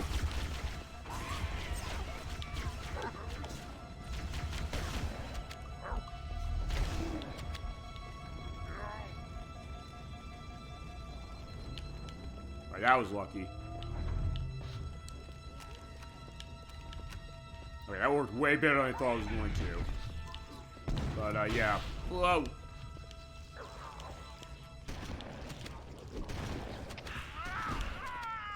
Apparently still alive, but he's inside, Please, Chief, no! hurry. I thought we killed him. I was saying, I thought he died already. At the last no. Uh-oh. Ouch.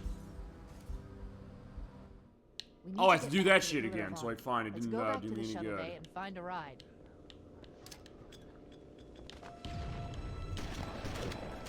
I know I'm gonna do what I should have done the first time, which is just clear out the flood. Do that, and then we'll go do that. As far as with the Advanced Covenant.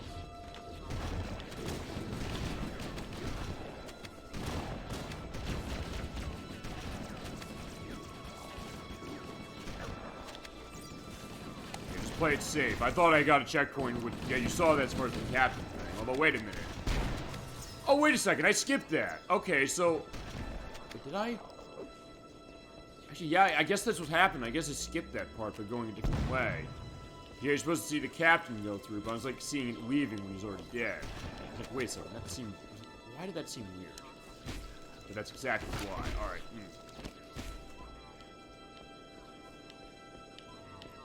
I don't even have enough juice to run this thing, so I gotta see. I don't have much ammo of anything in here. Oh no. Okay, so fine, we have to go through and, oh, shotgun rounds, that'll work.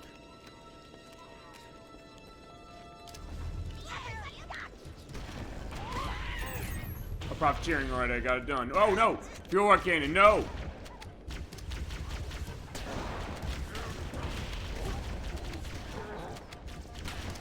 Oh no, whoa!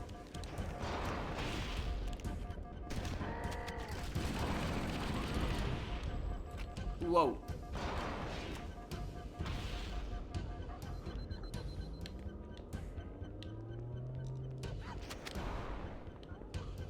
He's shooting like a madman. I just gotta be ready for him around the corner.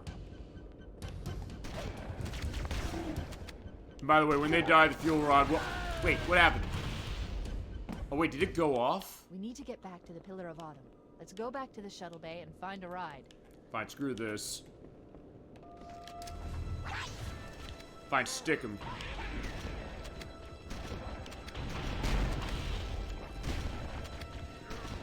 In that case, also with the flood in town, maybe they'll pay attention to that, so fine, I actually might have done a good thing. Just trick them into fighting. So it's like the Wampas in Star Wars Shadows of the Empire. Get them to fight each other, and then clean up the scraps.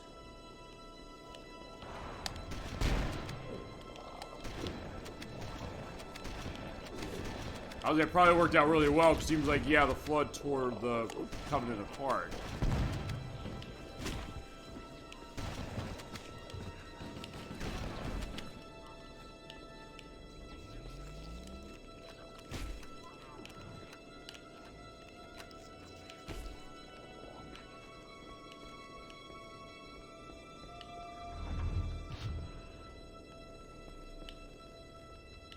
I think they're all gone.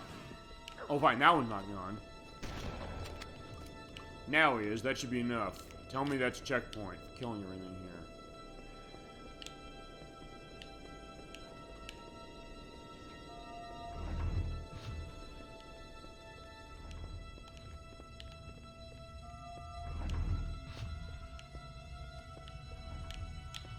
Yeah, it seems like they're all gone.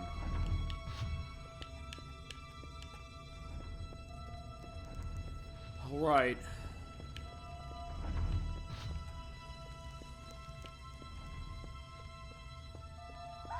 It's loading. It was like, okay.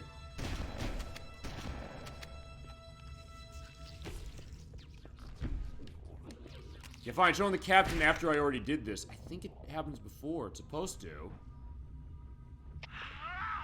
Fine, because he already died. We saw him die. His vitals are fading. Please, Chief, hurry. I don't think this is going to screw up anything. I don't think it isn't. Fine, they're already dead. That's good. Just gotta be careful.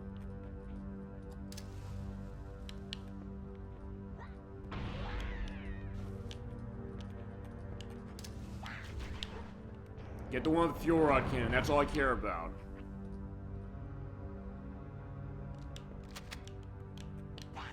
There's one.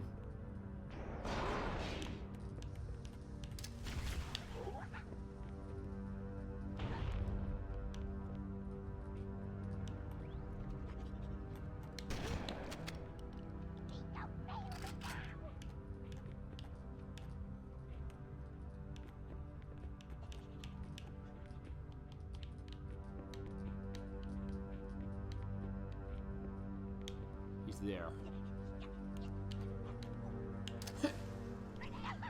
Got him. They took down the lead with him. Awesome.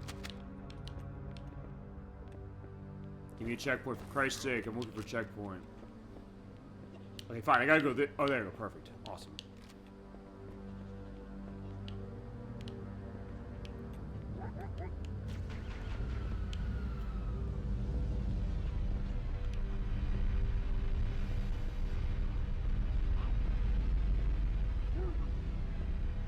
You also kind of skip parts of this, like, hey, you know, go downwards. I'm not... Grab one of the escort banshees and we'll use it to return to the Pillar of Autumn. Okay. Going down here, so like, yeah, take a little bit of damage, but not too bad.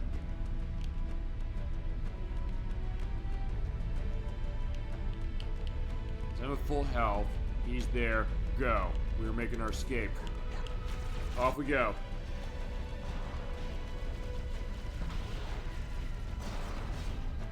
Alright.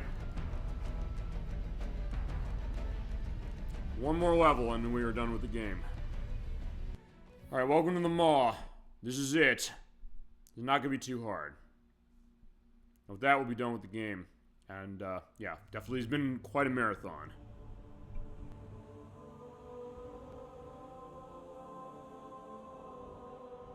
And the horse you rode in on, so we are going back to the Pillar of Autumn. We saw that, God, hours ago. But now we're here for another purpose when it comes to it. Because, yeah, now we have the neural implants of Captain Keyes. We need our way to bust Halo. And our old ship is going to be the way to do it.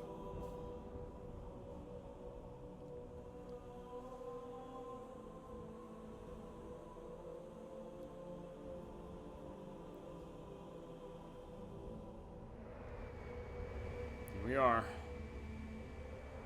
It looks a lot different than we first saw it, doesn't it? This thing is falling apart. Yeah, apparently we either got a lot of resistance on the way or we picked a bad Banshee. You did that on purpose, didn't you? I love that touch. The kid's like, fine, you crashed. Like, oh shit, game over, roll credits. We're like, oh no, we lived. He's like, no, I did that on purpose. Okay, welcome back to the Maw. Oh, fine. Welcome to the Maw. Welcome back to the Pillar of Autumn. Here it is. From there, we can use the captain's neural. Yeah, this is what it looked like before. I do love what it does with the lighting here in the explosion should damage enough systems advanced below it to version. destroy Find the the ring. anniversary version. All right, so we're going on the bridge. This level's not gonna take too long. I'll promise that. Also, we're pointing out right here. See where the flood thing's coming out. Get your fragmentation grenades. Toss it right in the hole. Wait. Because, yeah, there are a couple of those carriers down there. Just do that and you'll be safe. Just wait for all the explosion to go. One grenade is enough. It should be.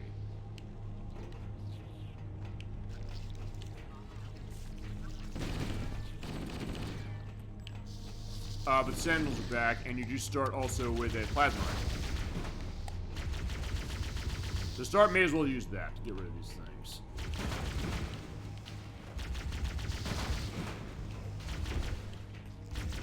Yeah, but Flutter here. So as 343 Guilty Spark said, he said, hey, you know, they got your vessel back, so fine. The Flood found the Pillar of Autumn, and yeah, it is still here, and they're running it now.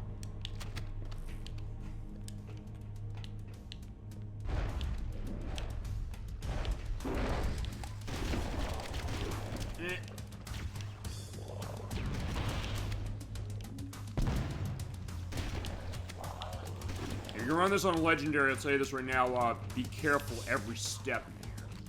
It's not too bad if you do that, but yeah, you gotta be careful. Any misstep is gonna mark you death. Oh, got achievement, what is it?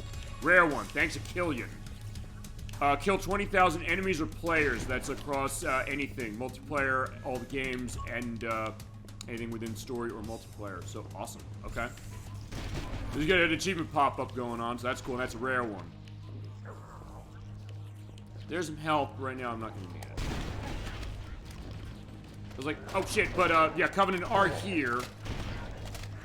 Okay, I don't know why it stuttered there, but either way, uh-oh.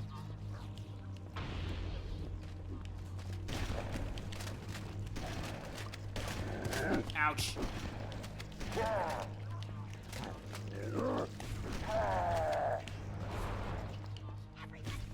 Uh-oh. Yeah, we still have the advanced grunts and elites here, and they are running those fuel rod cannons to kill them.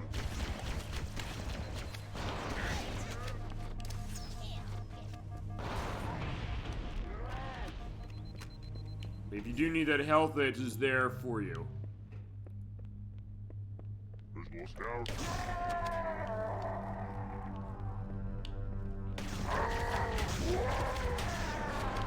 Ouch. And I'll say this, if you can feasibly avoid fighting here, you might want to do that.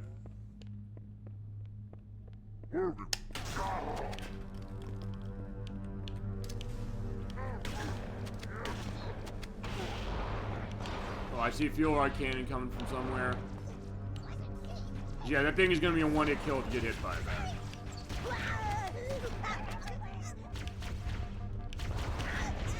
And there's a twist thing about that fact that it's the, and also that explode on, you know, the death of the grunts that are holding it. It is interesting to think, yeah, the grunts are the ones that controlling these things. Now, thought that, hey, they're the weakest enemies feasibly in the game, but, yeah, not at this point, they're not. The bridge. You made it. Bridge. Get to work.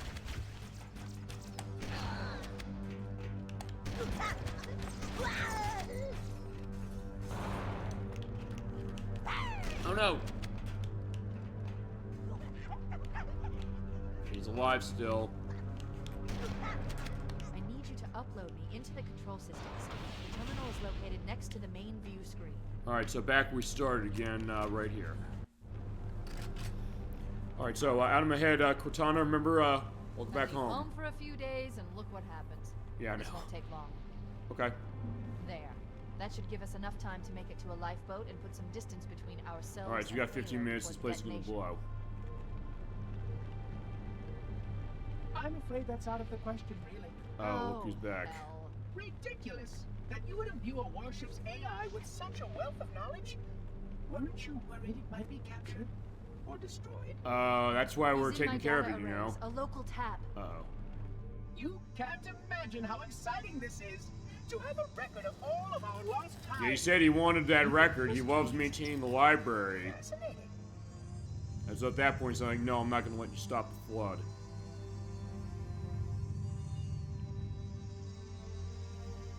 Oh, how I will enjoy every moment of its categorization! It is categorization, so yeah, there's another typo. Yeah, the Crusader 64 would be very proud of me this month, I would think. Well, the typos are finding across every game we've played. And I know there are some in Shadowheart's Covenant, so his record of every game having a typo somewhere is going to continue. Why do you continue to fight us, Reclaimer? And why do you call us that? Well, fine, the later games explain that. We'll get to that later. And I will endeavor to make your death relatively painless and... At least And he's like, it's yeah, been fine. He full says, of she's like, objects. fine, I don't want to even hear that anymore, so I'm turn him detecting off. taps throughout the ship. Sentinels, most likely. As for the monitor, Yeah? he's in engineering. He Okay. must be trying to take the core offline. Even if I could get the countdown restarted, I don't know what to do.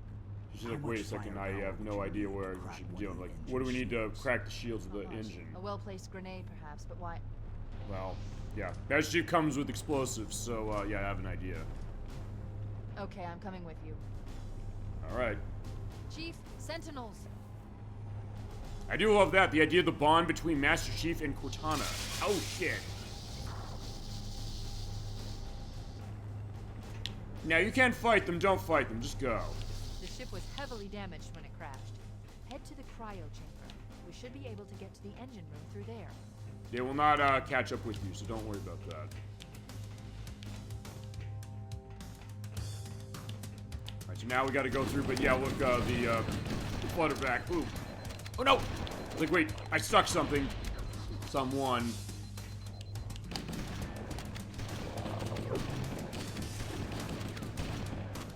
Alright, so we're almost done. Ouch!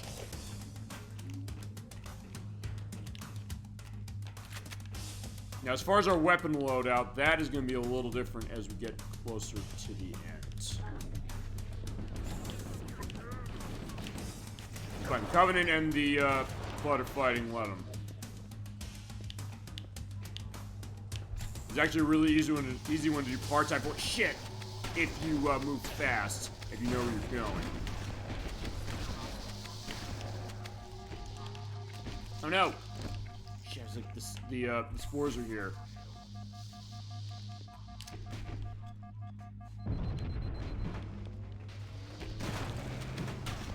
Also, yeah, the Sentinels start to be shielded here.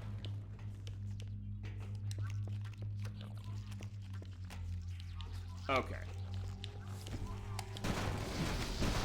To start, what you're gonna want is you are gonna want the shotgun. I'll tell you that right now.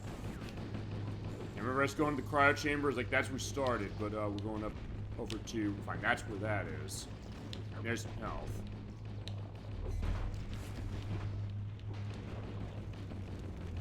Yeah, go over here.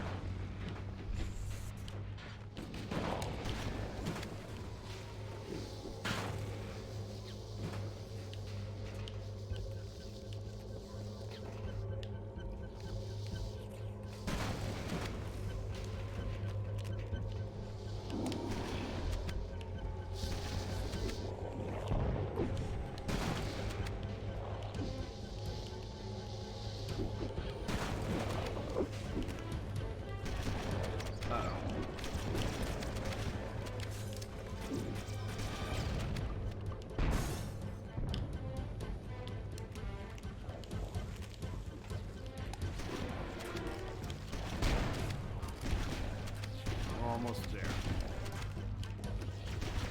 Actually, before we go to the engineering room, though, we do have to go one other place. It'll make this mission go a lot faster. There's another shield over here if you need it. So yeah, just get it. And even on legendary, wait, they take some of these things away, but not completely.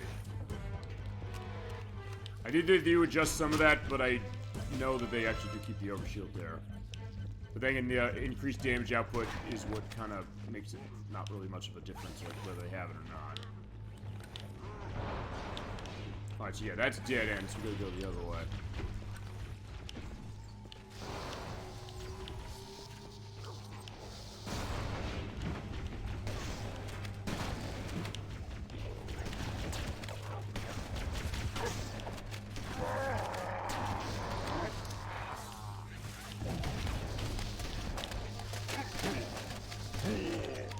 Yeah, I don't want to get him in here. If I get him in here, I'm screwed. Thanks to the Sentinels, they're helping out. Fine, inadvertently, but they're helping out as is.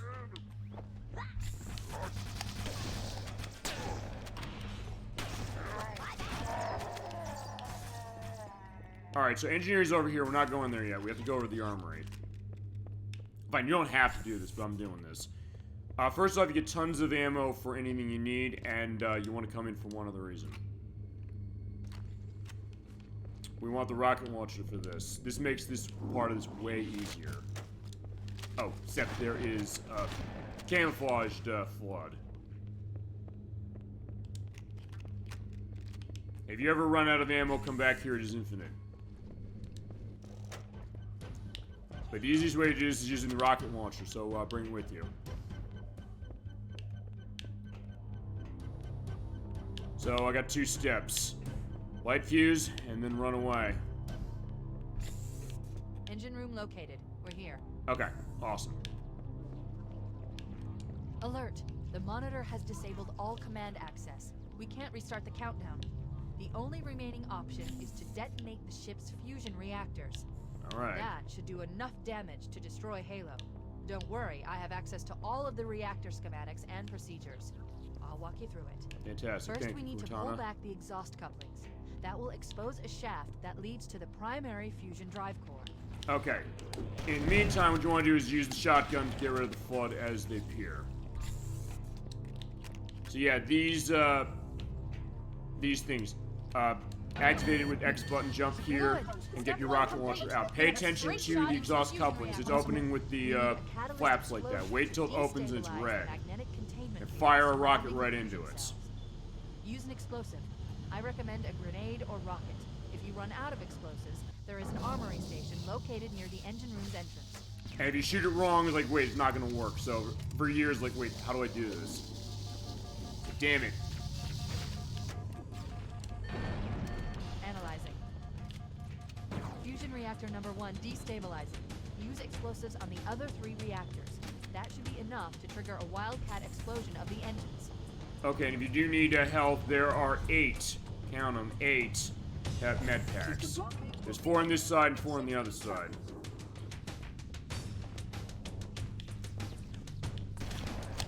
And yeah, the flood are gonna keep coming, so be ready.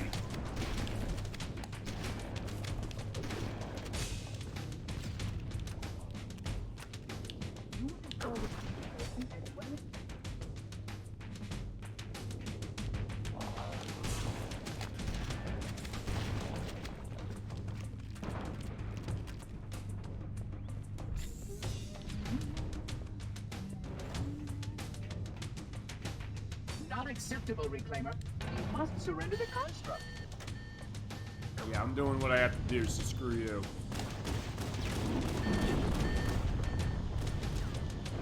And if you're just right, fine, I missed it. But if you jump just right, you can clear that gap. But in some cases, it might be better if you just come down here, honestly. Yeah, if you do this, this is not gonna take any time at all. And yeah, we had had over 7 hours for this one, so okay. So I guess this is longer. It ended up being longer than the last time I played, but it's also because, well, we went in a little more, I guess, and stuff. I had more of a spiel at the beginning, but yeah, I'm definitely having a good time and have had a good time with Halo, but we're not done yet. And then we'll get, and after we do this, we have one last task, and then we are going to schedule it. Because yeah, that's the end of the show. The last one's right here. Or one of the last ones here. I think you could do either 2 on this side or 2 on the other side. Shit! We walked right into my shot.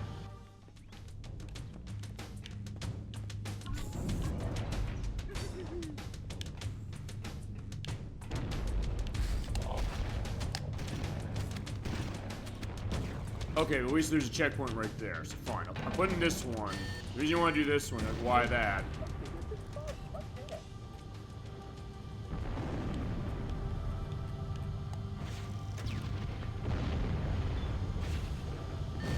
There, got it.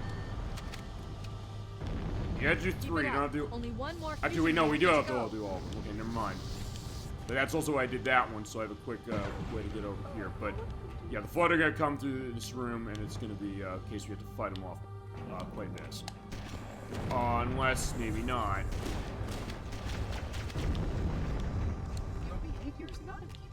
Or I'm going really quick. Or that's how Legendary was. So one more shot. Shoot right into the core on that one when it opens.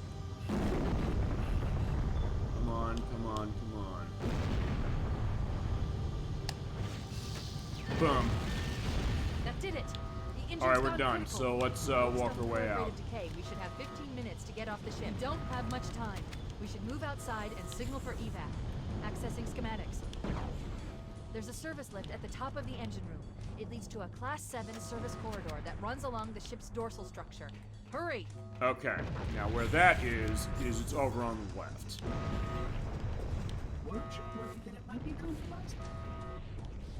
Yeah, right through here.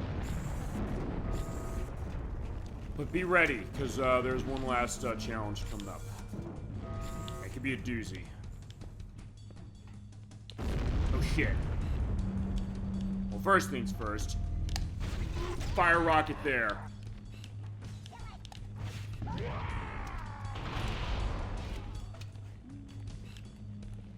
There we go. Alright, so we gotta get our way out. And this part does change on the higher difficulties. I'll let you know that right now. And their bodies are rolling. Yeah, they're rolling over in their graves in terms of what we have to do next. Roger, Cortana. I read 555. The Pillar of Autumn's engines are going critical, Fohammer. Request immediate extraction. Approach the crash site and be ready to pick okay, us up so, at external yeah, access junction Fohammer, 4C come on, as we're soon as waiting you for get my us. signal. Affirmative. Echo 419 going on station. Okay, so is there for us. He's like, yeah, what's those noises going on down there? Is everything okay? No. Negative. We have a wildcat destabilization of the ship's fusion core. The engines must have sustained more damage than we thought. Analyzing. We have 6 minutes before the fusion drives detonate. We need to evac now. Activating final countdown time. Okay. When it reaches 0, the engines will Yeah, we gotta drive our way out, and it is 2 kilometers away, so it's gonna take some time. You do have to get there in 6 minutes, otherwise you're dying. Ouch, shit! Those motherfuckers decide to... We need a vehicle. We do need a vehicle, but those motherfuckers tried to kill us, so I'll tell you what we're doing. We're going back here. Getting a health pack. You're like, yeah, is that wasting time? Yes, but I need that to live. On Legendary, it's worth pointing out you have only 5 minutes to do this. So I hope you're good at driving the Warthog, and if you're not, you're gonna hate this. Just keep driving, and my suggestion here is... Be ready to swerve in and around things, and you see like a jump like this, try and make it. And press forward as much as you can, take every shortcut you can.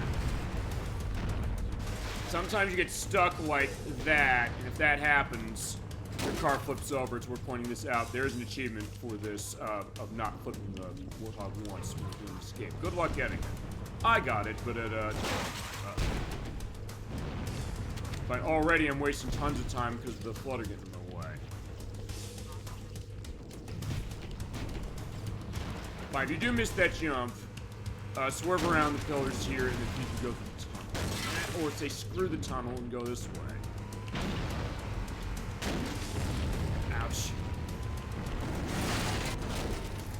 This is gonna be a tough one. Fine.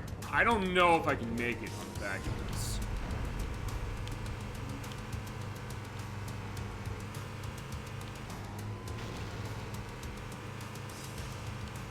I mean, if this was legendary, I would have already lost. But since I'm on normal, we might be able to pull this out.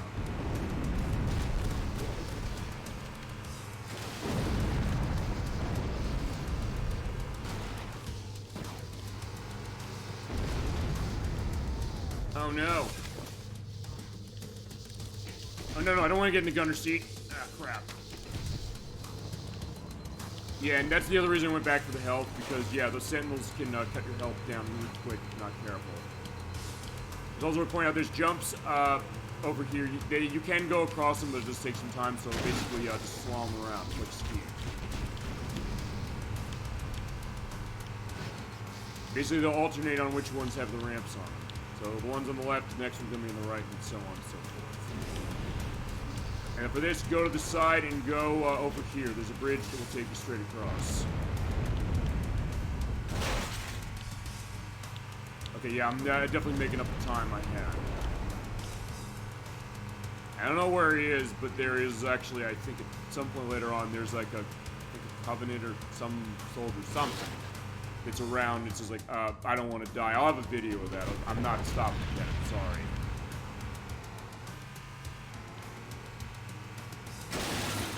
Also, I'm going this way. Like, now I'm not going this way. Now I'm going the other way. These would be ready to adjust if you have to when it comes to where the terrain is. This is going to be really close. I'm going to say that right now.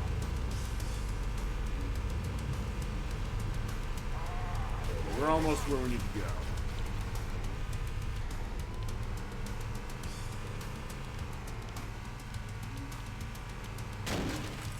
Oh.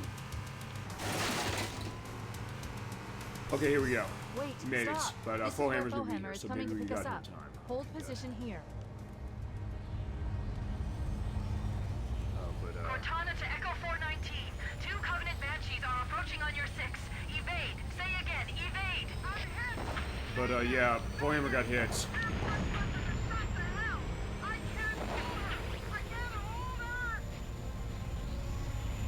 Echo 419. She's gone. So yeah, Echo 419 is dead. Oh shit! Ship's inventory shows one. Oh, you gotta be kidding me! Oh shit! There's no way in hell I'm getting through without that.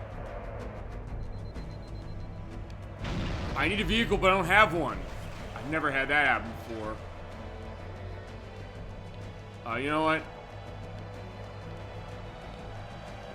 I don't think I can make that distance from here. I'll tell you what I'm gonna do. I think I got checkpoint by finding Foehammer that way. So I'm jumping off and dying. Sorry. Oh, fine. It fell down there. It's like, I'm coming, Warthog. Oh, shit. I forgot. No, it takes you back to the start. Oh, yeah, you did not get a checkpoint here. Okay. Fine. That's probably better. Analyzing. We have It's 6 parking minutes me really before the hard, fusion so yeah, drives this is gonna be the detonate. last, We need to evac spectacle of it. now. Activating final countdown time. And since you've mostly seen all of what we're gonna see, ouch, shit. Temperature of almost 100 million degrees. Fine, that's gonna be good enough. I don't care. Just keep driving. While I'm making the drive. I'll do a couple. Well, fine. I'll wait. I'll do final thoughts last before I just get to. We'll try to talk schedule now. Because you've seen a lot of what's going. You've seen a lot of what's going on. Definitely had a great time doing this game tonight, and still do. Almost done. Yeah, let's talk schedule because after almost the entire month of January running on Fridays, except the first week, going back to Saturday next week, we're going way earlier for a show that's, believe it or not, going to be longer than even this one is. It's going to be for Shadow Hearts Covenant for the PlayStation 2. We're starting that game, the sequel to the 2001 RPG from Sakanoff, although Sakanoff has gone a name change since that game, as Nautilus, at least as far as that. And there's other stories about who are Nautilus now, where did they go. And it's the last game of the franchise that Midway, or published it, not developed. But yeah, they did believe in it, and this is the Shadow Hearts game that got the most attention initially. Like, I didn't hear the first one, but the second one got a lot of critical praise, very well liked. It sold well given the scope of what it was, because when I tell you those sales numbers, like something in the 200,000s range, I think like that's a disaster. Compared to other stuff, of course it is, but in the scope of what that game was, or what the first one was, is improvement on the first game, number one, and number two, it's something that did carve a niche out, to the point where after Midway couldn't publish the next one, Exceed came. That would be the last game of the franchise. That's Shadow Hearts from the New World, but we're playing Covenant starting next week.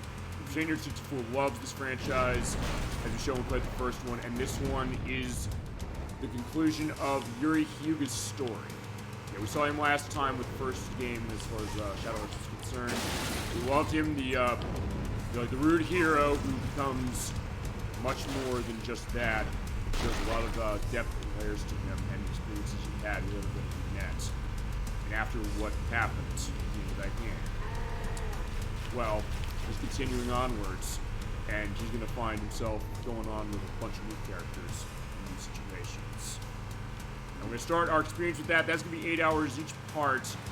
Yeah, so it's going to be long. We're starting at 3 p.m. This is where Fohammer is coming to pick us up. So, hold position. It's going to be the Crusader 64 controlling it, but it's also going to be Kazuma 22 in for the show. Cortana to Echo 419. 2 Covenant Banshees are approaching on your 6. Evade. Say again, evade. So that's going to be Saturday, February 1st at 7 p.m. Oh no, it's 3 p.m. Eastern Standard Time. We do 7 p.m. We'll be here all night. Also, I'm driving away. Echo 419. Yeah, we give a salute to Fohammer. Calculating alternate escape route. Week after Shadow Hearts Covenant's first part, though, we're going to have... One Longsword fighter is still docked in Launch Bay 7. Forgetting what we're having. Oh, right, we're coming back to Tomba. It's going to be the finale, I promise. For that one. Oh, shit! As you hear the great Halo March here, oh my god, it is great to be in that sense. It's just go, go, go, although there is an audio bug that this version has when we make one specific jump. We'll see this later. Coming back to Tomba, that is going to be the completion of the game. We played a lot last time we played it, which was just last week, as it turned out. We only have a little more to go before Tomba can get his grandfather's bracelet back with DP for Pigs. And we're going to go through all the events. We only have about 30 or so left to go, and we're going to have a great time as far as getting that game for 112 who requested it. And the week, by the way, the viewer request of February. Oh shit, I forgot, right. You have to go fully forward, otherwise you're gonna die. Oh shit, alright, I gotta do this again. Alright, fine. I forgot I have to go fully, balls to the wall down the road at that point. Okay, fine, we'll do that. And this will at least give me time to go through the schedule, complete the schedule. On February, I don't know if I'm putting this on Valentine's Day, the Friday, or if I'm gonna put it on the 15th. I'm gonna gauge that in the next couple weeks. I'm not sure if we're gonna have something going on that weekend. I might. Whoa. We have part 3 of Shen. Yeah, I can't wait to get back to that game for sure. Our next destination will be Warehouse number 8, where Master Chen is, and maybe get a little more of an answer to what happened to Rio's father and why. That'll be a 7 p.m. show either on February 14th, Valentine's Day, or on February 5th. So either Friday to Saturday, I'll announce that probably next week or Tomba for the finale. Oh, whoa! The week after that is going to be our next Super Bowl Game Saturday Second Chance segment. By the way, I will let you know, we're going to have a new playlist for the Super Bowl Game Saturday Second Chance shows, which is the first. It's going to link down below for this show and anything else as far as the second chance. The next one's going to be on February 22nd. It's Saturday at 7 p.m. Eastern Standard Time. Nocturne's coming back. We're going to take a Super Bowl Game Saturday second chance on a game we played a couple months ago, but this is also a bit of a unique showcase for her because we played Super Mario Bros. 3 for NES, but we were coming back to the advanced version. That is Super Mario Advance 4, Super Mario Bros. 3. To show off the e-reader levels that are all unlocked in the, we're playing the Switch online port of it. The Wii U version was like that too, as far as the downloadable version, but that we're on the Switch way, or she's on the Switch way. You see those levels mostly blind. She'd seen, I think, a couple of years ago, but it's been so long, and I don't remember them myself. What I do remember is that they actually take mechanics of other Mario games, not just Super Mario Bros. 3. So, if you know Super Mario Bros. 3 like she does really well, you have to think about other Mario games at the same time, and that's pretty fascinating as far as those aspects that you remember. We're going to have that going as far as our next Super Bowl Game Saturday second chance. I'm looking forward to that one. And then we get to March. March 1st is going to be Part 4 of Shenmue. That's going to be a 7 p.m. Eastern Standard Time show. Next part, Shadow Hearts Covenant, already had the confirmation from Kazoo Trade 2 and Container 64, 3 p.m. on March 8th. And then on March 14th, we are going to have a Friday show, and I have to have a Friday show because Edwack and Nikki are coming back. Whoa! As the War Dog is doing a nice roll. Edwack's next game is on tap, and he's ready to do it. Smart Ball for the Super Nintendo. It was published by Sony Image Soft. It was developed by Game Freak, who made Pokemon. And it's a game that's a childhood favorite of his, and we play it for us as our first look as far as that game, because at some point we're going to do a second chance on its Japanese version, Jerry Boy, which has story content that the US version cut out. That being said, he does adore this game. It is a childhood favorite of his, and we're really glad to have both of them back on the show and have them involved as far as it is. Nikki and I, we've never seen this game. In fact, it wasn't until last year I even knew what this game was. Echo 419! Alright, so we have to get going. Now remember to keep the pedal to the metal on this one. But yeah, that's just 7 p.m. Eastern Standard Time show on Pi Day of March 15th. Then the week after that's going to be on March 22nd. We're coming back to the Super Bowl Game Saturday second chance for March. That's going to be Sonic Hedgehog 2 for Sega Genesis. We did years ago, not in recordings with Halo, but we will come back to it. I'm going to run the Sega Genesis version ported within the Switch Online expansion pack because that is the easiest way to show it. I could use the Genesis now because you have a working one thanks to Nocturne, but I decided I'm still sticking with the Switch way because I get to show Sonic Origins Plus again to show off the extra stuff they added, put it in Palisade and it's indicated.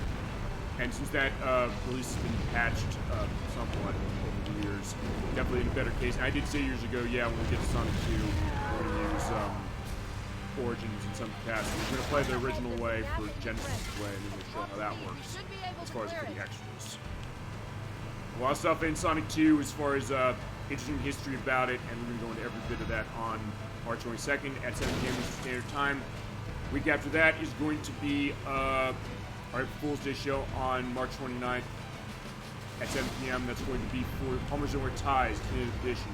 Running by the Switch, the version of the infamous 3DO FMV game is not completely an FMV game, it barely is, except in the intro. And yeah, now you're at this point, get your ass out and start running. And if any flood or come get in your way, fire, fire, fire. Yeah. If I die here, I'm gonna go nuts. We're not gonna die. Okay. I'll get into the April stuff in just a second because we're gonna see the final cutscene we beat in the game. So yeah, after 7 hours and 10 minutes, not counting the stops we had for the tech problems. I'll have to look at that, see what's going on, because I got this on last week's show when it came to Tomba. Here we go. I don't know why I did that, but either way, there's a part of this cutscene that's exclusive to Legendary. I will have that edited about here.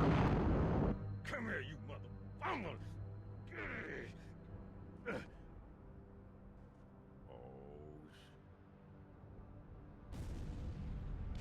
This is it, baby. Hold me.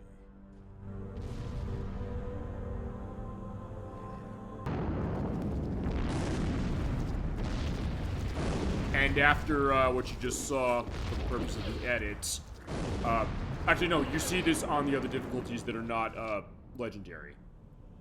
But on legendary, you get a little something extra, which puts in question something why a character is back in Halo 2. That's all I'm going to say for right now. And Halo 2, by the way, is the next time we're going to come back to this game, as far as the Halo franchise is concerned. I don't know if I'm going to use the Xbox version or if I'm going to use the Anniversary Edition within this. I'm not sure. Shut them down. We'll need them later. Yeah, we're going to get ourselves coasted. So, we destroyed Halo.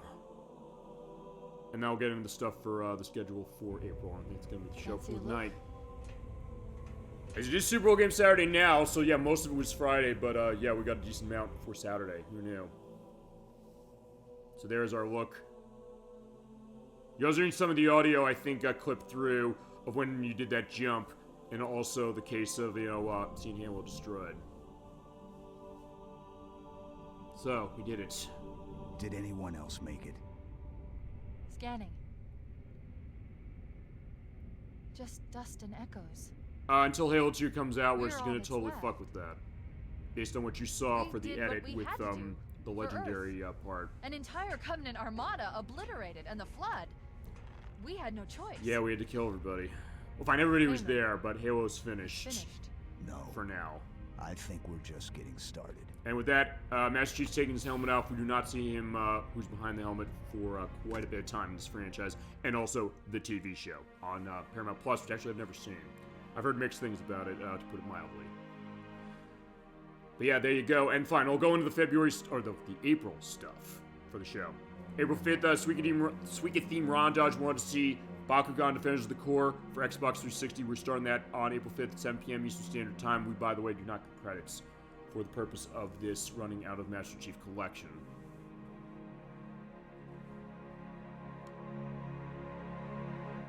Actually, no, maybe the audio didn't, you know, go off on itself. That's weird. Because it did when I was doing a test. And I also don't think I can show credits. Can I show credits? You know what? Fine. We'll view game credits. Or fine, we'll view this game's credits. Or shit, no, we're not going to do that because we're going on the line. It's like, why the fuck do I have to go on the line for that? Fine, we're wondering why the Xbox consoles have been failing since the last two. This one and Xbox One. There you go.